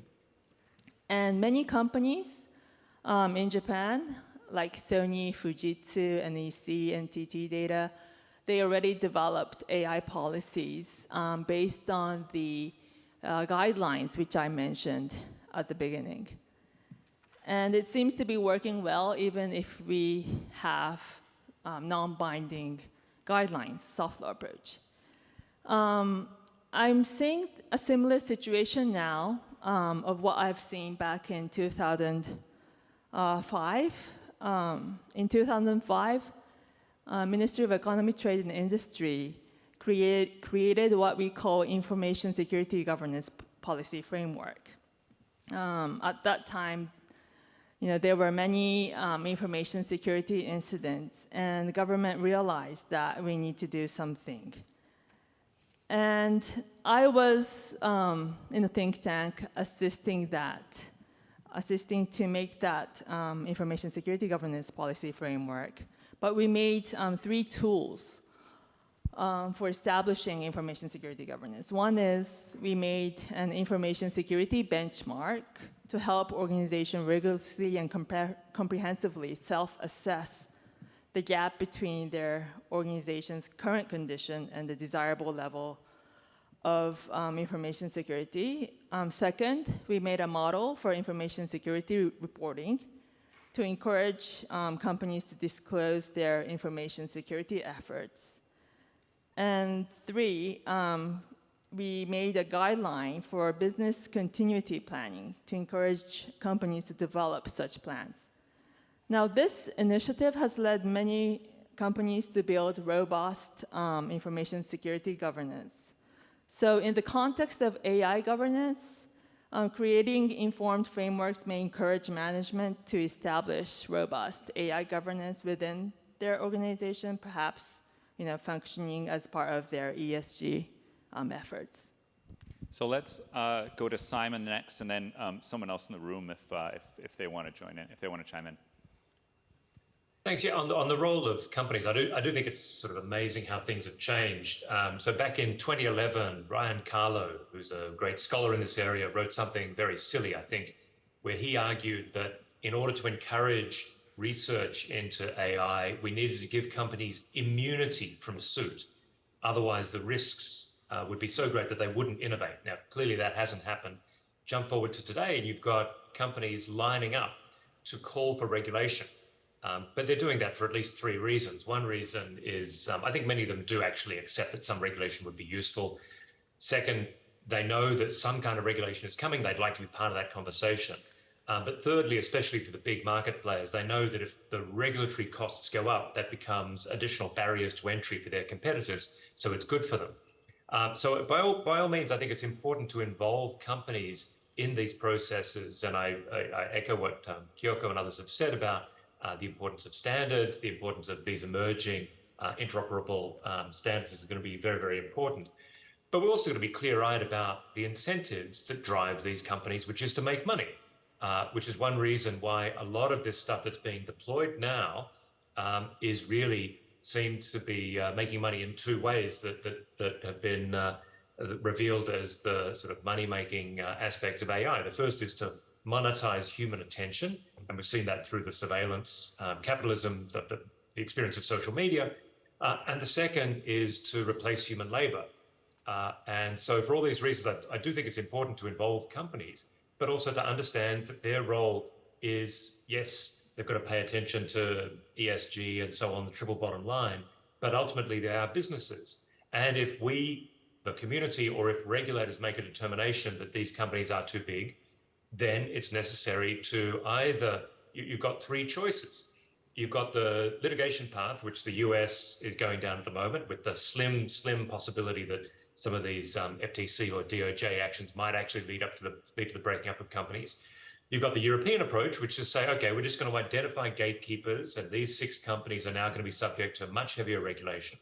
Or you've got the Chinese approach, which is to say, well, just through executive action, Alibaba is going to be broken up into 6 companies and address the problem that way.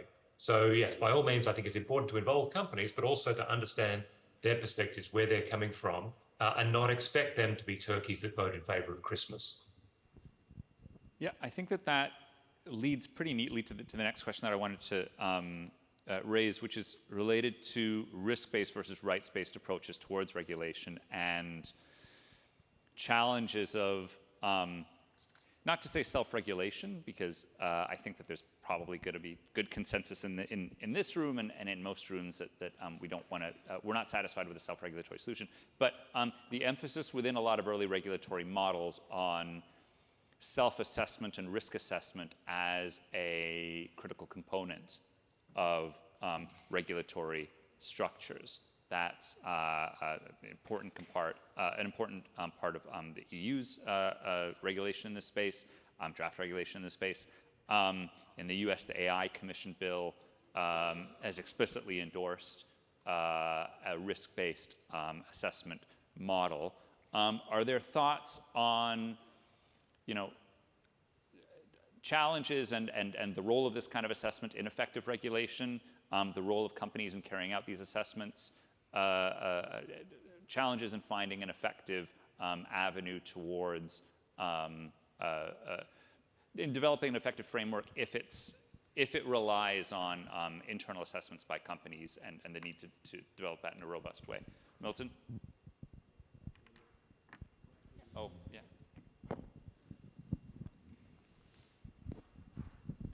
Well, I think the risk assessment approach that is in one American bill and in the European bills are kind of a joke. Basically, they are asking for self-assessments.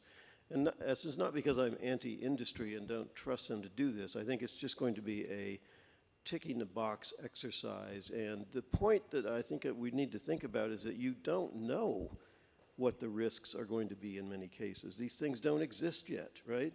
And so you cannot, that's what makes me laugh about the European model. So people are supposed to sort themselves into the 5 different risk levels, but how do you know what the risk is until it happens? And so I don't believe in this kind of ex-ante forms of regulation where the government pretends that it is all-knowing and it thinks it can decide.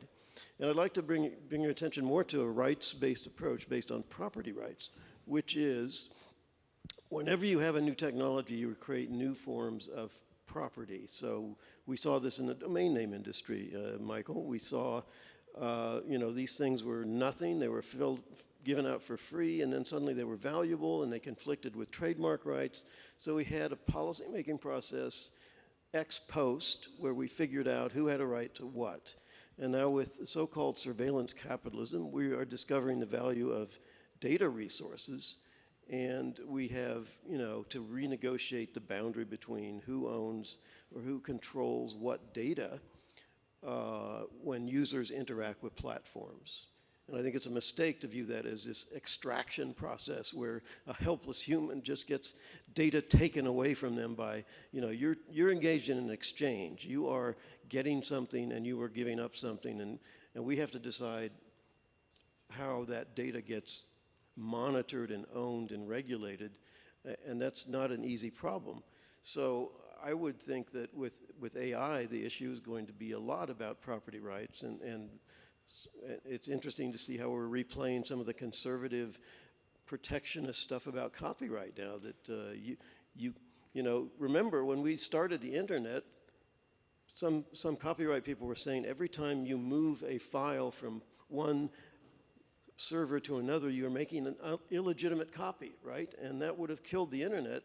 They wanted the definition of property rights in digital items to be so strict that we simply would not have had an internet. So we have to be careful about that.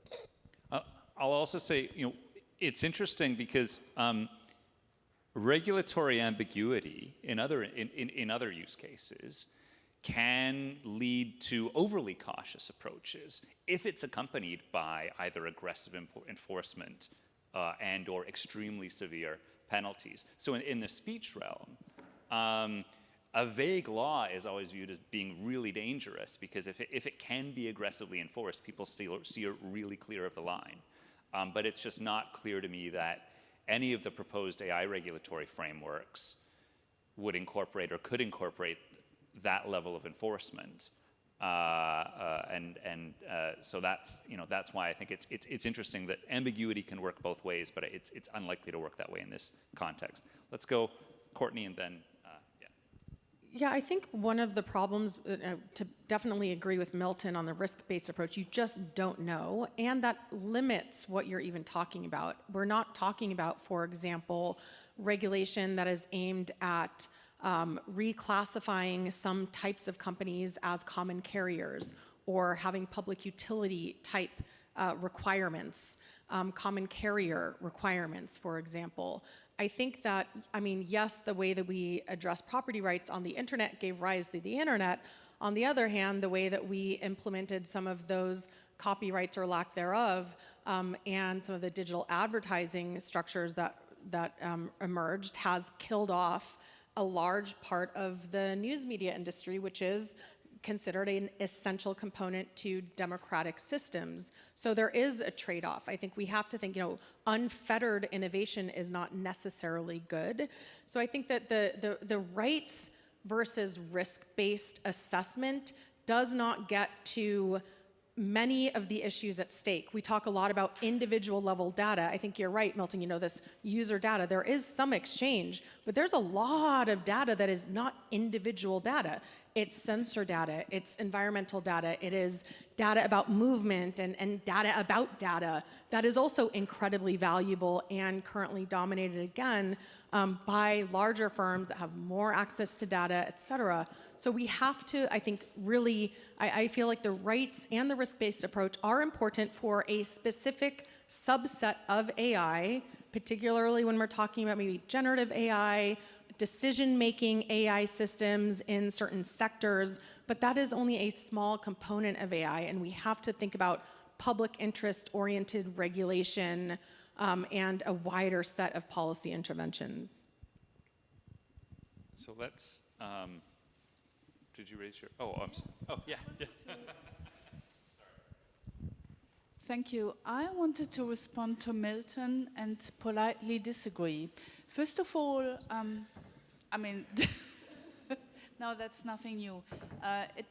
My objection concerns the fact that you think it's ridiculous to ask platforms to assess the risks. First of all companies have lots of experience with risk modeling. As a technique, it's not new to them. They're used to doing that. And now they are asked to assess the risks vis-à-vis some fairly specific groups, vulnerable groups, to well-being, to all sorts of things. And as we know through various leaks, they know themselves what they are doing to specific user groups. Also, that is not new to them. And finally, the DSA gives researchers now privileged access to data produced by platforms in the area of risk. And I think it will be possible to some extent for research to assess how platforms assess the risks they impose on societies. It will be, I think, fairly interesting to see particularly how platforms deal with the question of general risks to society. I have no clue how they're going to operationalize that. They will have to do that to tick boxes, but there are research groups that will be able to hold them account on the ways how they approach this problem. Yeah, I think a lot of us poor non-EU researchers are jealous of our colleagues that are going to be able to do some really interesting research based on that. But you still need funding to do that, yeah. right? You're relying on underfunded civil society and academia to provide oversight of powerful, wealthy companies that do their own risk assessments but may fire the people who find the risks or bury that research. So it's not a perfect solution. All right, so Carlos, did you want to intervene? And then I think we have a comment on the corner.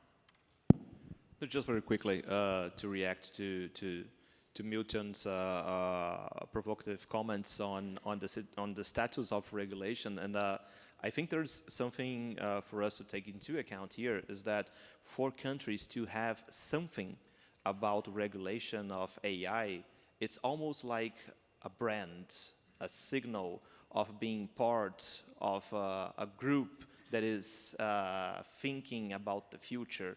And that's been leading us to situations in which we come up with regulation that are far from perfect, but we keep hearing that in different countries, in different discussions, people say, it's better than nothing. So I think this is a moment in which we should think about should we be happy with having something that is like better than nothing, just to be part of a group of countries that have already enacted something? I think quite the opposite. We are in a very important moment in which we could learn from the experience from abroad, coming up with lessons learned and best practices to come with interesting and innovative solutions. But just to react to Milton's comments, I think that when we look to some, especially thinking about the influence of the European solution to some of those topics, we have shadows of the European solutions appearing in different countries, solutions that might not even function properly, but legislators will say, hey, we have done something. So by the end of the day, better than nothing.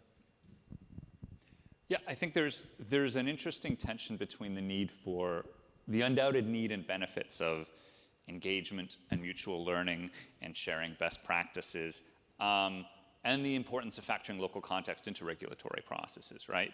Like obviously, I don't know that the world benefits from 195 different, radically different frameworks, but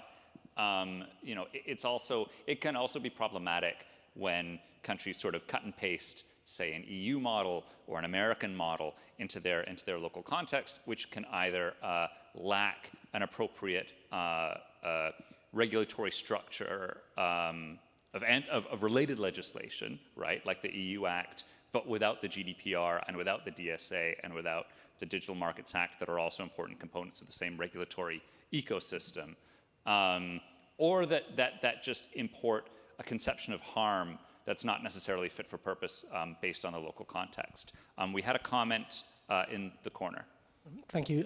My name is Sunny. I'm from the National Physical Laboratory of United Kingdom. There's a few words, and I thought we were drilling towards what I was trying to say earlier on, but it's actually maybe helped me a bit more now that everyone else has spoken. So the word assessment, I think, is where I'm going to start. And so that's expressly a measurement activity is probably where I'd start with that one. So how are we going to measure all these things? So how are we going to measure compliance, performance? How am I going to measure how I can trust a system or that it's safe, depending on the context, because every context is different? So there's a lot of thought. It's a bit of a paradigm shift that's coming, and it's coming in our part of the world as well as just generally. And when I mean our part of the world, I mean the measurement part of the world rather than any geographical part. So how do we measure these things? And before standards are things called pre-normative standards, which can be anywhere from 2 to 20 years in development before you get to the standard. So this is how you can measure what it says on the tin. And so there's a lot of work that needs to go from that side of things. And so the kind of work that NIST does in America is what MPL does in the UK. So there are 100 signatories to this thing around the world, nation states. So there could be an interesting platform where some collaboration, some multi-stakeholder approach occurs. And the reason I say that is the organizations like us, we sit on that cusp between industry, academia, and civil society. And then just to hit on the what can industry do for us part is we need to collaborate with industry. They provide access. They will provide access to resources, be that compute, be it to the models. They bring us access to case studies and use cases. And also that knowledge and understanding, we can help them, they can help us to help them, because then we open things up and we get different lenses can be supported on various things. And then the last thing is this context thing. So it's not just about quantitative measurement, it's about qualitative. So what does a socio-technical test bed to measure the trustworthy outputs of AI actually look like? And that's something that the world needs to work on together. Thank you. Thanks. Kyoko, did you want to? Yes. Oh, yeah, please. Yes. I understand that the EU, US, and Japan are all taking risk-based approach right now. And I think it is important to examine what the risks are beforehand.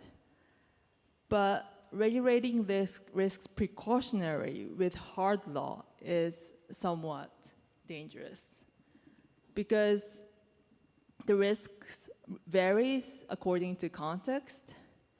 Also, the level of AI technology varies among countries.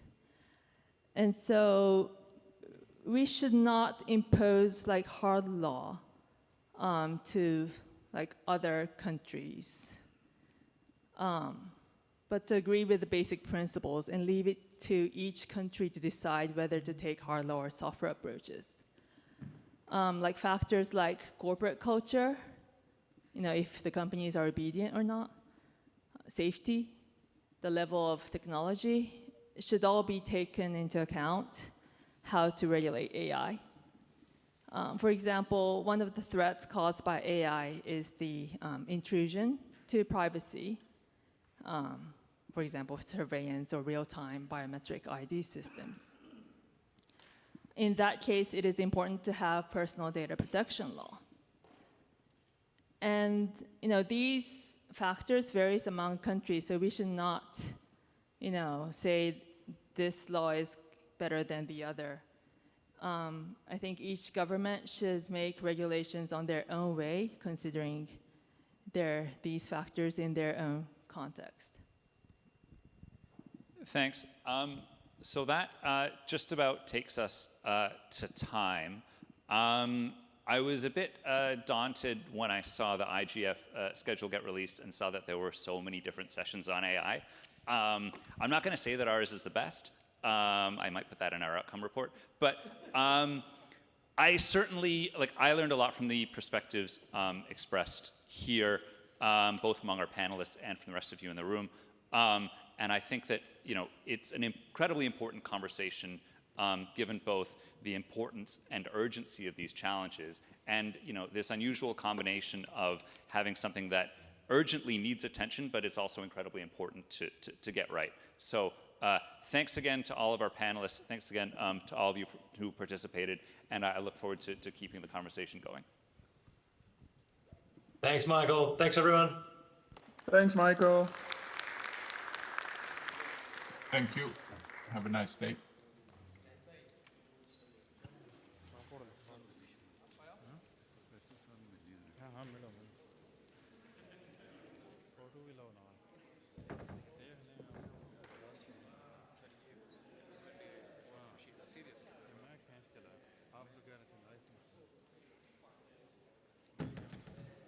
Better life में आ ले है ना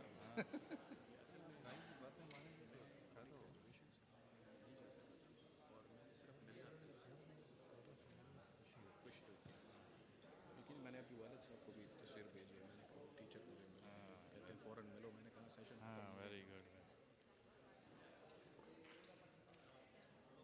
इनका session भी अच्छा था वो Singapore से नहीं था वो बड़ा बंदा कमिटेंट है उसने बड़े सही बाकी तो ऐसे लगे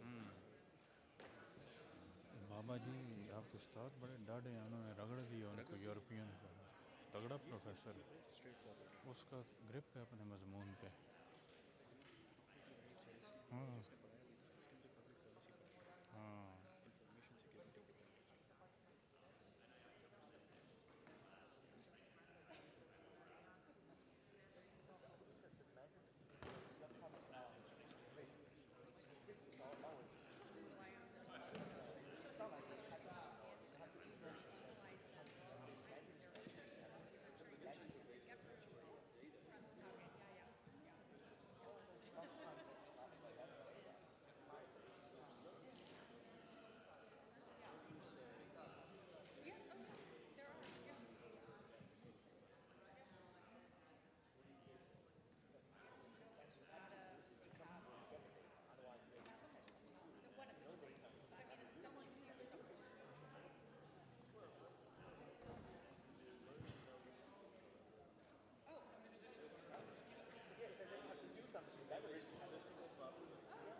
うちょっといけます。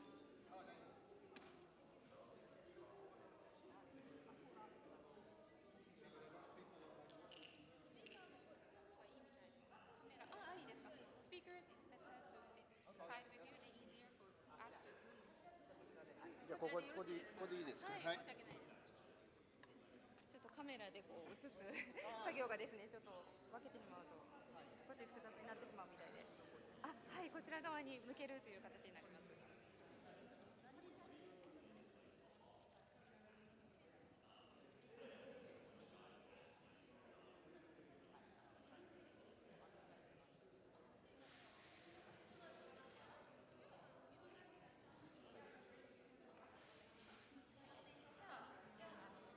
Now I think yeah, extending the cables, maybe you can try to move it to the center. Oh, okay. Hello. Hello. Good to see you in person. 今までのね、モデレーターの人たちみんな中央でしたもんね。こっちに So there's a little discussion where we need to sit or? 後ろにオーディエンスに背中を見せることになるから、こっちでいいんだけどっておっしゃってますけど。あと、多分スピーカーの方横にさっき座るっておっしゃってたから、もしこれでよければもうよくこう向けるっていう形がいいということですよね。はい。So basically, the problem are the cameras, I guess. Yes, yes. Because they can't Because of see the us cable. otherwise. Yes. So we will take a seat over there.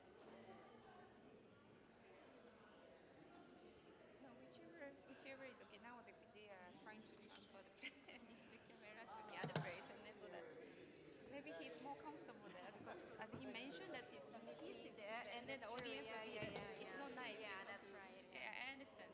Yeah. Okay. So, if he prefers here, we try out. Hi. Exactly. No, I wasn't 100% sure. And like online, you don't get any sense of dimensions. And like honestly, sometimes I don't recognize them.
Ja, jullie denken dan zo, hè? Ja, dat is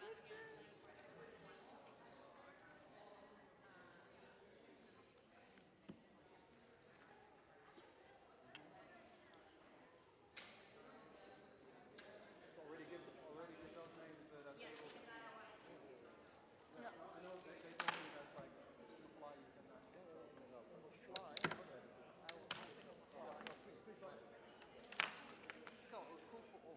It's Lauren Creek, and what's the name of your colleague? Benjamin, my Benjamin is okay. If he managed. I was just 5 minutes talking to him on the bike. He was on the bike. So nothing.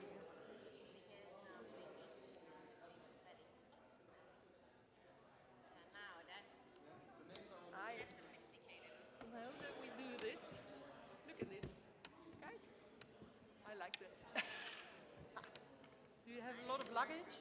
have a lot of luggage? Because you can use this pajama. You are so skinny.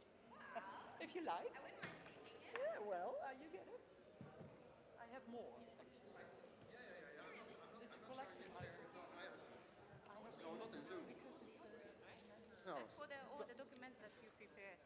Yeah, so this is a Zoom session, and this is just. Can I see it on the screen? Or? Yeah, sure.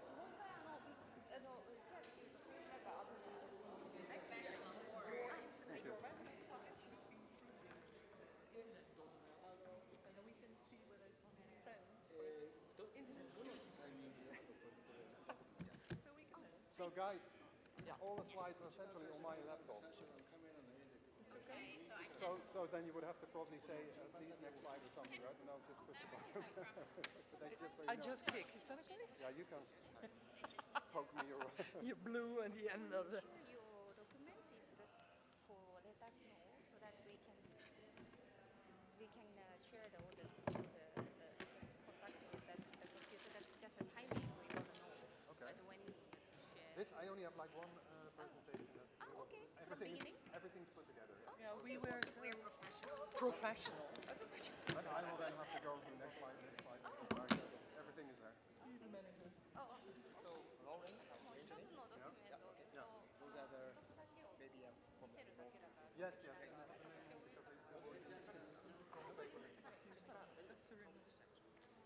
Moeten we een jasje aan? Nee, toch? Ik heb bloedheet dan. Besides them, een jasje aan. You wear a nice jacket, but it's too warm for me to wear a jacket. So I was like, no, well, I The other side? I don't know. Okay.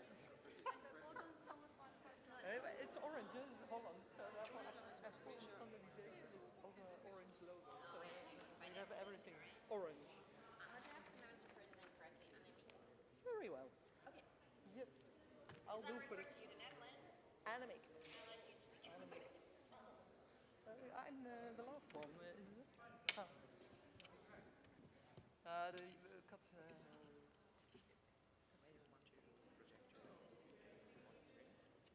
Oh, now it's gone. It's cool. It's going. It's flowing on. This one here, yeah? Yeah, please raise your hand. Yeah, you can leave it like it was already there. It was already there, but now it's gone. Oh. You can leave it there. Is that possible? You can switch it on now. At first, we project your face. At first. Then, they will project your face. Okay. So, when you want them to project your face, please raise your hand. Okay. Then, And then. I guess this is better. So initially the camera will be on it. Yeah. And then when we start presentation. This is not screen sharing, right? No, not in Zoom. You no, give them your data. Yeah. Okay. So. No, Zoom is separate. Yeah, okay. So please give it them a cue to start your. Yeah.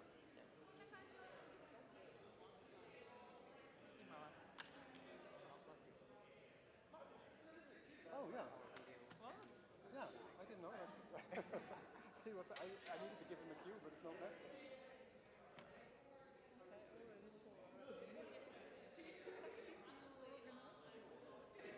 Oh yeah. I've never seen a fork over there, but I was like, okay.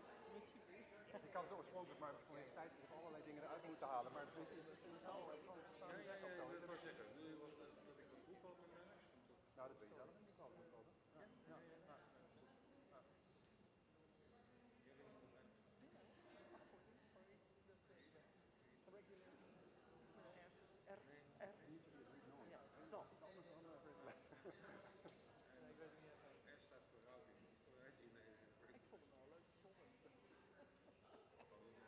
Dat dan weer wel. Nee hoor.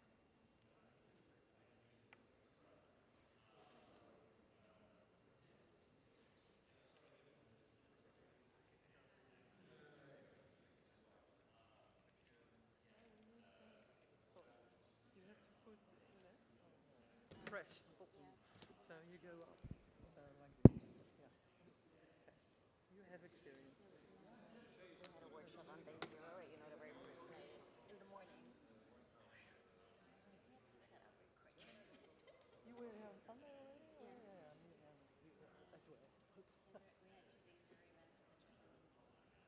Well, we have an intense again. Yeah, after the workshop I had to go to the embassy. Yeah, I guess you should run But to we Tokyo. rented a train. It's a pity. Oh, therefore I saw you this morning carrying your suitcase. Exactly. Now and then I I carried remember. it out again. Most likely. Okay, that would be.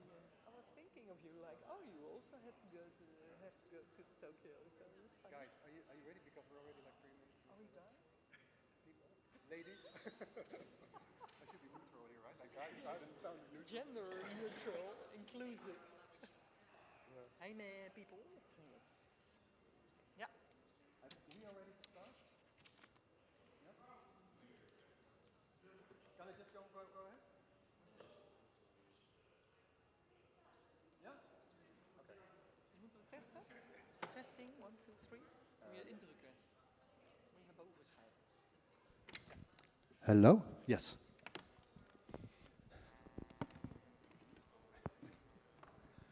Good day, everyone. For those who are not seated yet and do intend to attend the session, please be seated. We'd like to start. We're already a couple of minutes over time. We have a busy schedule. My name is Bastiaan Goslings. I work for the RIPE NCC, and I have the honor to be coordinating and coordinating a session called Increasing Routing Security Globally Through Cooperation. I think we are all very much aware, you know, we're a couple of days into the IGF and it's been mentioned multiple times what the impact of the internet is and the essential role it plays in many of our societies. So whether it comes to work, leisure, education, doing business, even public services, you know, more and more everything is being delivered online, and we're so accustomed, you know, to using apps and devices to communicate and to consume content. It's a given, like electricity coming out of a plug or water coming from a tap. The internet just works, which is a great thing. Also seeing, you know, what happened during the COVID crisis, and a lot of traffic, you know, more being generated because people were working from home and learning from home. But because of all of this, the dependency of underlying functionalities that support our usage of online services and apps, we need to take a closer look, and in this case, we're going to do so at the routing that underpins the internet. This is actually one of the building blocks that everything else depends on, the actual exchange of internet traffic. So what we do is get some experts from different stakeholders on a panel, and you know, see what their different perspectives are, either regional or from a stakeholder view, and see, you know, what answers we can provide potentially, and hopefully also have a discussion with people in the room and people online. So I have the honor to present firstly Verena Weber, policy analyst for the OECD, and then here to my left Katsuyasu Toyama. He works for the Japanese Internet Exchange Point JPNAP, and is also chair for the Asian Pacific Internet Exchange Point Association, APIX. Then on my right I have Annemieke Toers, and she works for the Dutch Forum for Standardization. And they're doing some interesting stuff with regard to certain routing security tools, and she's more than happy to share there more with you.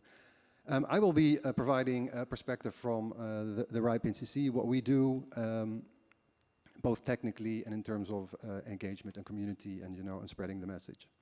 But I especially also want to thank people who were involved in preparing this, Lauren Green from the OECD and Benjamin Broersma from the Dutch Internet Standards Platform. This is a sequence of the speakers, and we aim to have at least a half an hour of interactive dialogue with the audience. So we look very much forward to hear what you think on this. But let me start off. Routing security, RPKI specifically as a tool, which I'll go into a bit more detail later, and the role that the RIPE NCC provides as a regional internet registry. So what actually could you consider to be the internet? Well, in this case, we'll use a definition that the internet is actually a collection of individually managed networks. In technical terms, those are called autonomous systems. There are more than 70,000 of those in the routing system. And for people to actually experience one internet, these networks need to seamlessly, or at least not visibly for others outside of this ecosystem, they need to interconnect with each other in order to create an end-to-end activity, end-to-end connectivity from every single endpoint to every single other endpoint. And in order to do so, these networks need to speak to each other. They need a common language. And that's what we refer to in internet terms as standards and underlying protocols. There's no central coordination. It's actually an organic thing, the way that networks interconnect. It's mostly based on commercial business relationships and need for reachability. But there's no central management or authority that runs all of this.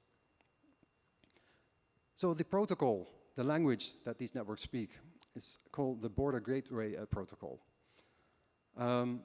This is actually quite an old protocol. It's from the 90s in the previous century. And in theory, using this protocol as a network, you're the one that sounds maybe very obvious, but you're the one that should be announcing your network identifier and the IP addresses behind that, right? That's what the end users and the end devices use. You're the one that should be announcing your network. But with this protocol, it's actually technically possible for anyone to announce anything. This protocol actually assumes that everyone is telling the truth. There is no real hard built-in security in this protocol.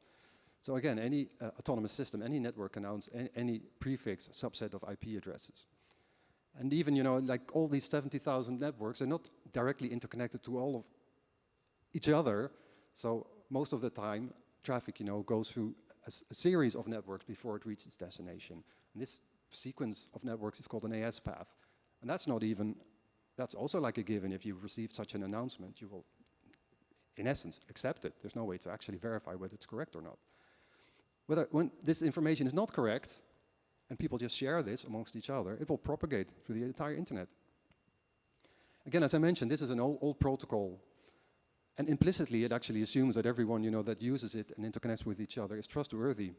And when this was developed, people knew each other. So it's like this peer review and this, what we call in Dutch, social control. That was part of it. The main goal was just to make it work. No overhead, and there were no ex-ante security concerns here because there was no need to. And again, no single authoritative source, no central control, which makes this susceptible to incidents. If you think of abusive behavior, an attacker can use this, right, to impersonate itself as another network, to intercept traffic from others, to prevent another network, from being reachable at all, to basically disappearing from the internet. And if you are able to redirect traffic, you can use it for other purposes, maybe stealing credentials, stealing cryptocurrency, sending spam. But that's when malicious purposes, there's a real intent to do something bad. But actually, most of the time, it's accidents. People configuring routing sessions, configuring their routers, and just making typos, and this wrong information then being propagated on the internet. So in order to make this routing more secure, and again, that might sound quite obvious as well, now you need to be able to verify the routing information you receive from another network. It has IP addresses, an announced prefix that you receive, has it actually been originated by the network that is entitled to do so? Has this sequence of networks, right, that actually point to the originating network, is that correct? Has that been tampered with? You want to prevent the propagation of incorrect routing information. So where does the RIPE NCC in this case come in? We are a regional internet registry, a term I already used. There are 5 of those globally, and we cover the region Europe, Middle East, and central parts of Asia. And that is where we, for our members, which are mostly networks, organizations running networks, traditionally ISPs, that need IP addresses and AS numbers to run their networks, they come to us in order to receive those resources. And these are the resources that are needed to actually route internet traffic. So what we do, we distribute those resources, we register them in a public database. Everyone can check who is responsible for what. So we can guarantee the unique holdership. Maybe imagine IP address, can only distribute it once. It can only be used for one endpoint and not multiple times. And combined with that, we can distribute certificates to our members who can then cryptographically sign their IP addresses and the relationship with their autonomous system number, so their network identifier, in order then to take the next step for others to check who is entitled to use which IP addresses and what network number. And that's where the term resource key public infrastructure steps in as a tool, RPKI, so to speak. So how does RPKI improve routing security? Well, as I mentioned, it makes cryptographically with a certificate and a statement with regard to an AS number, a network identifier, and the IP addresses that are associated with it. And these cryptographic statements can then can be used by other networks who can download them and use specific software tools for that, routing validators they're called, to actually verify whether statements they receive when you connect your end router to the rest, to other networks and receive routing announcements from them, route announcements from them, to actually verify whether those are correct or not. And that, refers then to the originator of an announcement that does not really say anything about the path, the sequence, and the other networks that are mentioned in there. But that's actually something that RPKI can also play a role in the future. And that's then called path validation. So the 5 RARs, we're one of them for our region, and then globally there are 5 of them. They act as trust anchors here. And then the whole signing of resources happens in a hierarchical fashion. So the RARs, they distribute certificates to their resource holders, to their members, and they can then use those certificates to sign their resources and create statements, and those statements are called Route Origin Authorization Statements, ROAS. I just want to comment on, to make it more specifically, what RPKI can contribute here. There still is an older system in place called the Internet Routing Registry. It's from the 1990s. RPKI was developed shortly after 2010. I think, the RFC was published in 2012. And the IRR system is basically databases as distributed. I think there are 12 of them, where networks, can register their routing objects, and their routing policies. So their AS numbers associated with the prefixes, the IP addresses that they're responsible for. The thing there is, if you use those databases, you need to maintain them, which can be automated to some extent, but it is a responsibility. You have to actually see to it that the information in there is accurate. And here too, the thing is, okay, the information is there and it's very useful if it's accurate, but there's no hard way of actually verifying that it's correct what is in there. And that's where RPKI steps in. It's not only because the RARs are responsible for this system, they actually have control. They distribute these resources. They have insight into who can use what. So they have control over the accuracy of the data, so which network can use which IP addresses. And because cryptography is involved, it brings a hard form of trust. So as a mechanism, it's quite powerful. It can prevent hijacks and route leaks. And I mentioned the stepping stone towards path validation. But the thing is, it's opt-in. On the one hand, it's good, right? You're not going to enforce this, for people, at least not where we're at now, for people to use this. But there need to be incentives for people actually, to start doing this. So in terms of adoption, on our own side, you see it can differ quite substantially per region and per country. On average, on an aggregate level, say close to 45% of allocated IP address space, IPv4 in this case, is covered by these statements. So on the one hand, that's good, and we see a growing line, but it's not going fast enough.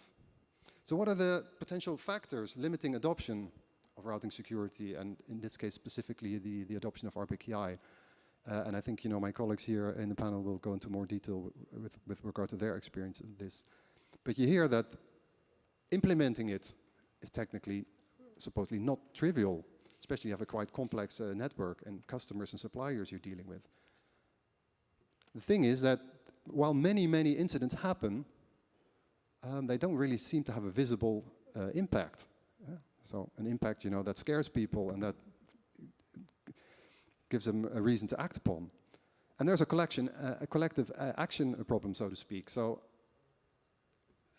if you implement this, you basically help the rest, but there's no immediate, at least that's what people perceive it, that's not there. There's no immediate benefit for you. So you make your cost, you make the effort, and what does it then bring you? Yeah, it makes it for others easier, but well, on the other hand, you think if all your services are provided online and it's about continuity of service and also reputation, right, damage that you could do to your reputation if things go bad, that there definitely is a reason to get your act together.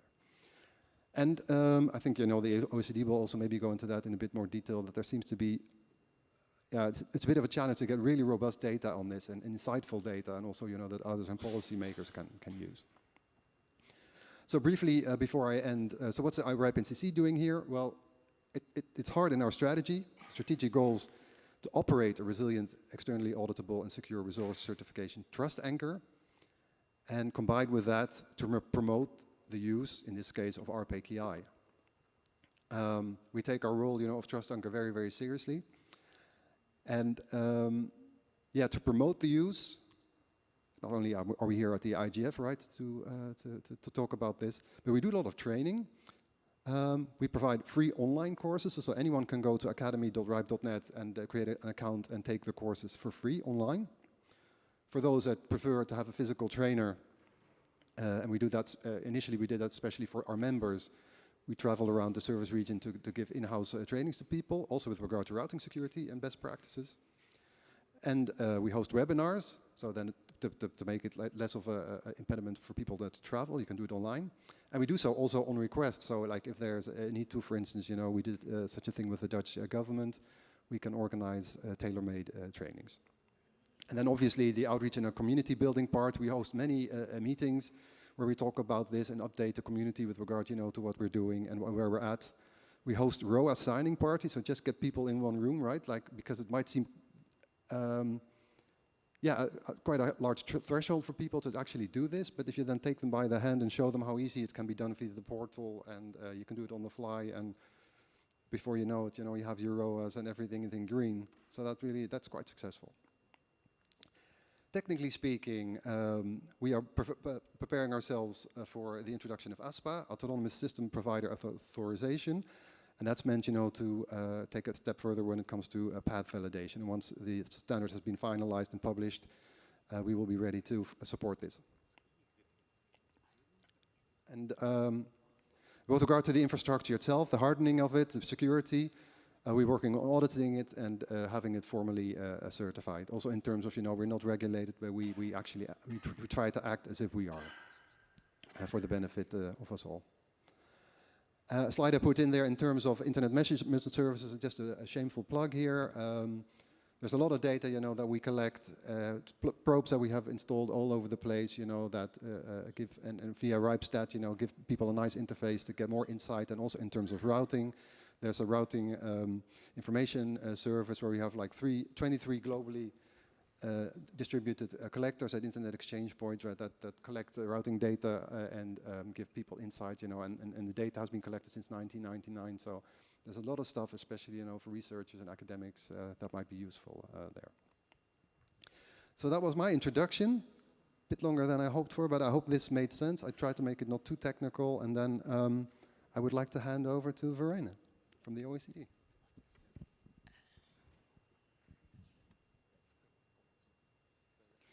Thank you, Bastian, and we're just trying to sort out the technical issues. So Bastian, could you log in on Zoom to share a presentation, so it seems, so that our remote participants can see the slides as well.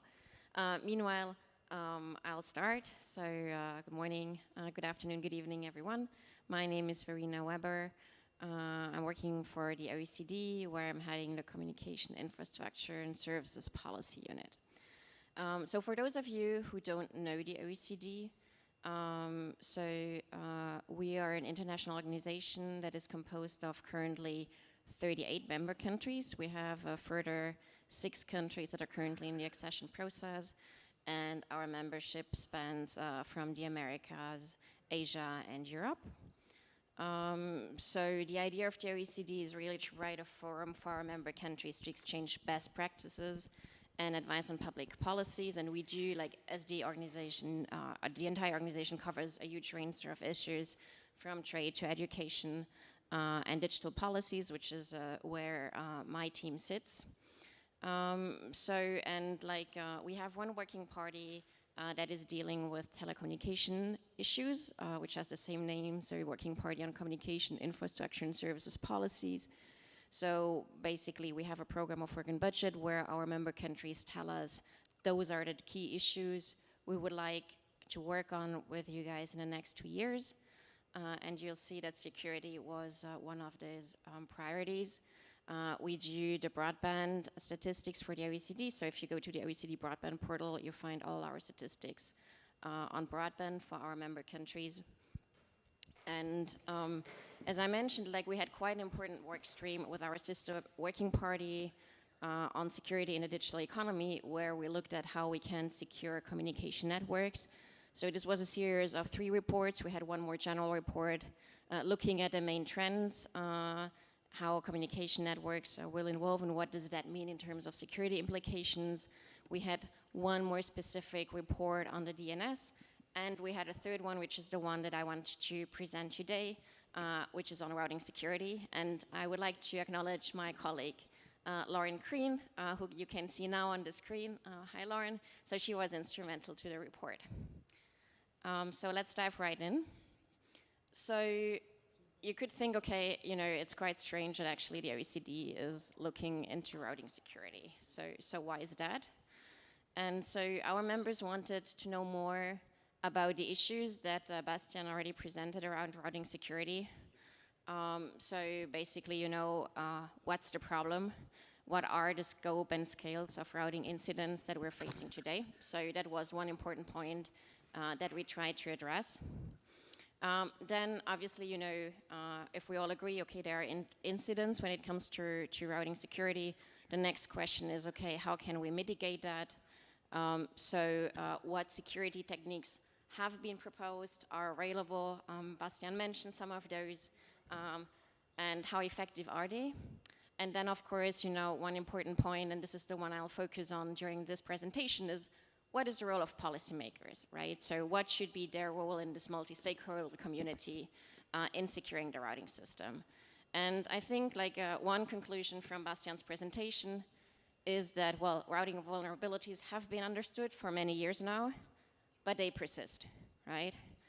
And he already went into the fact why that's the case. Bastian, could we move to the next slide, please? We're still figuring out tag issues.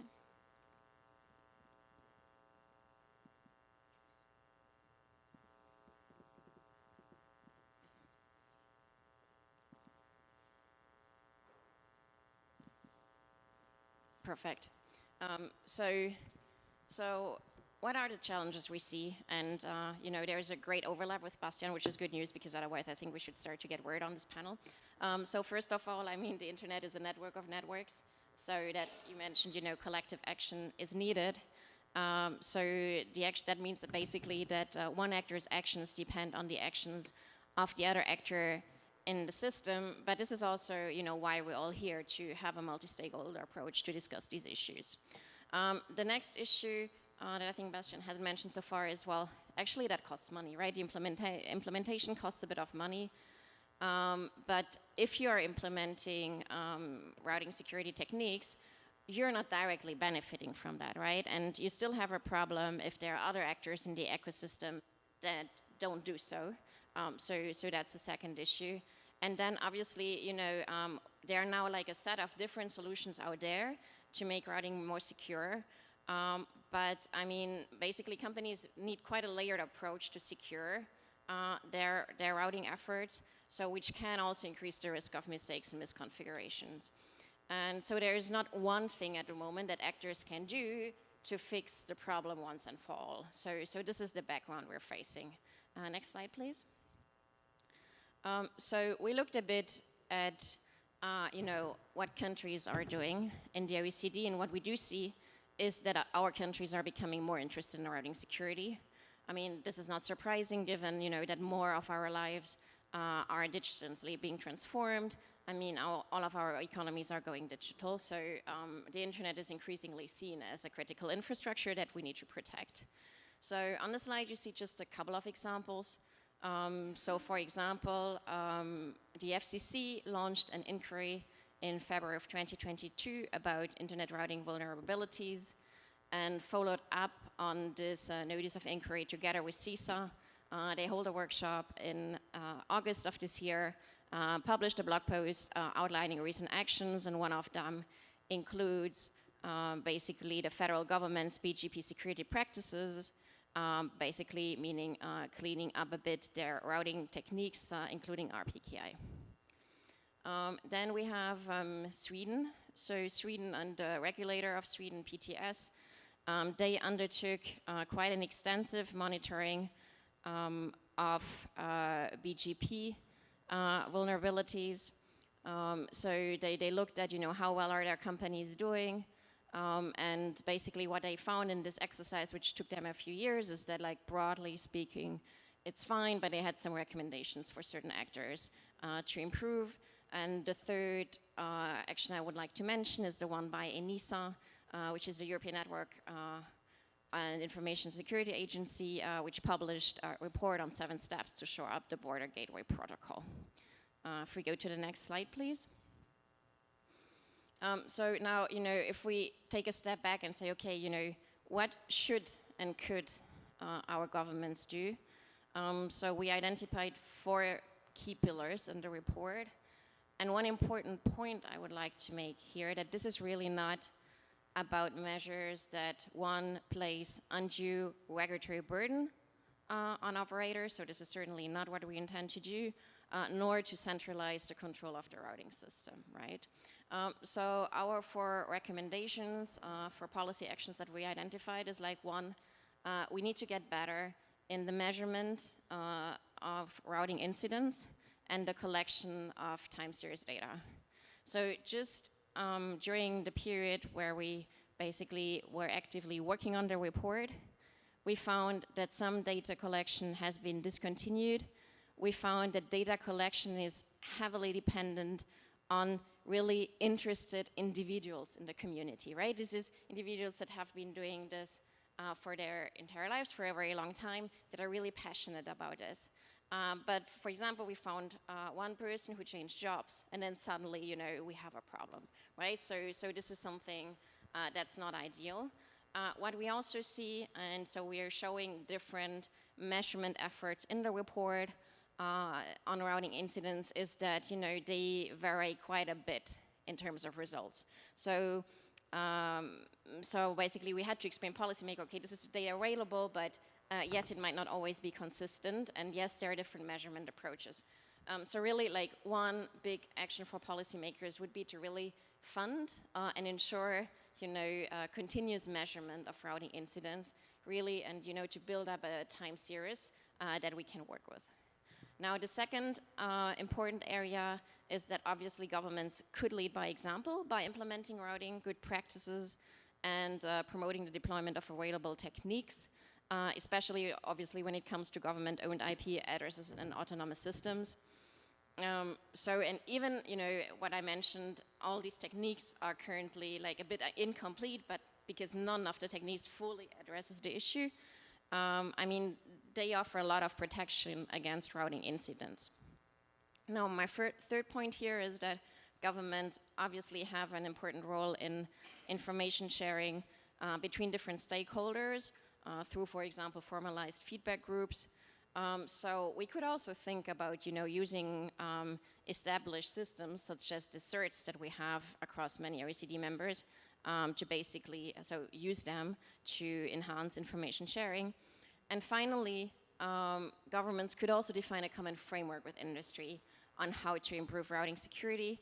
And, there's a big there are a lot of different options on how to do this, so they range from formalized partnerships to regulatory monitoring of implemented techniques, to voluntary guidelines, or finally, and that's like the strongest step, to more defined secondary legislation. So on the next slide, I have a couple of examples that I would like to share with you. So the United States has been doing great in promoting the measurement and collection of time series data. So this is through the NIST's RPKI monitor that tracks the global implementation of RPKI. And then of course, we know that the technical community, like including RIBE-NCC and AVNIC, provide very useful data, but we can see that, in some cases it makes sense that the government complements and supports that data collection effort. Now, when it comes to leading by example, so we have one very successful case in the Netherlands, and we will hear more from Annemieke in a minute, so this is why I won't go into further details. I did mention, like the US, we have the National Cybersecurity Strategy that commits the government to implement good routing practices and security in its own IP space, which is basically one of the OECD recommendations we have. Australia is getting more active. So through the Australian Cybersecurity Centre, so they have guidelines for gateways that provide information and recommended action to improve security. And they also provide information on BGP route security and namely RPKI implementation. Then in our host country, Japan, we have the Ministry of Internal Affairs and Communications, the MIC, that sets standards for safety and reliability of information and telecommunication networks that propose further information sharing among operators, especially during security incidents, to one, determine the cause of the incidents, and to two, consider appropriate countermeasures. And finally, when it comes to defining a common framework with industry, we have a couple of countries such as Brazil and the United States that have quite a good multi-stakeholder collaboration with industry and other stakeholders. So the Japanese guidelines that I just mentioned are an example of voluntary guidelines, but then we also have more legal frameworks. So for example, Switzerland has broad general guidelines for communication services providers that aim to establish a minimum level of security of communication infrastructure and services. And Finland, zooming into BGP, has basically legislation that stipulates to uphold basic security of the BGP. So you can see, like, they range from like a pure consultation cooperation with different stakeholder groups to legal requirements. So that's the range of measures that we're seeing at the moment. And if we move to the next slide, please. So the main takeaways of this presentation. So we all know that routing vulnerabilities are happening. Not all, have severe effects, but some can have them. And they can affect the availability, integrity, and confidentiality of communication services, and this is something we don't want to happen. Only what gets measured gets improved, so at the OECD we're quite evidence-based driven, so we really need better data on routing incidents. We do see several ongoing efforts to improve routing security, but no single technique at the moment meets all of the challenges. And then finally, governments have an increased interest in routing security, and so we propose several actions in the report to really improve overall routing security. Thank you very much.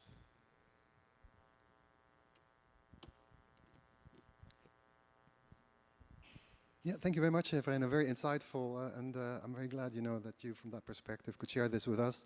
Next is Katsuyasu Toyama from JPNAP and APIX. Probably more technical perspective. Yeah, thank you very much. My name is Katsuyasu Toyama.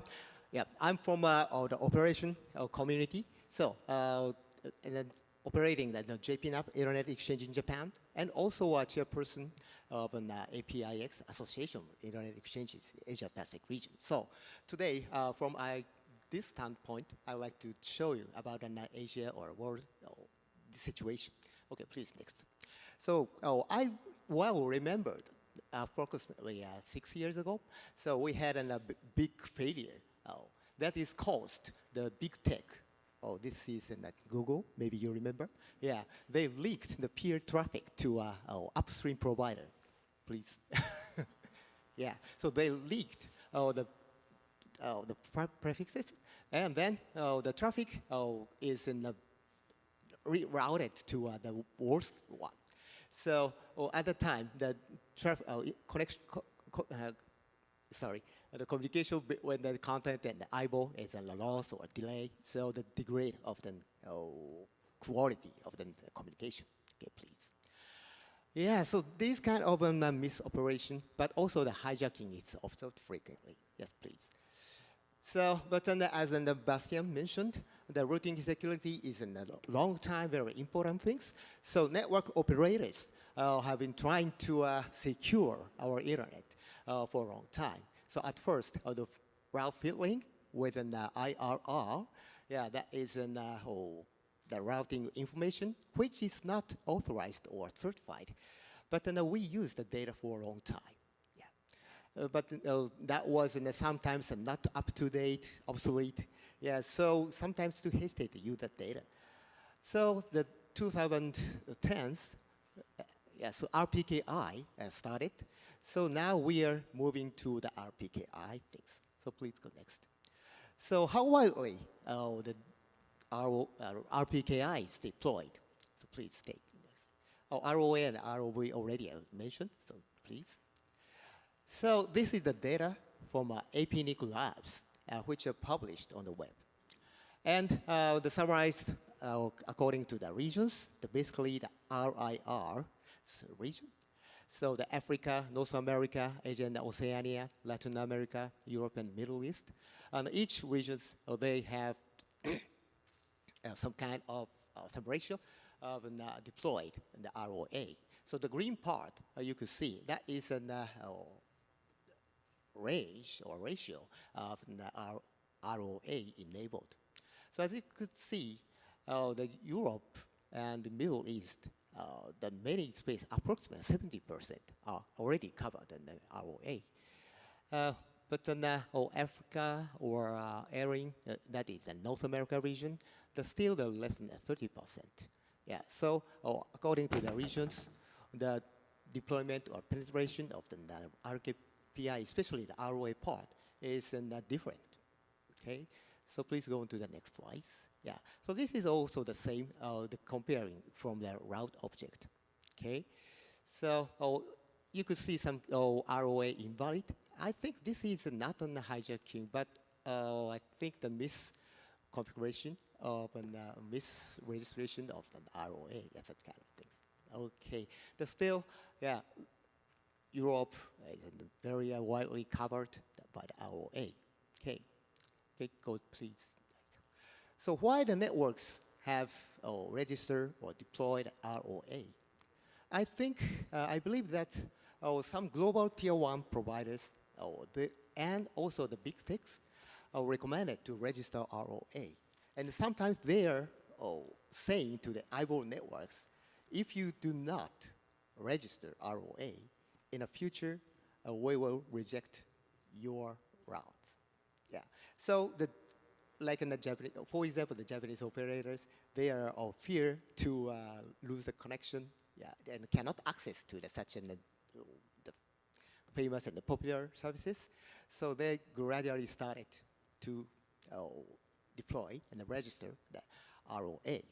I think that is a reason. Yeah, so if they do not register the ROA, yeah, maybe they will lose the customers. And that means that they lose the money. Okay, so next, please.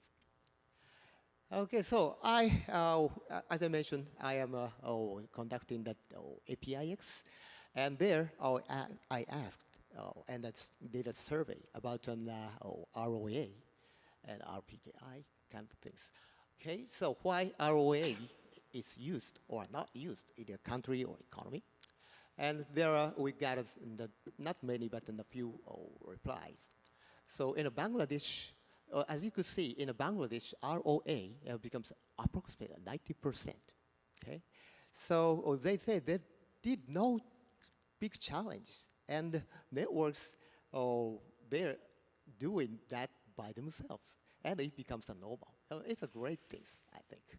In a Singapore case, the government recommended,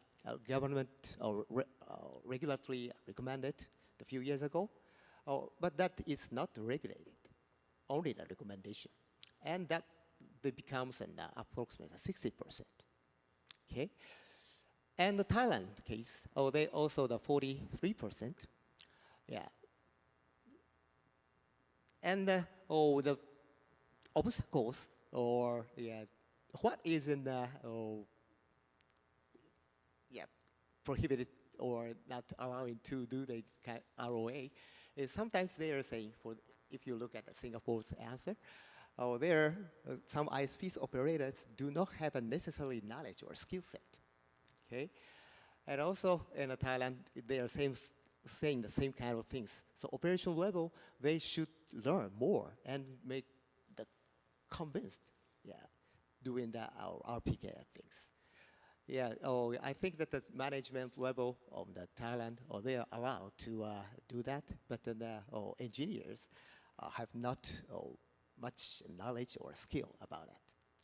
Okay, so these are the operators' reactions. Okay, so please go to the next. So then, how about an ROV? So as far as I know, not so many networks deployed on ROV. Okay, please. Yeah, this is a feedback from such kind of operators in APAC. And I asked to IXP friends in the Asia-Pacific region. And the Bangladesh guys replied, they are not deployed ROV in their internet exchange. But the person says they are in the deploying phase and maybe deployed by end of this year. Okay, and Singapore already, yes, this is an SGIX. And Thailand case, the BKNX, they are deploying the ROV. So some of the internet exchange doing the ROV on their route servers. Yeah, but then also they are saying that sometimes the knowledge is not so enough to do that, and especially as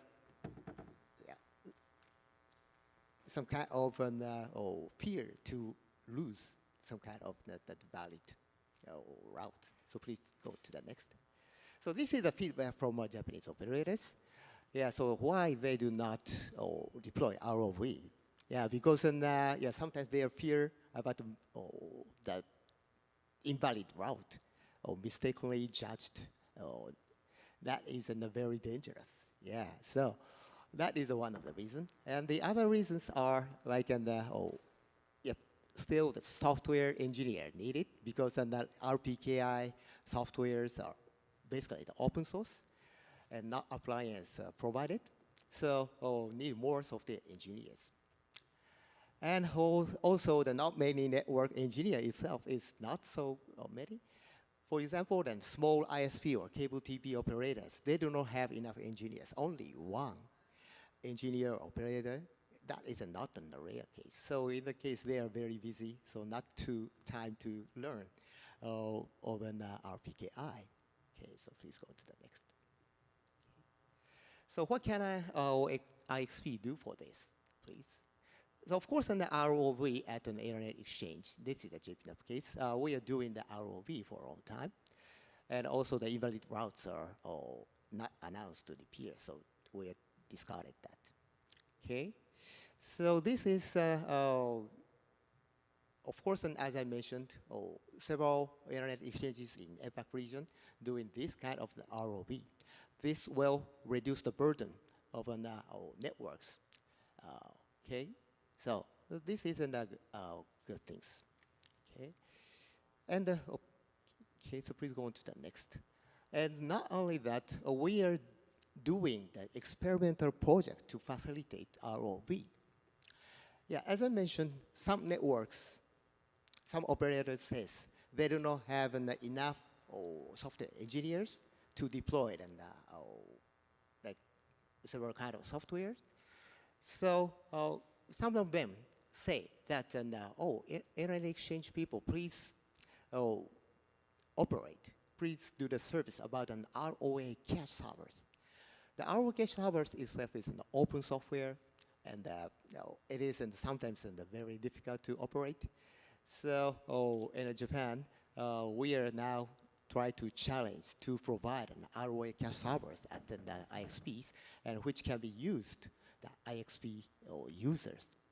Okay, Yeah, but then there is some kind of difficulties because the ROE cache should be operated in one AS. Yeah, so the communication channel between the routers and the ROE cache not encrypted in general. And of course, there are some options to encrypt, and on top of it, to exchange some kind of information. But still, the part, we think that no good standard, not good implementation, it's not, we don't have that. Okay, so that is a concern. Okay, please go next. So, as a conclusion of my talk, I would like to suggest that to deploy the ROA, so some organization in a country should recommend that. I like the approach to industry by doing them by ourselves, but sometimes the cost issue or the engineers are not so many, so need some justification. And a higher level or easily persuaded if there is some kind of a standard or recommendation from the country level, that is easy to do that. So NIR or regulator, government, maybe you can do that kind of a recommendation. That is one of the good things, I think. And of course, the RPKI specification and implementation should be updated. Yeah, as I mentioned, there are some lack part or that less part, so that should be implemented. And of course, the global routing security, that is a long and winding road, as you know. So the first case I told about Google's root leak, that should be needed as an ASPAS validation. Yeah, so that is not the next step. Yeah, but then we have to do a lot of things, but we should go for that goal. Okay, so thank you very much. Thank you very much. I think very insightful because it like practical experiences, right? What operators are doing and what you can see at your internet exchange. So I think that's very much adds, gives a perspective on what we're talking about here, the evidence-based approach, so to speak. I suggest any questions, comments. Let's do them after the last presentation from Annemiek, who will be speaking on behalf of the Dutch Forum of Standardization. So thank you. The floor is yours. I thought I put it on. Thank you very much, both of you, all of you. Thank you for the compliments, Verena, for Holland, and the backgrounds, Katsiyasu. My name is Annemieke Toersen from, you call it the Dutch, but we have to say Netherlands Standardization Forum, but doesn't make sense. So if you put the next screen on, sheet on, then you can follow everything. What is the Netherlands Standardization Forum? It is a think tank for with about 25 members and focused on interoperability and advises the Dutch government as a whole. And those members are on personal title involved in this forum, and they have a background in the government, but also in businesses and science. And the main focus of the forum is a list with mandatory open standards. Dus our core business is focused on the mandatory of the open standards we were talking about earlier. And the scope of this list is only for public sector organizations. Of course, private is not can also use it. That would be a nice. Next slide, please. But why are we using those open standards? Well, as you all might know, because you're joining this workshop, the open standards are for interoperability, exchanging data safely and trustworthy. Security, in order to be trustworthy to the society. It should be accessible for everyone. 25% of our population in the Netherlands are not able to watch internet or they have no access to it, so we should realize that. And of course, vendor neutrality. So we shouldn't be dependent on vendors. Therefore, open standards is very important in your services. Next slide, yes. An adoption of strategy internet security standards, we have 3 levels or 3 points, 3 items, which I here have a slide of. First of all, we focus on the obligations. I already told you of the mandatory. We do that with a comply or explain list. So, well, I'll come back to that later on. And that is, of course, comply or explain for new investments, ICT investments. Furthermore, we have public commitments with implementation deadlines. So later on, I will show you also what that means, especially RPKI is one of those. And we have obligations by mandatory by law. So lately, July the 1st, we had in the Dutch government approved a law for HTTPS, for instance, and ASTS, an open security standard. Furthermore, we have the second one is monitoring, and third, cooperating. I will go first deeper in the obligations. I already told you about the comply or explain list, but the list is for about 40 standards, and all those open standards, 15 of them are security standards. And what we do on the list is we have experts gathered, collected, in order to evaluate those standards, and the criteria are mentioned here. You have to go to the next slide, please. Okay. Okay, it's, if you go back to the former sheet, please. Yeah. If the adoption strategy, number 2, the monitoring, I go, yeah, sorry that I mixed up, but I had a different slide deck, but that's not a problem. I go from the sheets. The mandatory, we had by law. The second was cooperation.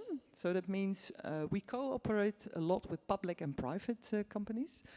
We have contact with vendors. An example is that we have letters written to Microsoft in order to implement DANE. Not only we, due to our fact we wrote letters, other countries followed, like European countries. And therefore, in the coming spring, they announced that they will implement DANE, well, next year, 2024. And we exchange a lot of knowledge. That's nice because, then we promote adoption in that way. Monitoring, the last one, is that we use the tooling of internet.nl. We monitor, apart from that, we review tenders.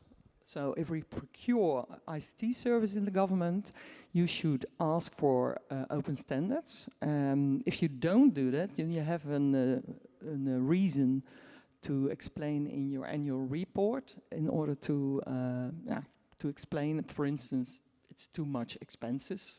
Could be a severe reason. If not, then you have to use them. The measurements will be published twice a year and offered to the cabinet. So, if I can have next slide, please.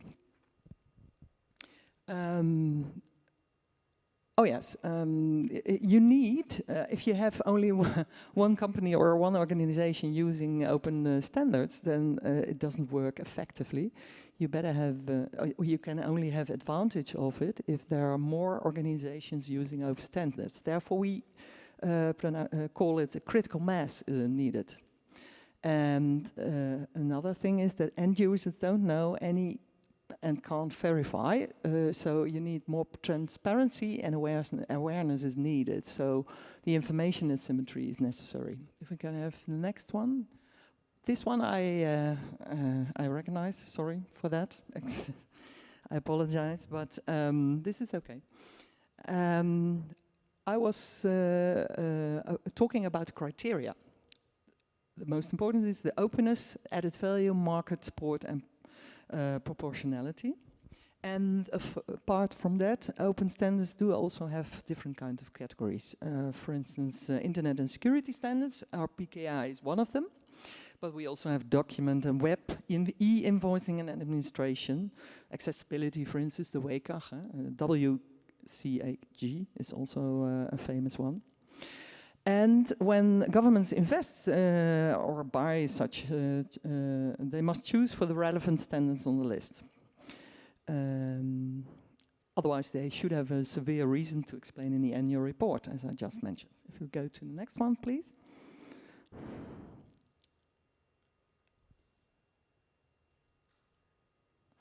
I already talked about the internet security standards. Here you see a couple of them. It's in totally there are about 15. The most we mostly recognize HTTPS. I already mentioned that there is a mandatory for it. Now, well, of course, here we are for ARPKY, but there are more. Next sheet, please. The second, we cooperate. We cooperate, let me see, because my slides are different. Cooperation including contacts with vendors. Well, I already mentioned that we, for instance, have contacts with large suppliers. Here you have vendors and hosters, like Cisco, Microsoft, Open Exchange, and Google. Akamai is also, no, well, you can read yourself here. But we also do international contacts, like last week we were represented in the Monsieur workshops on the modern email security standards with European governments. And we reused the internet.nl code. And other countries take that in notice, just like Australia and Brazil and Denmark.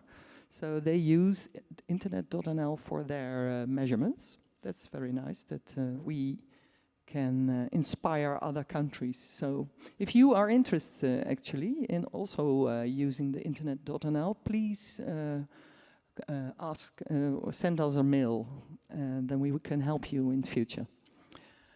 Next sheet, please. We also mentioned monitoring, so measuring. There are two things on procurement. If you once a year we go through all the tenders which are done in the Netherlands, and we review them. And during the review, we see what's happening, and we see how the growth of using internet security standards are growing, and other open standards as well. And we offered this report to the cabinet. So governments will be spoken of. Yeah, they will call. Well, they are announced. They will see how they do well or not well. So therefore, the next is that the second part is that we measure by internet.nl. We do that twice a year, but that is specific on the internet security standards. Can we go for the next sheet, please? Okay, here you see internet.nl, how it works. It's actually very easy. You put your URL in it or your email, and you find out in one sheet what you're doing. We also have a Hall of Fame, so if people have 100% score, they can have a special T-shirt from us. And it's a collector's item actually, but what we do is more naming than shaming, and that works out very well, quite well. Next sheet, please. Yeah, that's our slogan. If you don't ask it, you don't get it. Yeah, well, anyway. Next sheet, please.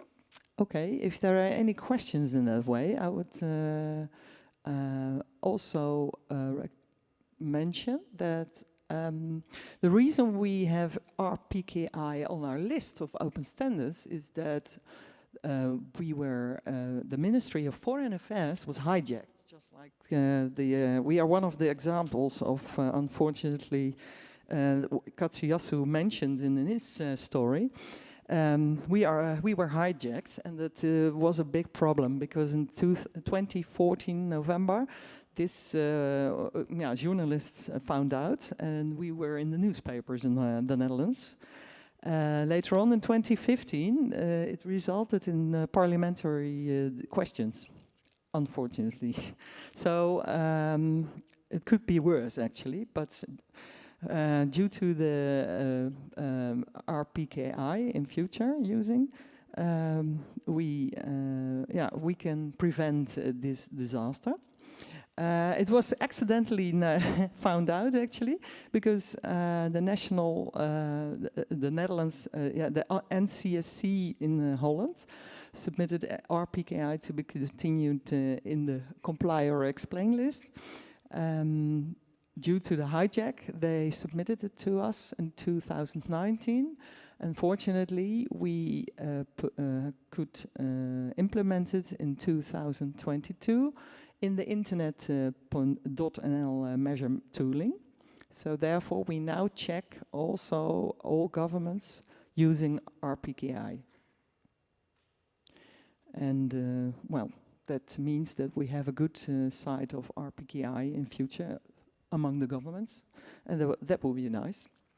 But yeah, if there are any further questions about it, I would love to answer them.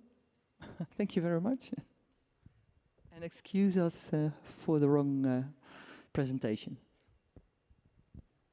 Yeah, thank you very much, Annemieke. And yeah, I also feel like somewhat uncomfortable, and apologies, you know. Like, I think you did really well, despite the fact that the latest version of the presentation somehow didn't end up in the slide pack. But I think the message came across very, very clear. You did really well.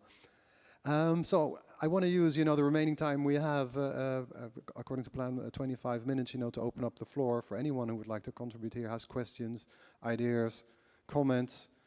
Let me first check if there's online anyone who would. No? Okay, thank you.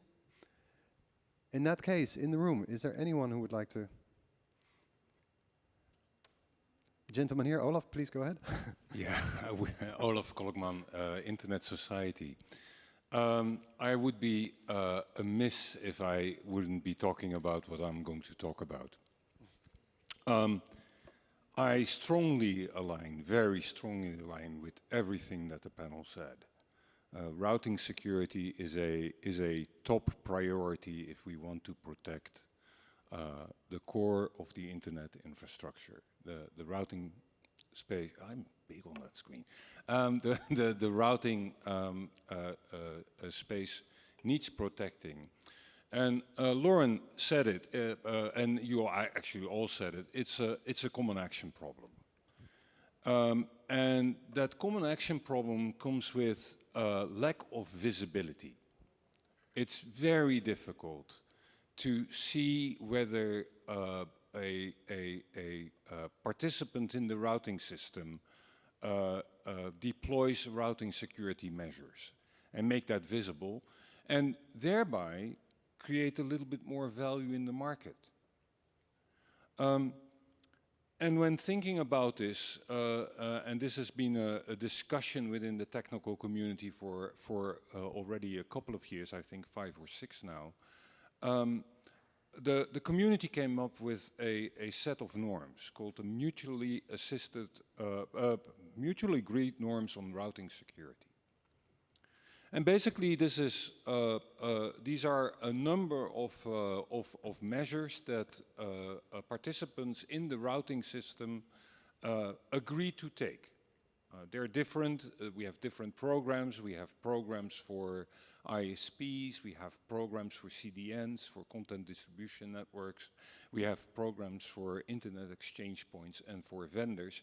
And there are some different requirements there. And with this program, we try to get visibility for, in sort of general terms, for people to understand whether people are good players in the routing space. We also want to see whether that has impact. So the Manners we have an observatory called the Manners Observatory, in which we track incidents, but also how does the community adopt and adapt to certain technologies. And yes, the incidents come from data sets that may or not be all trustworthy, and by the way, not all incidents are actually caused by malice. What more do I want to say? Yes. In taking that other step about creating value, the community is now looking at what we call Manners Plus, but it's the working title, whereby we are trying to identify stronger controls than the ones that are now in the Manners program that can actually be audited. And so with an audit scheme, you can also imply a certification scheme. And with a certification scheme, you might create a higher value. If you are certified, you have probably a higher value in the market. And we hope that by making the consciousness of routing security more visible, we hope that that also creates the value for the participants when they sell their goods and their connectivity services. So that's what I wanted to add, because I think the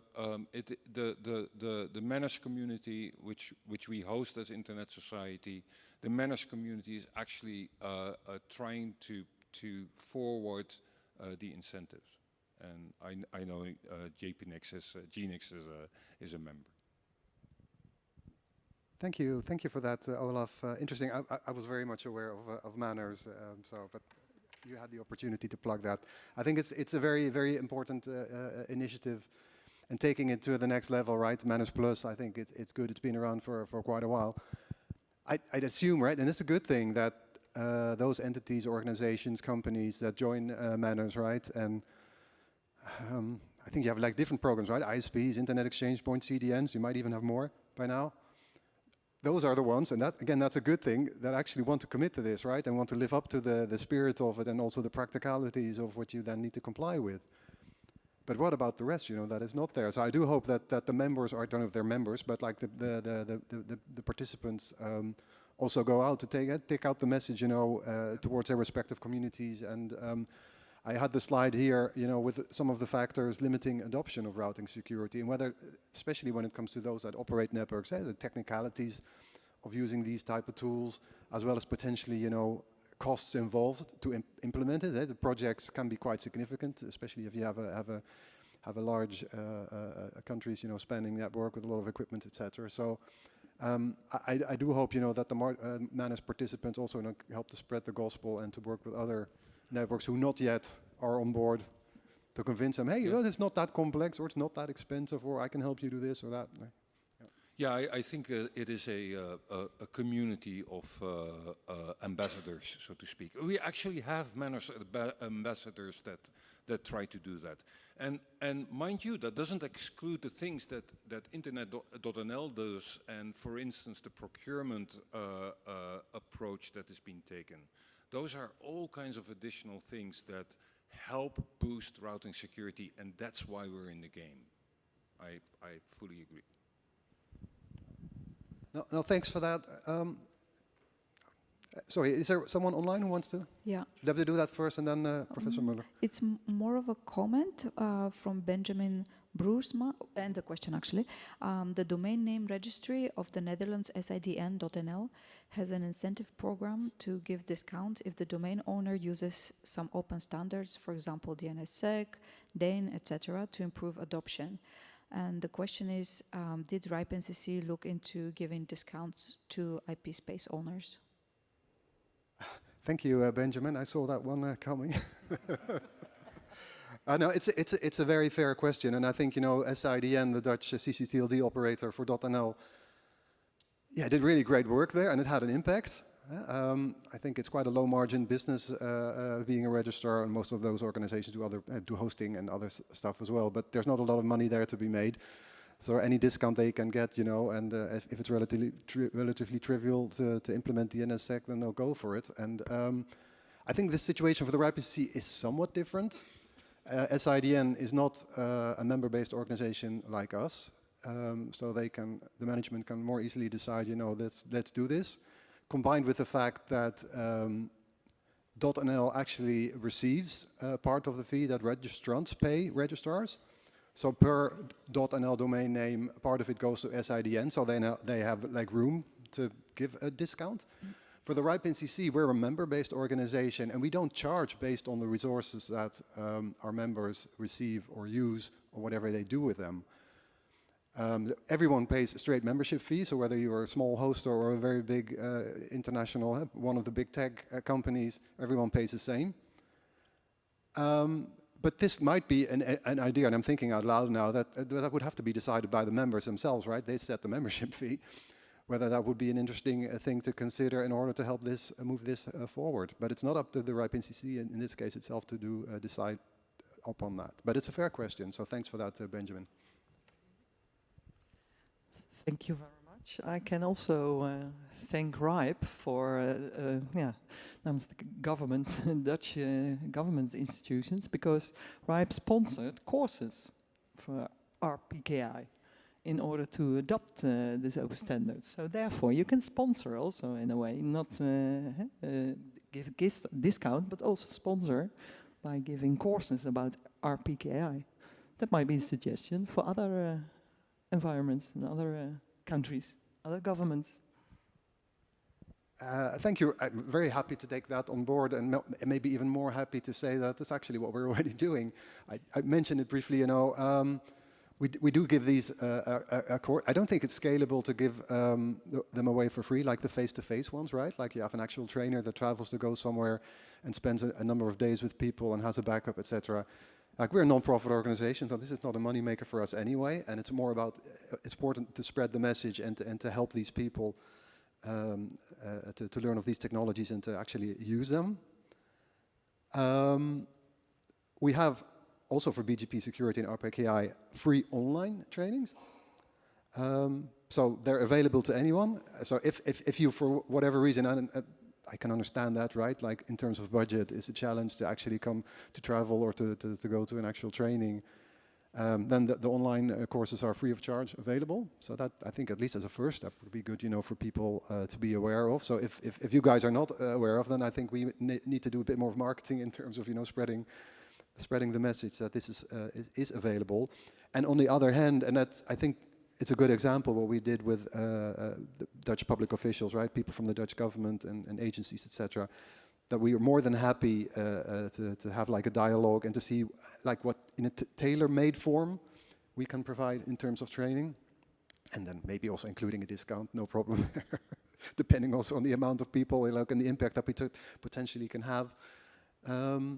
So, and anyone, that thinks that has questions about that, feel free to contact me, to come to me and to see, what we can do here. So thanks for the suggestion. Yeah, sorry, go ahead. So we've been studying the web PKI, and one of the big actions that facilitated the expansion of PKI with web servers is the automation and the creation of Let's Encrypt, which offered free certificates based on this ACME, which later became the ACME standard of automating. Is it possible for some kind of automation to happen in the RPKI space, or is it so different that you can't use that model? I'm not aware of the technicalities of the example, or the analogy that you make with regard to web PKI. From what I have seen, this is something, we're not going to automate in terms of, we are not going to create a ROAS, the signed statements for the resource holders. That's something they need to do themselves. But seeing the way that this actually works within the portal, it's so trivial is maybe too big of a word. You need to know what you're doing. But for the people, that manage So you're speaking very fast. Could you slow down and speak a little louder so people can actually understand what you're saying? Yeah, okay. Well, I'm sorry for that. The way, that our members create these statements, the ROAS, within the portal, it is so easy. So that should not be an impediment for them to actually do it. This is not something that we go and automate and do for them automatically. It is something that needs to be triggered by the resource holder, him or herself, to actually create these statements. I don't know if that answers your question or not, because that will be my initial response. Well, I guess, what is the impediment then? Well, that's, I think, what we're discussing here, right? What's the reason for someone not to do it? Either they perceive it to be too technically complex, or maybe on the validation part, using the tools, it's too expensive, to configure their routers or other equipment they need to get for this accordingly. So that's what they automated in the Web PKI. They thought it was too complicated to manage certificates, so they created the ACME protocol. I just don't know whether the model is applicable at all. But well, you need to make the choice, and then the tools, of course, need to support the choice that you make in such a way.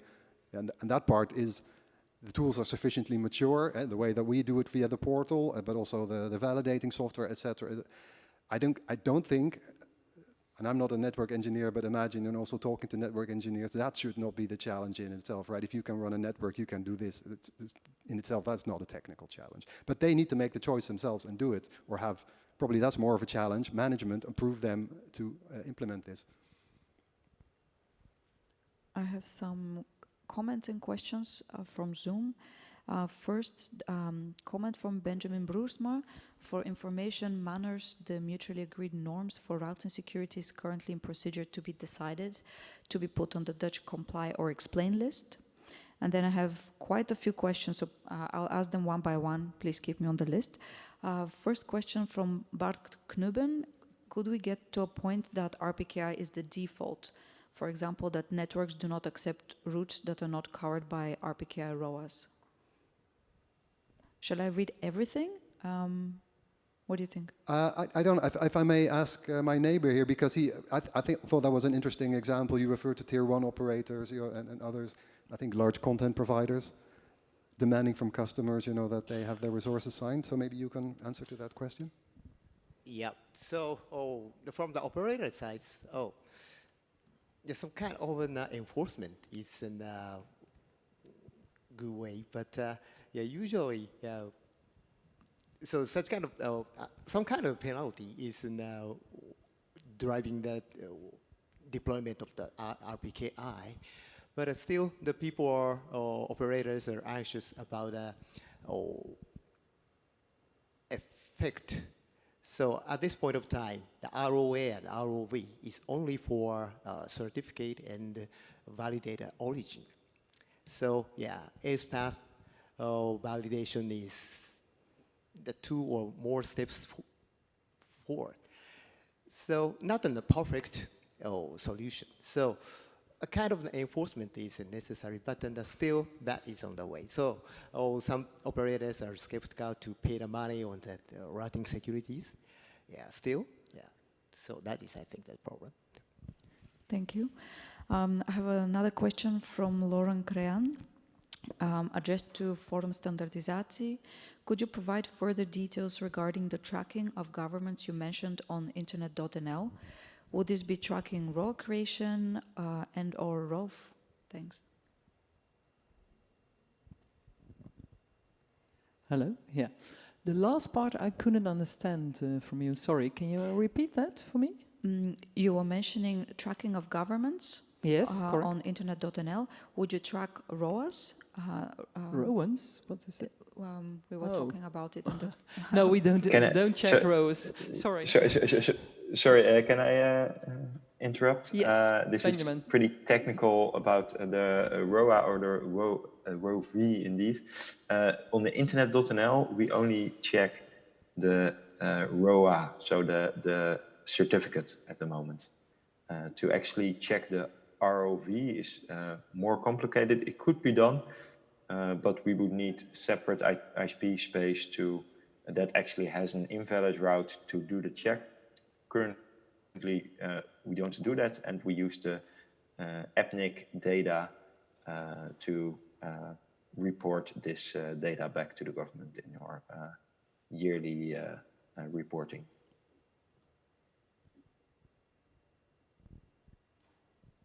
Thank you. Thank you very much.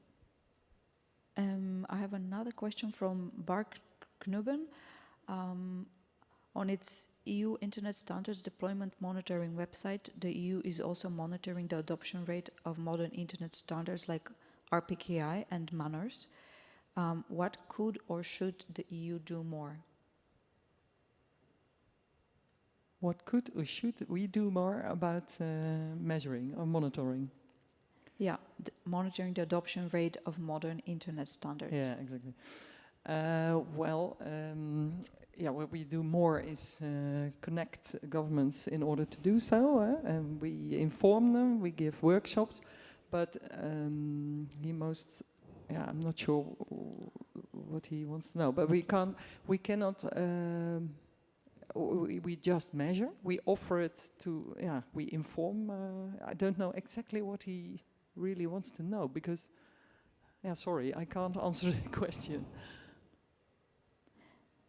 All right. Can you repeat it again? Because I didn't... Yeah, sure. So the EU is monitoring... there is a paper, EU Internet Standards Deployment Monitoring website. Yeah. Where the EU is monitoring the adoption rates of modern Internet standards like RPK and manners. Yes. The question is, what could or should the EU do more? EU, so that's a question for Verena, I guess. Or not. Yeah, sorry. Is this working? Yeah, I mean, it's hard for me to speak on behalf of the EU, and I would get in trouble for doing that. So basically, I mean, I think you mentioned one point, right? Like information sharing is good. I mean, I think if you could present what you guys are doing, and have this more widely adopted, I mean, that is probably like another issue. But I don't know the site well enough to basically say, okay, how well is it working? How many governments are implementing it? So from our report, I know that, some governments are really quite active, but there are quite a few that are not, right? So I think, like training, raising awareness and stuff might be also an issue on the EU level. But again, I don't want to speak for the EU. We inspired 2 other countries. You already mentioned that. It was Australia and Brazil.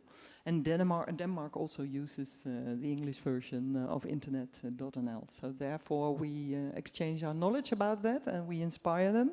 But also if there are any other countries also here available, if they want help for that, we can we can help you in assisting using the code. So the English version of internet.nl is available. So if anyone needs that here, we would like to know and help you. Thank you. Rudiger Volk has his hand up. He also wrote in the chat the question, but maybe I can ask the technical desk if they can unmute him, then he can ask it himself. If that's possible.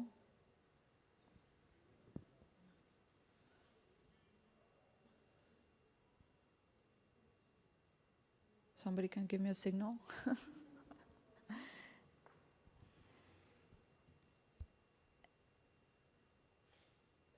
Okay. Is it?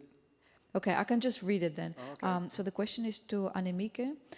Which RPK standards are you listing in your advice? Are you including advice on standards that still wait for implementation? Or would you need to still fill gaps? As I understand, he asks whether there are different kind of RPKIs that I don't understand because NCSC is the maintainer of the standard RPKI in Holland, and they asked us to put it on the list, and we go through the 4 criteria I mentioned. And if that is positive, then it comes to the list, comply or explain. And if not, then it can be to another list, which we call recommended list. But Olaf likes to have an answer for that. This is Olaf Kolkman. Hello, Rudiger. While I'm not involved with the process, I do understand your question. I think your question is which specific RFCs were input to this process. I'm not quite sure if you know this, Annemieke, but I'm sure that Bart or somebody else in the office would be able to answer that. And I'd be happy to forward that to Rudiger, but Bastian knows them too, so. Well. I think Rudiger in the meantime is unmuted. I don't see the red microphone. Yeah. Rudiger, can you speak? Yeah, if you can hear me. Yes. Yes, well, okay, kind of, Annemieke, as Olaf was telling, there are quite a number of RFCs that define RPKI-based standards. And so far, I only have been hearing about use of establishment of ROAS and the use of origin validation. I think Bastian was mentioning the upcoming ASPA, which will be another object in the RPKI. And in fact, the RPKI design, right from the beginning, was targeting something that has been defined for quite a number of years as full standards BGP-SEC, which is not yet implemented, and which actually needs significant action and resources for getting implementation and deployment. And people are usually not talking about it, which is a problem. So I'm done. Okay, thank you very much for your question or remark. Most probably my colleague Benjamin could more talking about that, say about yes, that. So I put the our reference documentation in the chat. Currently our IPKR which went into procedure has like one RFC attached to it, which is 6,480, but also lists 3 other RFCs with recommendations. Regarding the BGP-SEC, we don't do that yet because it needs to be put in procedure by somebody. Is that clear for you? Back home? May I ask a qualifying question with this? For the procedure, in order to be accepted, there is the expectation that there's a reasonable amount of deployment of a particular standard or specification, is it not? That's correct, Olaf. You need not only one organization using it, but you have to find out companion fellow organizations in order to have a severe standard and accept it in practice. Yeah, so it should be in practice and it should be supported. Yeah, I think that answers Rudiger's question because BGP-SEC is not very much deployed at the moment. Okay. That's okay. Okay. Hi. Seems I'm still there. Yes, I'm very much aware that BGP-SEC, in fact, is essentially not implemented. And I learned over the past few years that public discussion of making use of RPKI and improving routing security tends to essentially stress the stuff that is essentially really available. And in many cases, the advocates of that argue in a way that, yes, what's available now is kind of solving all world problems and ignoring to work on getting the improvements that are still necessary. And actually,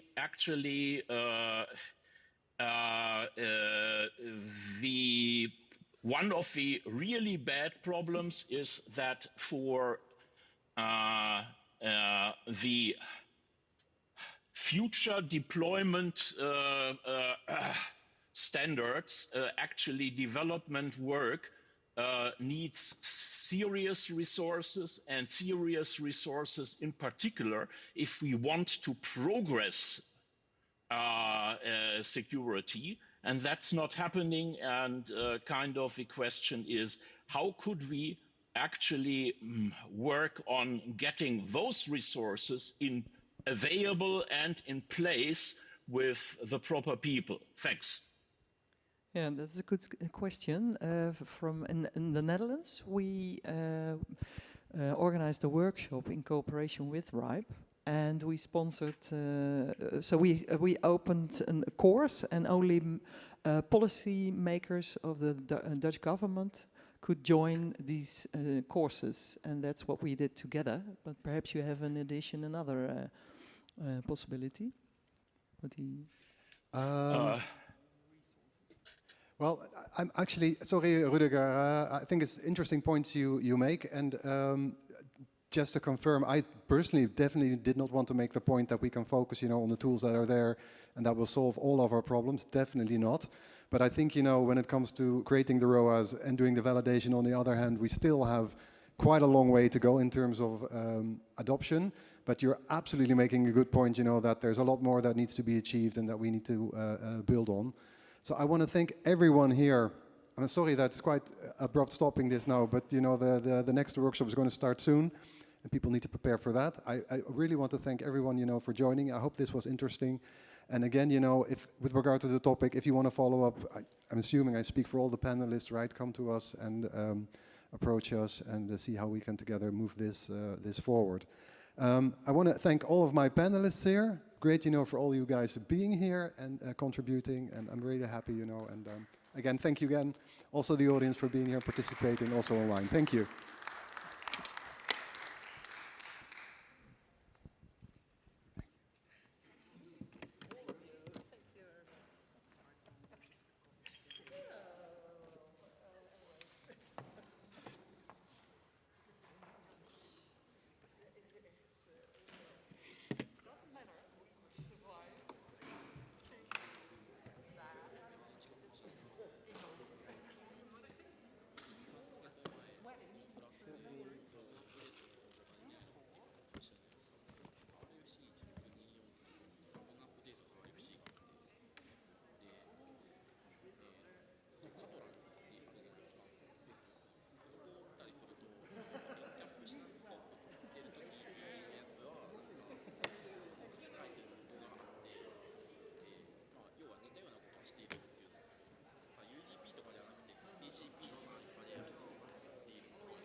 ない。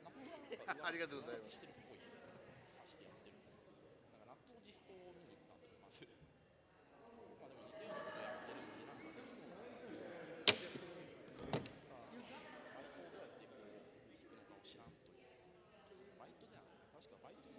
しないから1の個数を取って引いてあげるってことをして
Hello.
All right, great. Maybe scoot in a little bit this way so I can get the. Perfect. Ready? 1, 2, 3.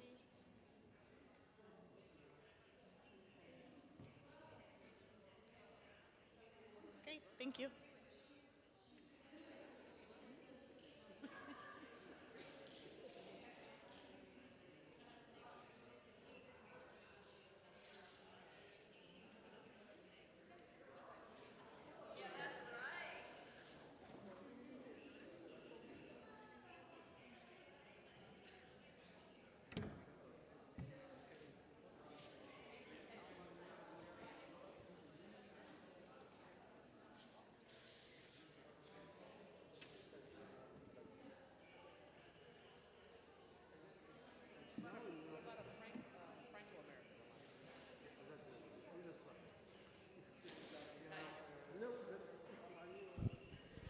Hello, welcome. If you're here for the session at 5 o'clock, Safe Digital Futures, we invite you to come sit at the round table. We're hoping to have a roundtable discussion, so you're super welcome to come join here if you want to join into the discussion as well.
Welcome, everybody.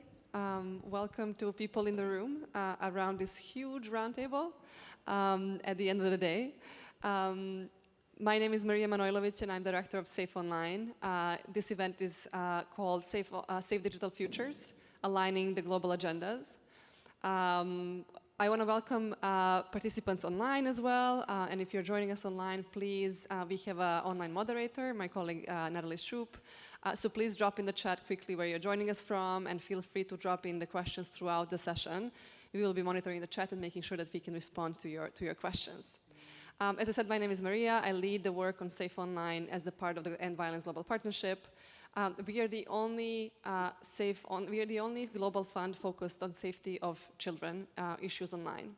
We fund system strengthening across different sectors. We fund research and data, and we fund technology tools that are looking into tackling harms and risks to children in digital environments. So far, we have invested around $100 million in over 100 projects, making impact in over 85 countries. So to this work, we interact with a wide variety of players and stakeholders from various sectors and fields of engagement. We interact with governments, private sector, and industry. We work with child protection organizations, with civil society organizations, as well as industry and academia.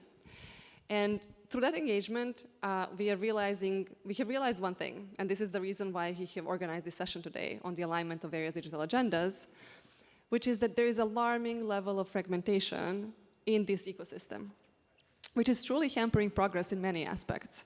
But in particular, when it comes to safety of children. Children are too often left aside and not even considered in the discussion on digital governance and development.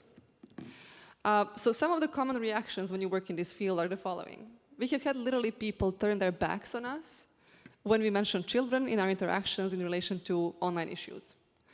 They would say, well, we work on infrastructure or protocols, or we work on connectivity or access, but we really don't deal with kids.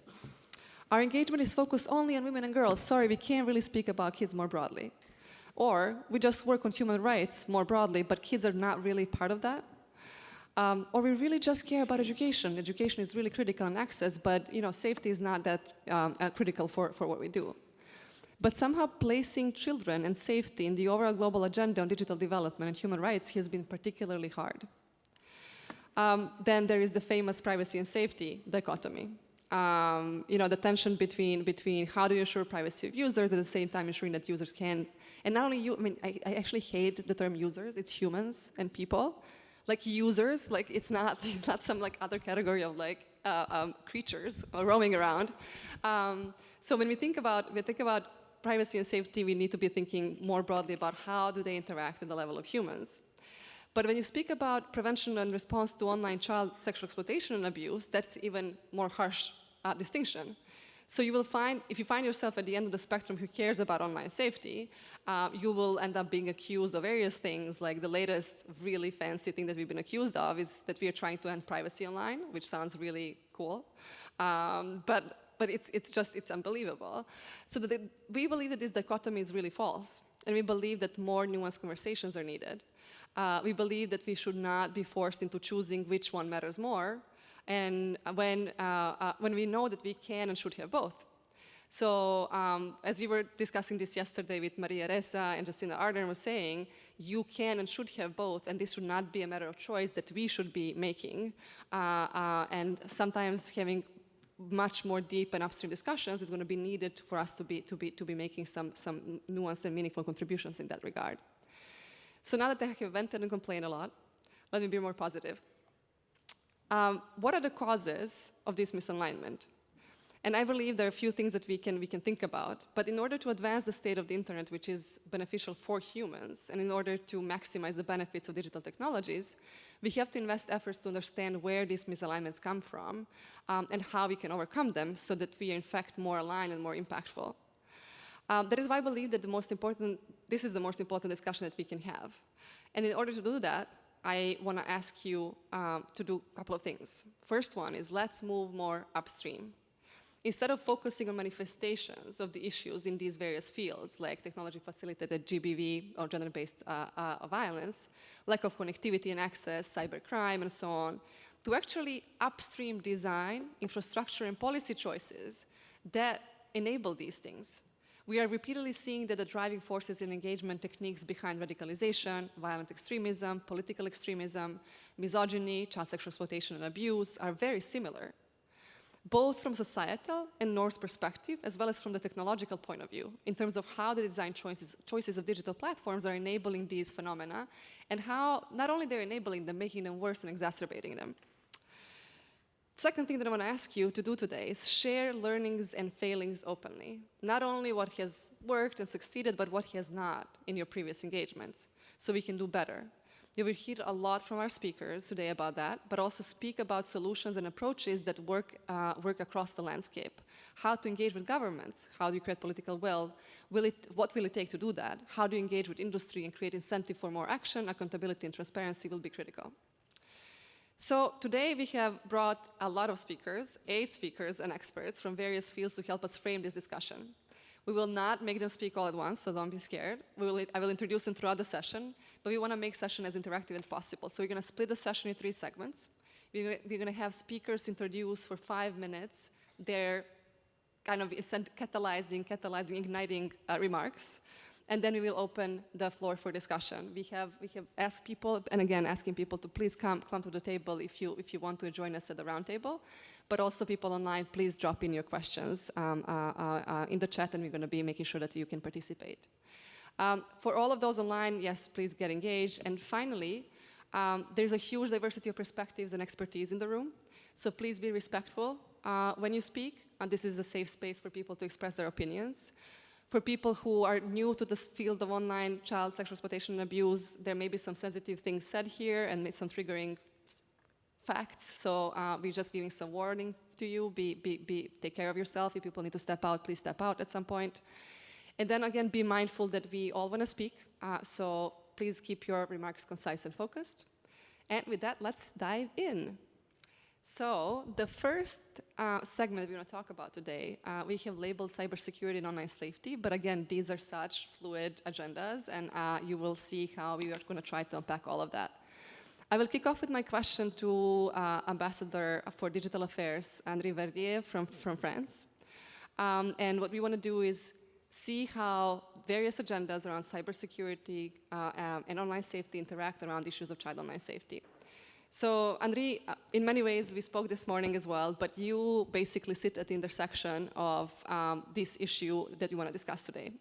You are someone who has worked in private sector, public sector. You have worked in academia, you have worked on digital commons, you have worked on counterterrorism. You have been one of the instrumental people leading on the Christchurch call from French side, but also on the Paris call for cybersecurity. And most recently, and that's how we started interacting, you've been leading the work on Child Online Protection Lab. So as somebody who is wearing literally like 15 hats. Can you tell us a little bit more about, from the global perspective, but also French perspective, how do you see all of these issues aligning, and what have you learned throughout these engagements, and what are the opportunities and challenges around these potential efforts to make these things more aligned? Over to you. Wow, in 5 minutes.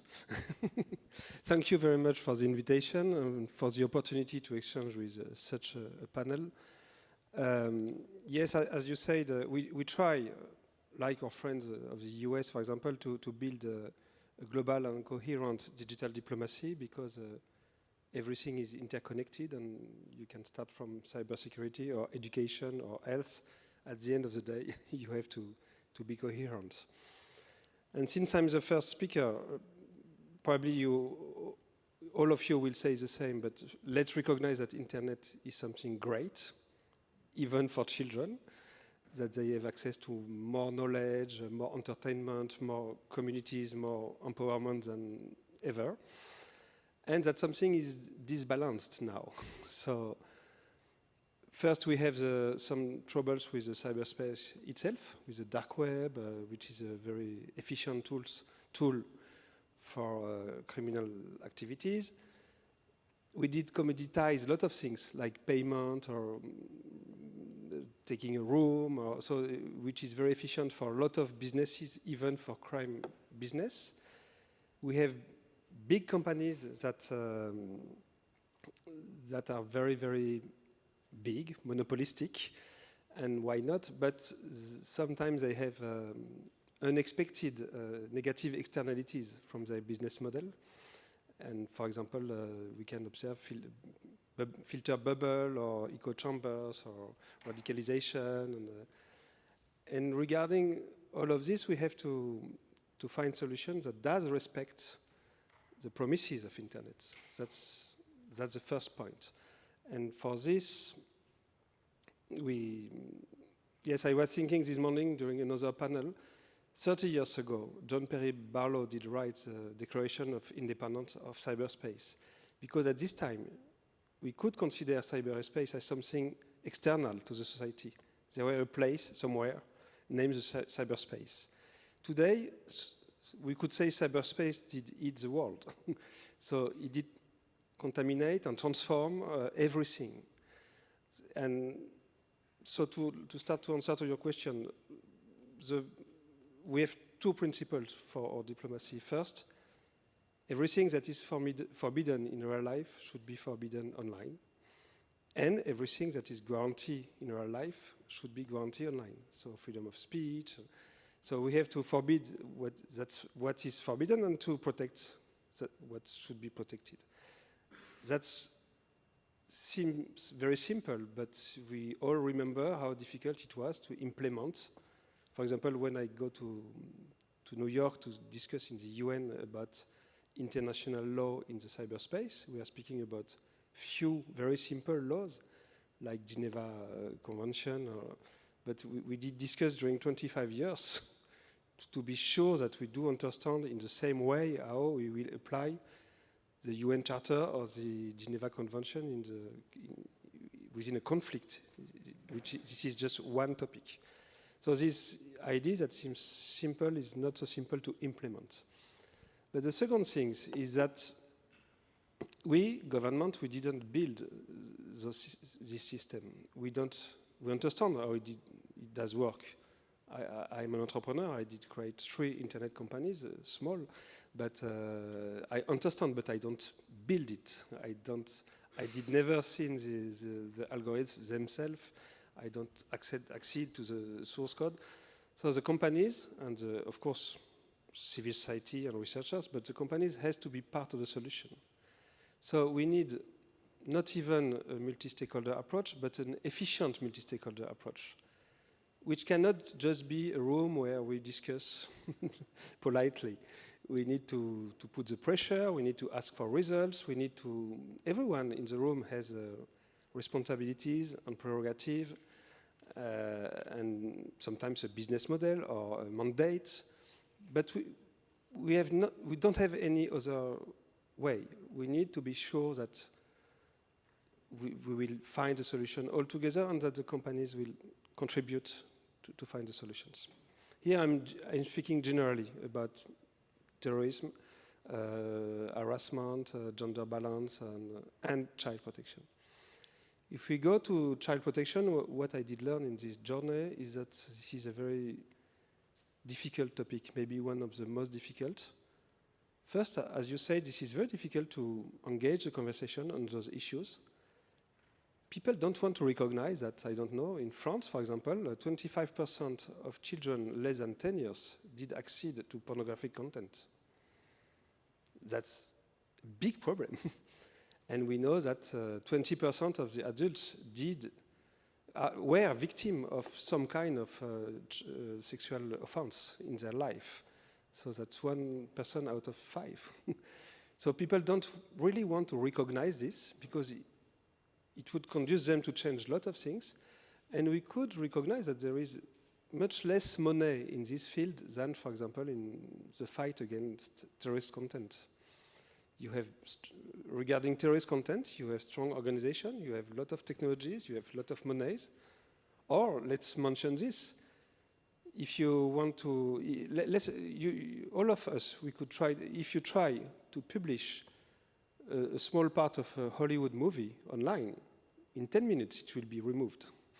Because Hollywood did finance solutions to detect this and to intervene very fastly, very quickly.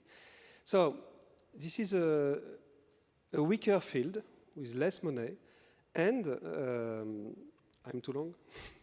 Okay, I finish. With a wide range of issues, and that's the second thing, because everyone agrees to protect children, but here we can speak about strong and heavy criminality, like human trafficking of whatever you can imagine, child abuse, but you can go to harassment, online harassment, you can, so something lawful but harmful, but you can even speak about the consequences of some algorithms regarding the way you observe your body, for example.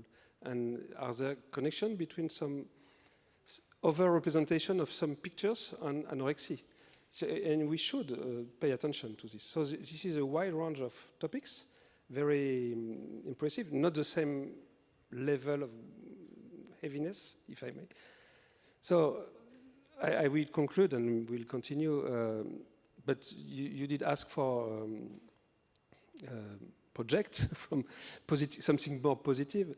As you know very well, we are trying to launch the Child Online Protection Lab. The idea here is to build evidences all together in a cooperation spirit between companies, civil society organizations, research, and governments, because I feel that one part of the issue, this is a very ideological conversation. Everyone say, we should make this or this or this, and no one tests, no one experiments, no one shares the results. So for example, and I finish with this, if we just speak about age verification, so which should be normal, you should be able to test the age of someone pretending to go to a pornographic website, but you have dozens of approaches, and some of them are better for privacy, others are more efficient, others are centralized, decentralized, etc. So we need to see the details and to test and to implement and to share the results. That's one approach France will encourage deeply during the next years. Thank you. Thank you, Henri. And I like really the focus that you put on evidence and data that can really help us bridge this debate, but also bring back home the actual work on solutions, not only state the level of principles. And I think that's something that we can also jointly think about as one of the ecosystem pushes to be more evidence-focused and more data-informed in our discussions and experiment more cross-sectorally as well. So thank you for that. So moving on from this kind of a very global and interesting initial intervention, I would like to move to Dr. Albert from Ghana. Dr. Albert is the Secretary General of the Cybersecurity Authority of Ghana. And Ghana is really unique in many ways, but one of the ways that we really are particularly interested in is that it is a unique example in the world where issues of child online protections have been streamlined fully into the work on cybersecurity at the national level. You are director of the Cybersecurity Authority, and you have been at the center of those developments. Can you tell me a little bit more about what were the key factors leading to this outcome? The fact that you've managed to institutionalize child owner protection as part of your cybersecurity work. Was it political will, the ripeness of the issue, public attention, institutional setting, legislation? What were kind of the key driving forces behind that? Correct. In 5 minutes, thank you. Certainly, thank you. First of all, a pleasant afternoon to my colleagues here, participants, but also our colleagues who have joined virtually. Maria, I want to thank you on behalf of my government for the invitation, but not just that, the support your institution End Violence Against Children has rendered to us over the last few years. You're right, I think I've been around for a while. For the past 6 years, I've been leading Ghana's cybersecurity development as a national advisor and then as Director General of the agency responsible for cybersecurity development. You are right, a number of competing factors there. There's a national security interest, of course, the issue of terrorism, cyber terrorism comes up. There's a private sector interest, issue of protecting critical information infrastructure. There are intelligence aspect of cyber, the civil society, academic part, but you can't take away the critical concerns around children. So I think at a national level, one will expect to have a 360 degree about some of this development. And I think we've achieved some successes. When we started these processes, Ghana's cybersecurity readiness, according to the IT ranking, was around 32.6%. That was the middle of 2017. As at the end of 2020, Ghana's rating jumped to 86.6, basically university cycle from F to A.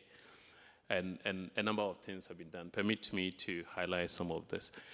I think one approach we also adopted, of course, the political commitment is key. I think I keep on telling my colleagues, I'm lucky to be running Ghana cybersecurity because I have the support of my government. My minister runs when she's presented with a sound policy or operational matter. We don't delay. Of course, my government the president is also committed to that. So I think within the past 6 years, it's been quite a exciting journey, notwithstanding the challenges, including financial challenges. But we had a unique approach in terms of based on this approach on data. Research is key. We had to conduct research before this process. 2 reference. We worked with UNICEF in 2017 to look at opportunities, but also risks of children. And interesting dynamics. On one hand, which we all know, there's a trend in which children are using internet and devices. And consequently, we established that 4 out of 10 children had also had contact with inappropriate sexual content. So on one hand, you have a positive development with respect to opportunities for children, even in unserved and underserved communities using the internet. But on the other hand, you also have those disturbing trend in which they are always coming into contact with content that certainly had the potential to impact on their well-being. We also had to do a research with the World Bank support with Oxford University and the cybersecurity capacity maturity model, which also highlighted the gaps around the protection of children. This research led to a number of interventions. The first one was legislation. Ghana passed a Cybersecurity Act that incorporates child online protection as a whole division within my authority, but also the law criminalizes certain sexual offenses. We're lucky to tackle what has become like the sextortion quickly within our law, and it has had a lot of positive impacts afterwards. Of course, awareness creation also was put into legislation to make it mandatory for the state to lead that process. So that is one aspect of the institutionalization of child online protection. But we had to also look at policy aspect of things. So we developed a child online protection framework, which incorporated a number of best practices, including the We Protect framework, but also ITU guidelines that were provided. And that were pretty important. As part of the institutionalization, I've mentioned my agency has the Division for Child Online Protection headed by a director, very senior person. It's not just that. Through the work we did with UNICEF and support from Maria, your agency, we established the Child Online Protection Forensic Lab, which was the first within the South region, also to help investigative bodies in terms of forensic evidence to support the work, because deterrence is key. Criminal justice response is also one of the areas that you need to look at it as a national response mechanism. But most importantly, and this is where I think I draw a lot of inspiration from, the institutional arrangement. Certainly my experience, somebody needs to lead. You need a champion, but you need to carry people along. So different agencies, the gender ministry has a responsibility, education ministry, the civil society, the academia, the telecommunication service providers. So we needed to bring all these actors together. And I think anybody who has visited us has seen we've achieved a lot of success, that there is a consensus on the table on the way forward to be able to address child online issue. The last two areas that we've also achieved success is incorporating awareness creation around those risky areas and children into our national program. So Ghana launched what we call a Safer Digital campaign, and we came out with 4 pillars: government, business, public, but also children. So specifically, the education, and this has been institutionalized. So you don't treat awareness creation around the risks that children are facing as a sub-team, no. And I think that is one area we've achieved a lot of success going through the schools across the whole country in terms of raising awareness with the collaboration with UNICEF. The last one is also reporting. We need to empower the public, including the children, to report. Ghana, when you call 292, it's free. You can call that on a smart device or any other device free, and you can report incidents. And we've become lucky. This is just to conclude. Initially, when we set this national hotline, we thought it was going to receive only incident. In other words, the citizens, children are going to report only after they have been affected. No, it has changed. It's becoming more like a tool for them to seek guidance. So when they make a call, somebody says, send me your nude, or click on this link, they're able to call. We are advising, encouraging them, please call 292 free. Don't pay anything, 24 hours. And just at least conduct some minimum due diligence. And I think that has been, personally, as a public servant, the most important deliverable, a service good for the Republic. And I think I really want to recommend that we look at those options as a best practice. But of course, there has been challenges. I wish we can speed up in terms of awareness creation. Ghana is big, 32 million, not bigger like you places. But I don't think I've been able to achieve my awareness creation mandate even 20%. I feel very uncomfortable. There's a huge gap, and I think we need to scale up our efforts. And the needs are there. Thank you. Right. Thank you so much, Albert. You were really, it was really good. I do want to say this morning when we talked about work in Ghana, one thing that really struck me was how you eloquently described, well, actually your strategic intent behind immediately legislating, because you want to remove this uncertainty around, there is political will now, but there may not be next political cycle, right? So how do you immediately ensure that you institutionalize this thing and also create incentives for ecosystem ownership? So not only that it's you who has political will that leads on these things, but make everybody take the bit of responsibility and accountability over it and create that ecosystem responsibility be shared. So thank you for that. So Julie, I want to kind of get back to you now with your work is globally known. You are the first governmental regulator and independent agency focused on online safety. You've done tremendous work both for Australians but also global population and across. We use your resources all the time and they're really always the highest quality possible. So eSafety is a regulator, but also it's agency that works on prevention of various forms of crimes. And you have a wide range of powers and functions that you try to apply really comprehensively. But what is interesting about your agency is that many people don't know that it started as only being focused on children. So it's kind of went from children to become everything else. And it's really then great to have you here to give us kind of a sense of like how, because it seems it was centered around kids, how do you see kids' issues now being embedded in this broader risks and harms ecosystem? And what are some challenges and opportunities for us to make that, as you did, a very big and part of a joint up effort? Over to you.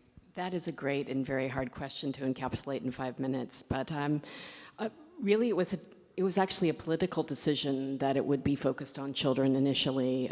There was a well-known media personality who was open about her mental health struggles. She had a nervous breakdown. She was very active on Twitter, and I was interviewing for a role with Twitter to start their trust and safety and public policy roles across Southeast Asia, Australia, and New Zealand.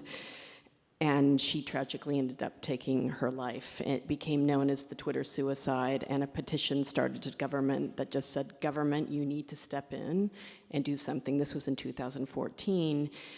But because of concerns about freedom of expression, the ICT minister at the time, Malcolm Turnbull, who became the prime minister, said, we're gonna start small with children's e-safety, because nobody can argue that children aren't more vulnerable than adults. So he took a bunch of functions from across the government, put it into the Children's E-Safety Commissioner, and that included, we're the hotline for Australia, child sexual abuse material, taking reports on terrorist content, but also set up the world's first youth cyberbullying scheme, where we serve as a safety net when the platforms fail or they miss cultural content and the seriously harassing, intimidating, humiliating content targeting children doesn't come down. When I took the role in January 2017, I was asked to set up the revenge porn portal. I said, no, I'm not going to call it revenge porn. Let's call it what it is, image-based abuse. And for everyone. So that's how that started, but I think it's really important to note that we take a vulnerability lens to everything we do, and nobody can argue, again, that children aren't the most vulnerable cohort online, because the internet clearly was not made for children, although children make up 1/3 of the global internet users. And young people today don't differentiate between their online and offline lives. It is their playground, it is their schoolroom, it is their friendship circle. All that said, we had a very stunning national research, the Australian Child Maltreatment Study, that found that a stunning 28.5% of Australians have experienced sexual abuse by the time they're 18. So that's more than 1 in 4. And so beyond thinking about it as an online issue or an individual issue, which is why we take down content because it's re-traumatizing, but the comorbidities that exist that follow a child throughout their entire life, they're more likely to experience sexual assault later in life, to be in family and domestic violence situations, to have drug and alcohol dependencies, to have serious mental health and suicidal ideation, and also to become sex offenders themselves. So we need to think about this in terms of the long-term societal costs as well. And did you know that our Canadian counterparts found that 20% of survivors are recognized on the street for the child sexual abuse series that they've been seen in? So you can imagine how traumatizing that is. So when we have that debate about adults' privacy versus a child's dignity or a child's right to be free from online violence, I think, what about a child's right to privacy when they're being tortured and abused? We need to really rethink about how we rebalance this. So what have we done in just 3 broad areas to address this? We have these complaint schemes where we're taking trends analysis all the time. So we know that kids are actually coming to us younger reporting youth-based cyberbullying, because when we were locked down, parents were much more permissive with technology. They were letting kids on TikTok and Instagram and Snap at 8 or 9. So now we're getting reports of cyberbullying of kids. And this goes back to Henri's comment about age verification. We need the platforms doing a better job. Like, 8 and 9-year-olds have no business being on these platforms. They don't have the cognitive ability to be able to address this. So we do the fundamental research, we've got the programs. We know that 94% of Australian children have access to a digital device by the time they're 4 years old. So parents need to be the front lines of defense. We've got a program for parents of under 5s to be safe, to be kind, to make good choices, and to ask for help. And then when they get into the primary years, it's about the 4 R's of the digital age: respect, responsibility, digital resilience, and critical reasoning skills. We have youth advisory committees so that we can hear from young people about what is going to work for them. So we have them running our scroll campaign, so it's authentic and it's resonating. We have them writing letters to big tech saying, this is what we want from you. We want you to take abuse seriously. We want you to take action. We are your future customers, users, humans. But then we also have systemic and process powers where we're compelling more transparency from the major platforms on what they're actually doing to address child sexual exploitation and sexual extortion and harmful algorithms. And next week we'll have a major announcement and enforcement action. We'll be holding 5 more companies to account in this area. So the more that we can shine light on what is and isn't happening, the more we can, push safety standards up. And that goes to the whole idea of safety by design as well. Again, we can't have safety be an afterthought, the welfare of children to be an afterthought. We really need to revolutionize the way that technology is developed with humans and safety at the core, again, not after the damage has been done. And we need to get ahead of technology changes so that we're anticipating the risks. We're never going to get a hold of generative AI if we're not focusing the scrutiny on how the data is chosen and it's trained. And if we wait till it's extricated out into the wild, we're going to be playing a huge game of whack-a-mole or whack-a-troll, as I like to say. There we go. Thank you, Julie, and thank you for always kind of grounding us back into the research and data that you collect and how you always try to think in terms of long-term engagement, because engaging with kids as young as 0 to 5, we are building future for healthier engagements later on. And like from the prevention lens, that's really, really critical for prevention, because we are seeing that, again, perpetration is also starting to be done earlier and earlier, and we keep on engaging with just certain group of kids, which is like adolescents, but no engagement with younger generations. So thank you for that. I know that you and Dr. Albert will need to leave at some point, so I'm just gonna give that heads up to people.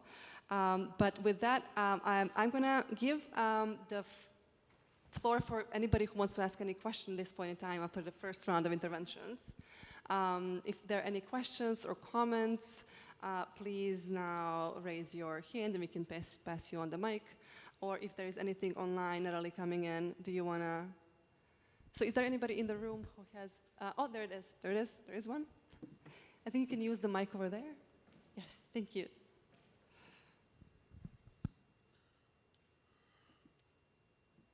Hello, I'm Ana from Brazil. I work in the Alana Institute. Is a child rights organization, and we are part of the coordination team of the Brazilian Coalition to End Violence. And I would like to hear your thoughts about, based on Inspire, how can we draw some measures and practical measures to and think about the priorities in this area? Is the law, is the design, or how can we think about standards and to avoid the fragmentation and to implement all these new ideas that we're talking about? I'm looking at Julie, but anybody can pick up the mic, please. I think we all will probably agree that self-regulation is no longer enough.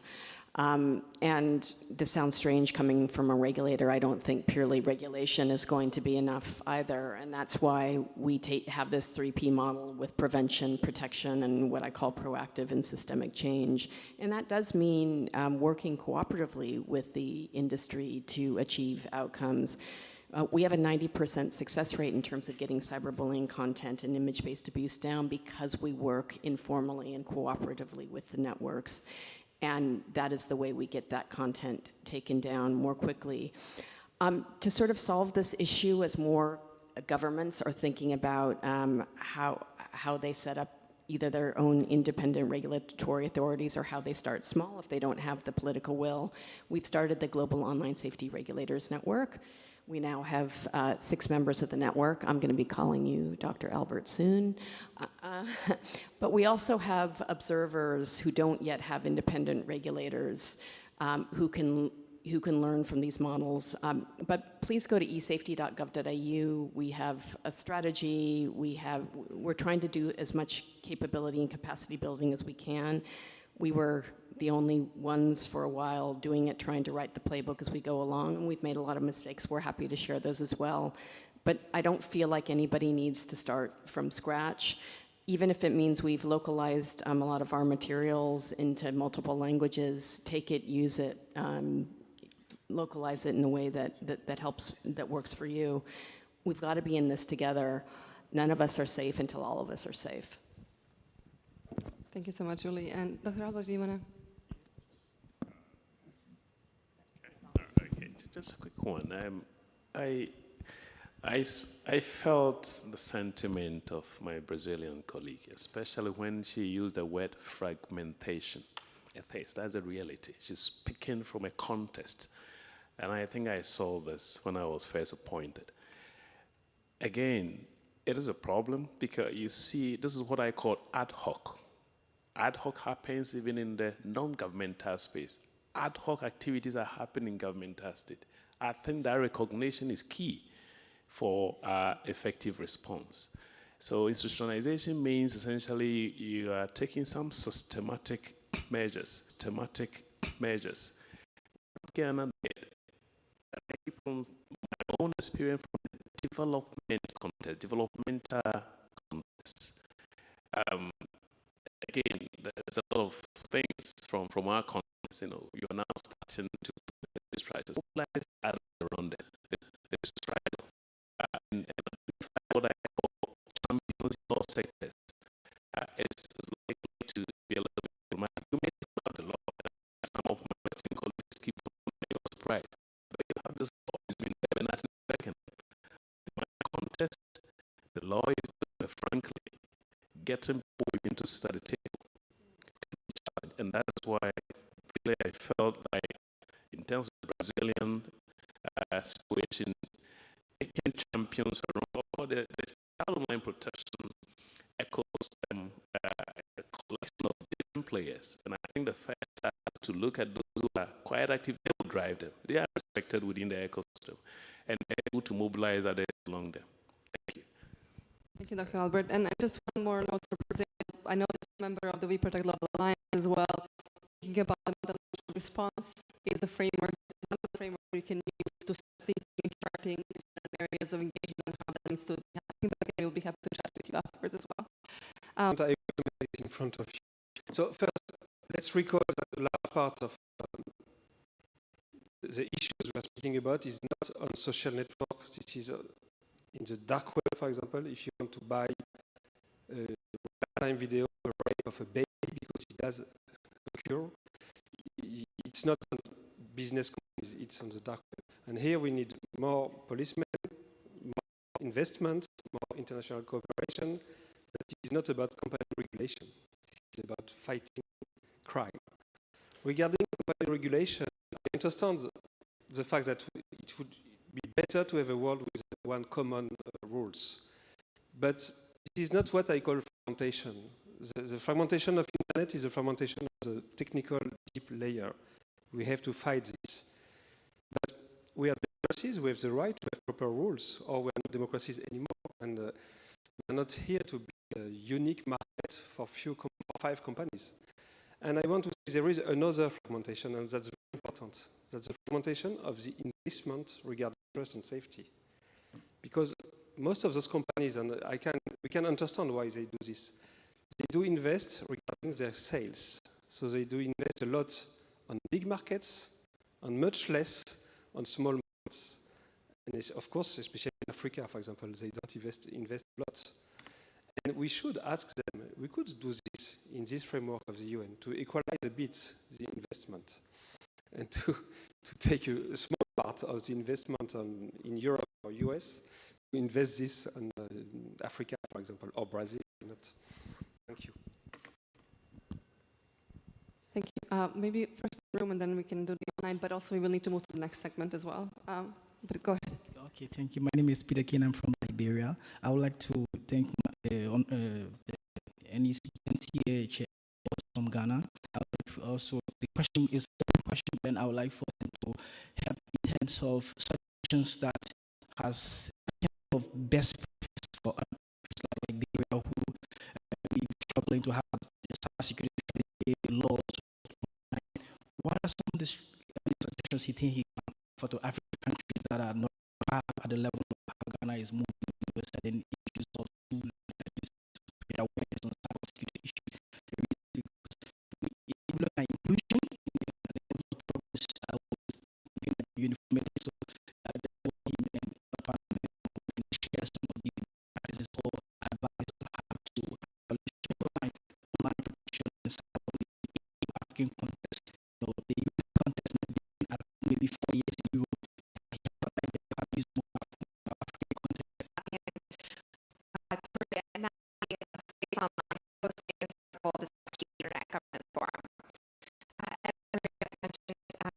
And also to counter online harassment and abuse as a feature of our domestic and foreign policy. These two portfolios might seem really quite distinct, but they actually share a lot in common and I think speak to the heart of our discussion today. And the first and foremost is that all forms of gender-based violence and interpersonal violence across the life course share root causes and common risk and protective factors that perpetuate and are driven by harmful social and gender norms. And they are some of the most underreported crimes and abuses because survivors are too often shamed, silenced, and made to feel invisible. This certainly has been true for survivors of sexual violence in the military, as well as for survivors of child sexual abuse. There are core values also that I think bind together the child online safety agenda with the ongoing work we must all do to promote a safe, secure, and inclusive digital ecosystem for all people, but particularly for women and girls, children, and LGBTQ+ people. This really means three things, I think, in particular: accountability, transparency, being survivor-centered with a gender lens, and of course, prevention. I'm really fortunate to work for an administration led by a president and vice president that have been lifelong champions to address gender-based violence and to stand with survivors. The administration really understands that the consequences and costs of gender-based violence impact, in addition to individual survivors, communities, and the ripple effects of gender-based violence and all forms of abuse are felt across our communities, our economies, and our countries. And it must be said in this conversation that women and girls from marginalized communities, including people of color, LGBTQI+ people, and individuals with disabilities, among others, are disproportionately impacted. And it's important to also be clear here, that online violence is violence.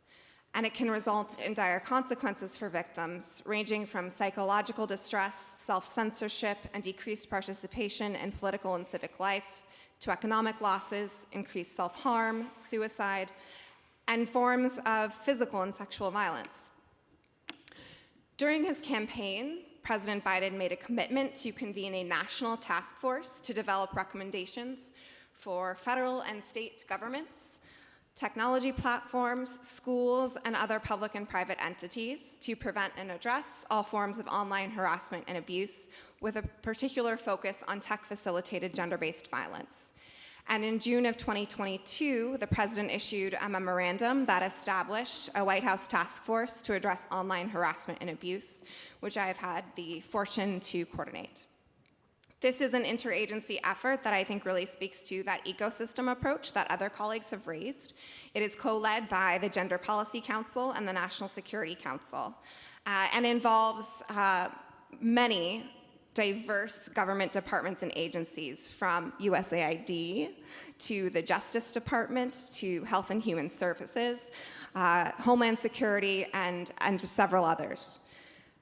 And the senior representatives across the agencies that comprise the the task force have met regularly with justice system practitioners, public health professionals, researchers, advocates, parents, youth, and importantly as well, partner governments to identify best and promising practices, gather recommendations, and learn from lived experiences to inform a blueprint for action. The initial actions of which were previewed in an executive summary that the White House released this past March, and will ultimately be fully captured in a public final report and blueprint of the task force that we're working on to compile towards the end of this year. And again, most importantly, we've met with survivors, and especially youth, who shared how experiences of online violence have disrupted their lives, impacting their well-being, their health, relationships, careers, and career aspirations. And while each of their stories is unique, they share common threads and lessons that inform the work of the task force, and they have outlined concrete, measurable actions, 60 and counting so far, that federal agencies have committed to address online harassment and abuse. And I know I'm already over time, so I'll just briefly mention the 4 pillars of the blueprint that are inherently multi-sectoral. Those are prevention, survivor support, accountability for both platforms and individual perpetrators of harm, and research. And as an administration, we're working truly across the whole of government. We've committed to updating and expanding resources to address gender-based violence online and including child sexual exploitation. For example, the Justice Department is dedicating an unprecedented amount of resources to address cybercrimes that particularly impact women and girls, including image-based sexual abuse. And we've also really recognized the outsized impacts and harms of online harassment and abuse on children and youth, including in May, Surgeon General issuing an advisory on youth mental health and social media, which particularly emphasized the intersection of gender-based violence and child sexual exploitation online. So with that, I will look forward to sharing more in Q&A. Thank you. Thank you so much, Kaylin, and thank you and the Biden administration for really taking such a strong lead and position on these issues, because we, you know, as everybody has been saying, a majority of the platforms and companies we speak about are based in US, and what US does is really going to matter for a lot of the other people across the world. So we are really looking into you for action on this. Particularly, thank you and the team and everybody else in the global partnership also for making sure that we are not siloing the work on child online protection as well as the issues on gender-based abuse and violence. Unfortunately, Andrea Powell from the Panorama Image-Based Abuse Program has not made it in time from the airport. So we will, if she comes, we'll just include her in the discussion, but if not, we will move ahead.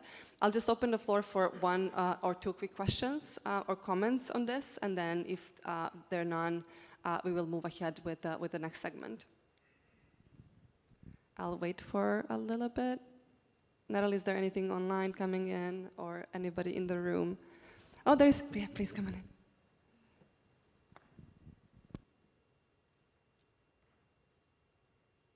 Hello, everyone. First, thanks for the great session. I'm really happy to be listening to you all. I'm Emanuela. I'm from Brazil as well. I work in Instituto Alana with child rights. And one question that I have when we talk about this theme of gender-based violence and also about child abuse and exploitation. In Brazil, we have high rates of abuse that happen online, so that happens at home. So I have 2 questions about this. The first is about supervision, parental supervision tools. How can we balance this complicated debate when we have the supervision, but we also know that the violence can come from the family, and this could be a risk for a child's right to information, a child's right to seek help, and how to do this in a practical way. And so this is my first question. And the second is that we also have a very conservative country, and when we talk about prevention measures like sexual education, this can be a tough debate that raises a lot of different issues. So I would really like to hear you guys on approaches, on advocacy, on this kind of prevention strategies that we can use because of the maybe taboo that this theme could evoke in more conservative countries. Thank you.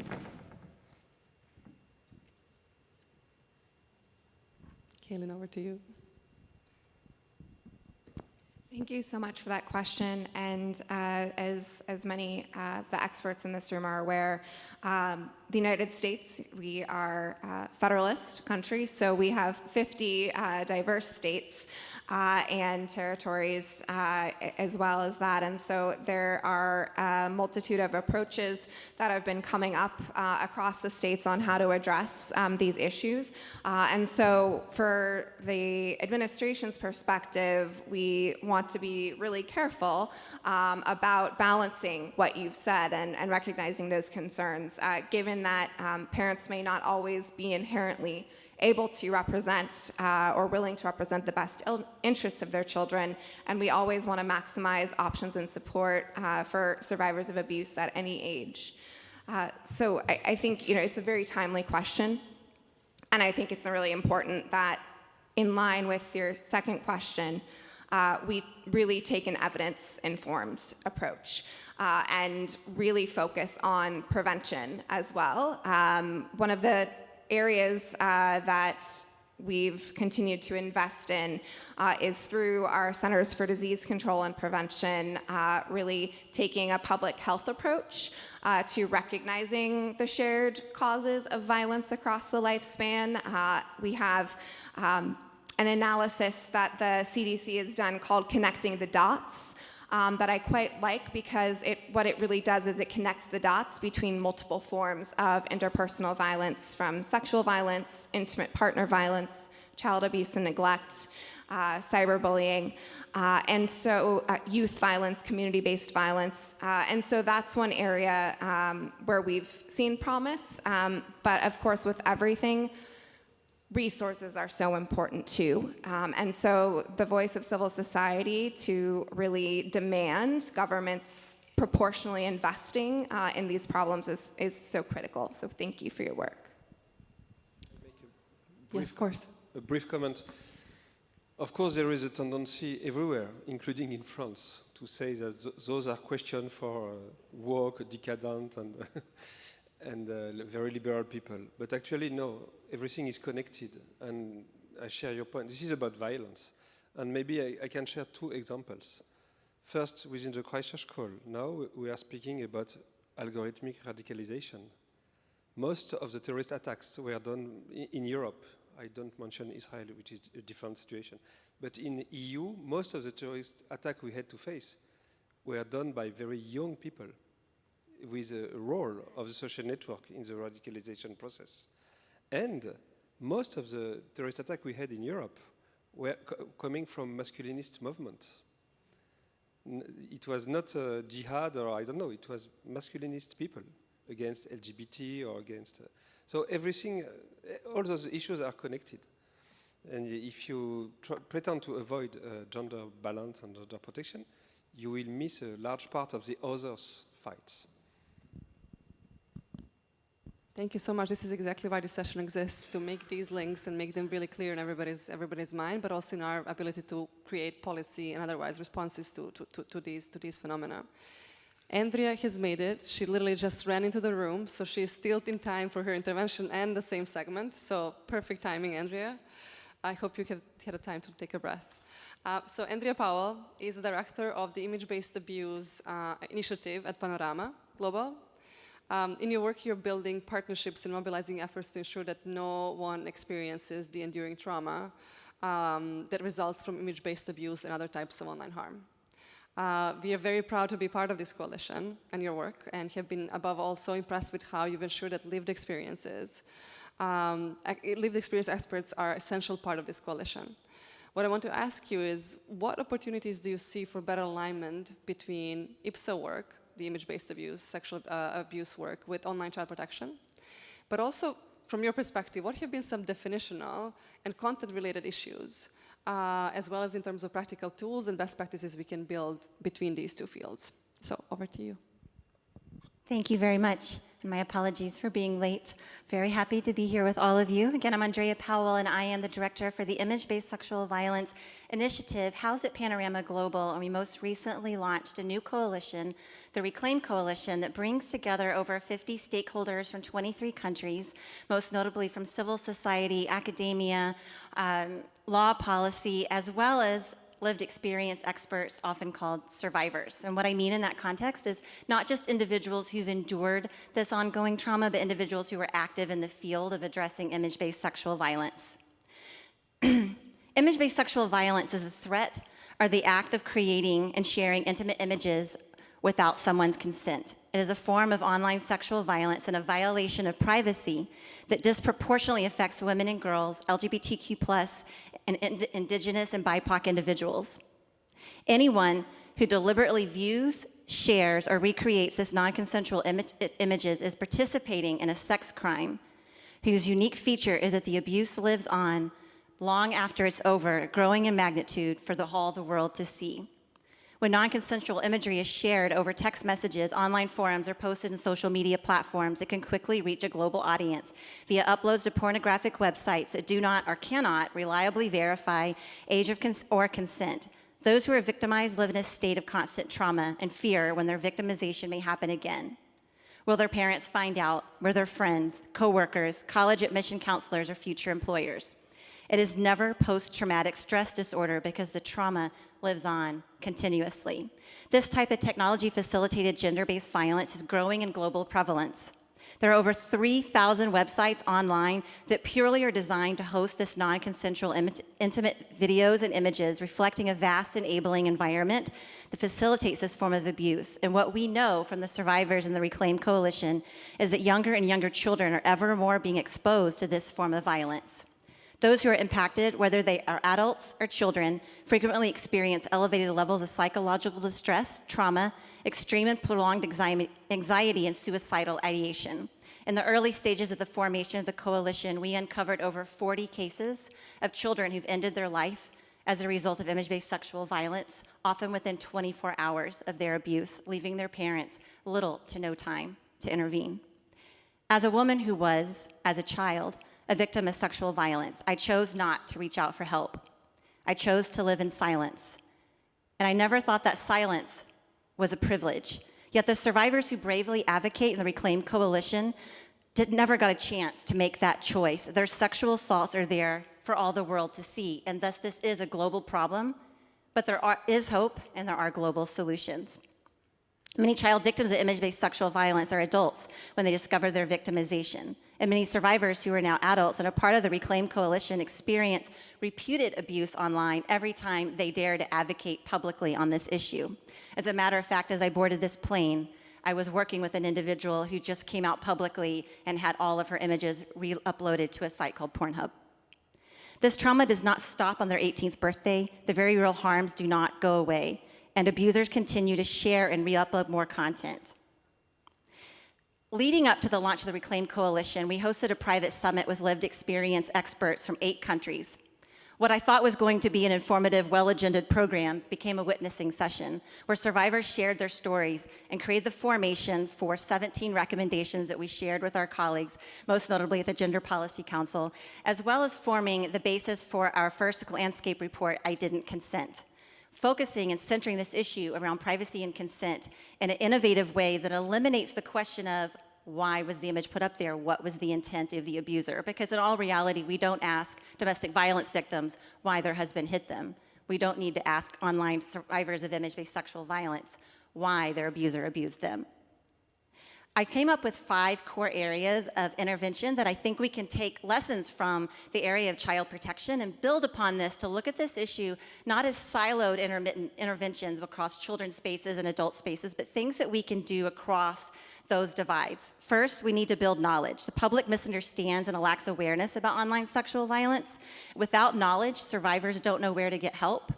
Law enforcement don't know how to intervene. And frankly, the public misunderstands and continues to shame victims instead of the abusers.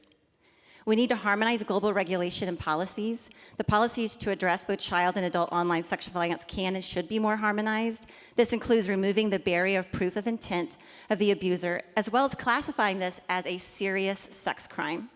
In fact, we should ensure that across the globe, the online sexual violence of children and adults, most affecting women and girls, is taken seriously and given the serious type of criminal penalties that offline sexual violence endures. We also need to standardize global hotline support to ensure that hotlines that address the adult abuse image-based sexual violence receive the same standardized global standards as does in the child space. There is an allied network that may have been brought up today called the In Hope Network. It is a phenomenal network of, I believe, over 80 hotlines across the globe looking at child online sexual abuse. We need to do this in the adult space as well. We also need more tech accountability. Those 3,000 websites that I mentioned earlier could simply be de-indexed and go away. So why haven't they been? There needs to be an opportunity for tech to engage in a proactive intervention way with civil society, learning from lived experience experts, and this is quite possible. We also know that image removal is a critical piece of justice and healing for survivors. It's very difficult to heal if your abuse is continuing to be placed online, where anyone can Google your name, your address, your school, and learn everything about your exploitation. Image removal should not be different across different platforms and sites, but what we hear from survivors is they're effectively left to create their own digital rape kit and clean up their own crime scene, and that is an unacceptable standard. In closing, I wanted to say that we have the will, we have the solutions, and our children depend on us. If we address image-based sexual violence for everyone today, there truly will be less child victims tomorrow. Thank you. Thank you so much, Andrea. There's so much I want to pick up on, but there's literally no time, so we're going to just leave you to have conversations after this gets mic drop, literally. So thank you for that. I will need to immediately move to the next speakers because there is not enough time. We have only 15 minutes left. What I'm going to move now on towards is the digital innovation ecosystem. That was a question we had from online, but also we just want to move to discuss a little bit more broadly this entire ecosystem. Salome, I want to go to you.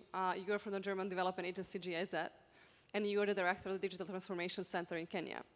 GIZ is famous for investing in working in the field of digitization, innovation, cybersecurity, and skills. And I'm very curious to hear from you a bit about challenges and opportunities of integrated child online safety into this work across all of these areas, whether that has been done successfully so far, or what are the plans for the future. But maybe if you can do 4 minutes. So sorry. I'll try my best, Maria. Thank you so much for that question. I'll start with 2 disclaimers. I'm sitting here as a non-child online protection expert. I'm sitting here as a practitioner who has as a goal to mainstream, to bring in child online protection into our activities. And as you were saying, there are manifold, right? They range from digitizing government service to working with the tech ecosystem and tech entrepreneurs, SMEs going digital, working on the twin transition, and everywhere there are angles around child online protection. And maybe that's the entry point I'll take. We have a twofold approach in GIZ, how we try to work around this question. So the first part of the approach is really that mainstreaming idea. And I like to use the image of a braid. When you braid the hair, we ideally want to braid in child online safety measures and considerations from the onset of a project. And I must say we're also guilty of that as GIZ in the past, not adding it as a bow in the end, right, of your braid, but you really have it as per design into all of our activities. And the second part of the approach is really genuine child online safety projects that focus not only on integrating and mainstreaming the topic into other activities, but generally trying to tackle a certain topic.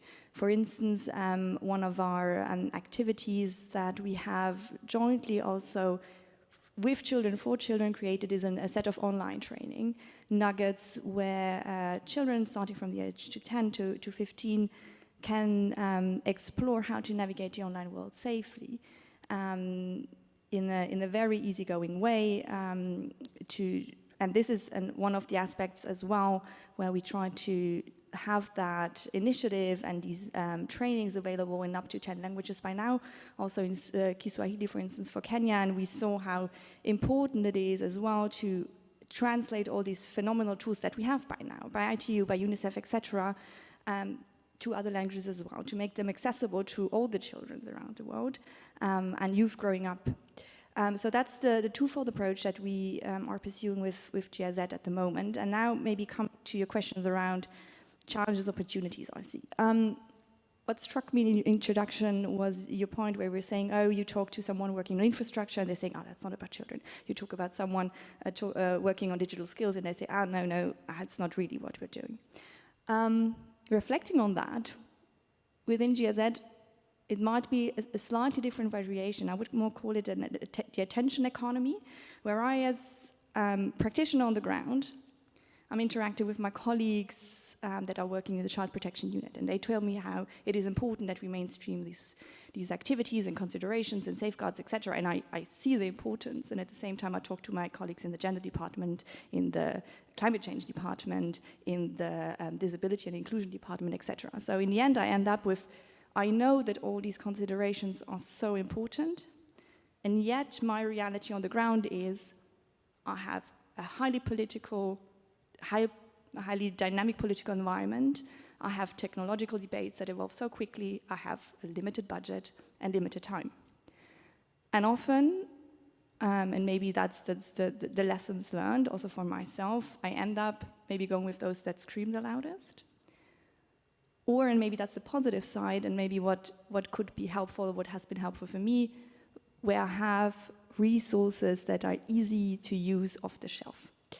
And I don't have to become half of a child online protection expert in order to implement these activities, but it's some tools that I can really use, take, implement. And that has been really helpful for some of the activities that we have been, for instance, on data protection, been able to do. Take these, apply them without having to generally become an expert in itself, because we're working at a very interdisciplinary level in the end. So that's maybe one of the challenges / opportunities that I see. And okay, then I'll come to the opportunity. That was the challenge. Let me talk about an opportunity that I see as well is development agencies, financial assistance organizations, etc., are setting up bigger and bigger digitalization projects. When I started in GIZ, we had a 3 million project. That was it. And now I don't even know how much, only the Digital Transformation Center in Kenya is a 30 million project, right? So we are getting bigger and bigger. And I think it's the opportunity as well for us to mainstream in our own frameworks, in our own tools, ways to include these considerations. And something, maybe a best practice that I could mention here, we've developed what we call the Digital Rights Check. It's an online tool. It takes you 30 minutes as a practitioner to go through that tool, to assess your project either at the onset, at project design stage, or at implementation stage. And that check tells you, it's a bit broader, it's about human rights in general, but there's a specific part on child online protection, tells you exactly, have you thought of X, Y, Z, this is what you could do, these are further resources, these are people you can contact. And that has been highly valuable to me, because I can cater towards all these needs that have, the importance is clearly there, but it kind of meets my daily environment in which I operate. So maybe that's also an opportunity there to have these kind of hands-on tools like the Digital Rights Check to guide our activities on the ground. Thank you so much, Salome, because I think you kind of brought back some reality into the context in terms of lack of resources or trying to align all of the resources across different agendas. And I think When you speak about how do you actually decide what you need to work on, I think I have a perfect answer for you, because there is Matito and Ananya who are going to tell us a little bit more about USAID's work. But let me just introduce that for a minute.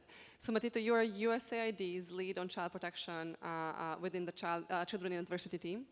And most recently, you have been leading on a cross-agency effort to define USAID's approach and roadmap to digital harms. And I think you found yourself with a set of premises that you embarked on the process, and then you like switched everything around when you started involvement with young people. And I think that's really what I thought was really the most thoughtful thing that USAID could have done, is to engage at early stages with young people. So tell us more about that journey, what you've learned through that journey. You've established the Youth Digital Council. Ananya is here, who was part of the first cohort and became an advisor afterwards. So I'm going to give you both 6 minutes. Sorry, to give us that, please. Thank you so much, and so sorry that this is going to become like a running game. First of all, thank you for everyone who is last point speaking. Good news is a lot of people have said things I've already wanted to say today, so I can zip through my talking points. Bad news is that we've lost part of our crowd, so thank you for everybody who has stayed to the very end. You're going to get the best part of this session right now. So I want to thank you for also saying that USAID was thoughtful. We're not always called being thoughtful over here at USAID. You know, we're one of the largest development organizations. We're the international branch of the US government. Our job is to really, save lives, reduce poverty, strengthen democracy, and get people out of assistance. And so to do that, we've got to be always looking towards the future. And so USAID came a little late to the party in terms of our digital strategy. It just came out in 2020. It's very comprehensive. It's very robust. I recommend people go online and read it. But when they were developing it, the question came up from our team, the child protection team, where are the children and youth? They are our future. They are going to be picking up whatever we lay down, and they're going to be driving it as the next generation moving forward. So as the child protection person at USAID, or one of them, but leading in terms of our Children in Adversity team, they asked me to lead on our digital strategy. I am a field practitioner. I spent 25 years in Africa working with children and youth. I am not a digital person, and that ended up being a good thing for reasons I was going to talk about. We'll skip over for the moment. But I said to myself, how do I get around my blind spot? How do I really understand what's happening with you? How do I understand what's going on with a 16-year-old girl online in Brazil? Or how do I understand what's happening with a 12-year-old boy in Ukraine? And so my brilliant idea, which I somewhat stole from Microsoft, I'll give them that nod of credit, was to develop a digital youth council. So at USAID, with our youth strategy, we want to work with youth, not for youth. And so that means bringing youth to the table, listening to what they have to say, and incorporating their viewpoint in our strategy and our implementation. So back 2.5 years ago, I created a 12-member digital youth council consisting of 7 girls and 5 young men, 5 young women, 6, 7 young women, 5 young men, to not only advise us in terms of, is our strategy on point, where are we going, but also to build the next generation of change makers, the next generation of leadership. We've had our 2nd year happening now. Putting my money where my mouth is, also to make this last part go as quick as possible, I am going to turn the floor over to Ananya, the voice of the youth, to tell us, what was it like working with USAID? What did you see us responding to your voice? And how did you feel in terms of the overall process? First of all, thank you very much for inviting me today. Not only is this topic very close to what I'm deeply passionate about, but I've relentlessly worked on this for the past 3 years. And this session provides us an opportunity to reflect on what some of the best practices in this area have been. And as the youth advisor to the USAID Digital Youth Council, I am very happy to have been invited to shed light on the success story that our council has been. And hence, as I speak, I hope that the story inspires more people to take action for the future with the future. As a generation of young people born into the digital age, we understand how digital technologies impact or impair our aspirations and rights. All we need is a platform to be actually heard. Given that digital technology helps to enhance our capacity to engage with and empower the youth, there is no excuse anymore to not reach out and actually seek input from the youth in a more participatory way, treating them as the active and equal partners of digital development as they are. Recognizing this, the USAID, which has for long prioritized positive youth development, established the Digital Youth Council in 2021. I consider it to be my absolute privilege to have been a part of the Digital Youth Council since its very first day.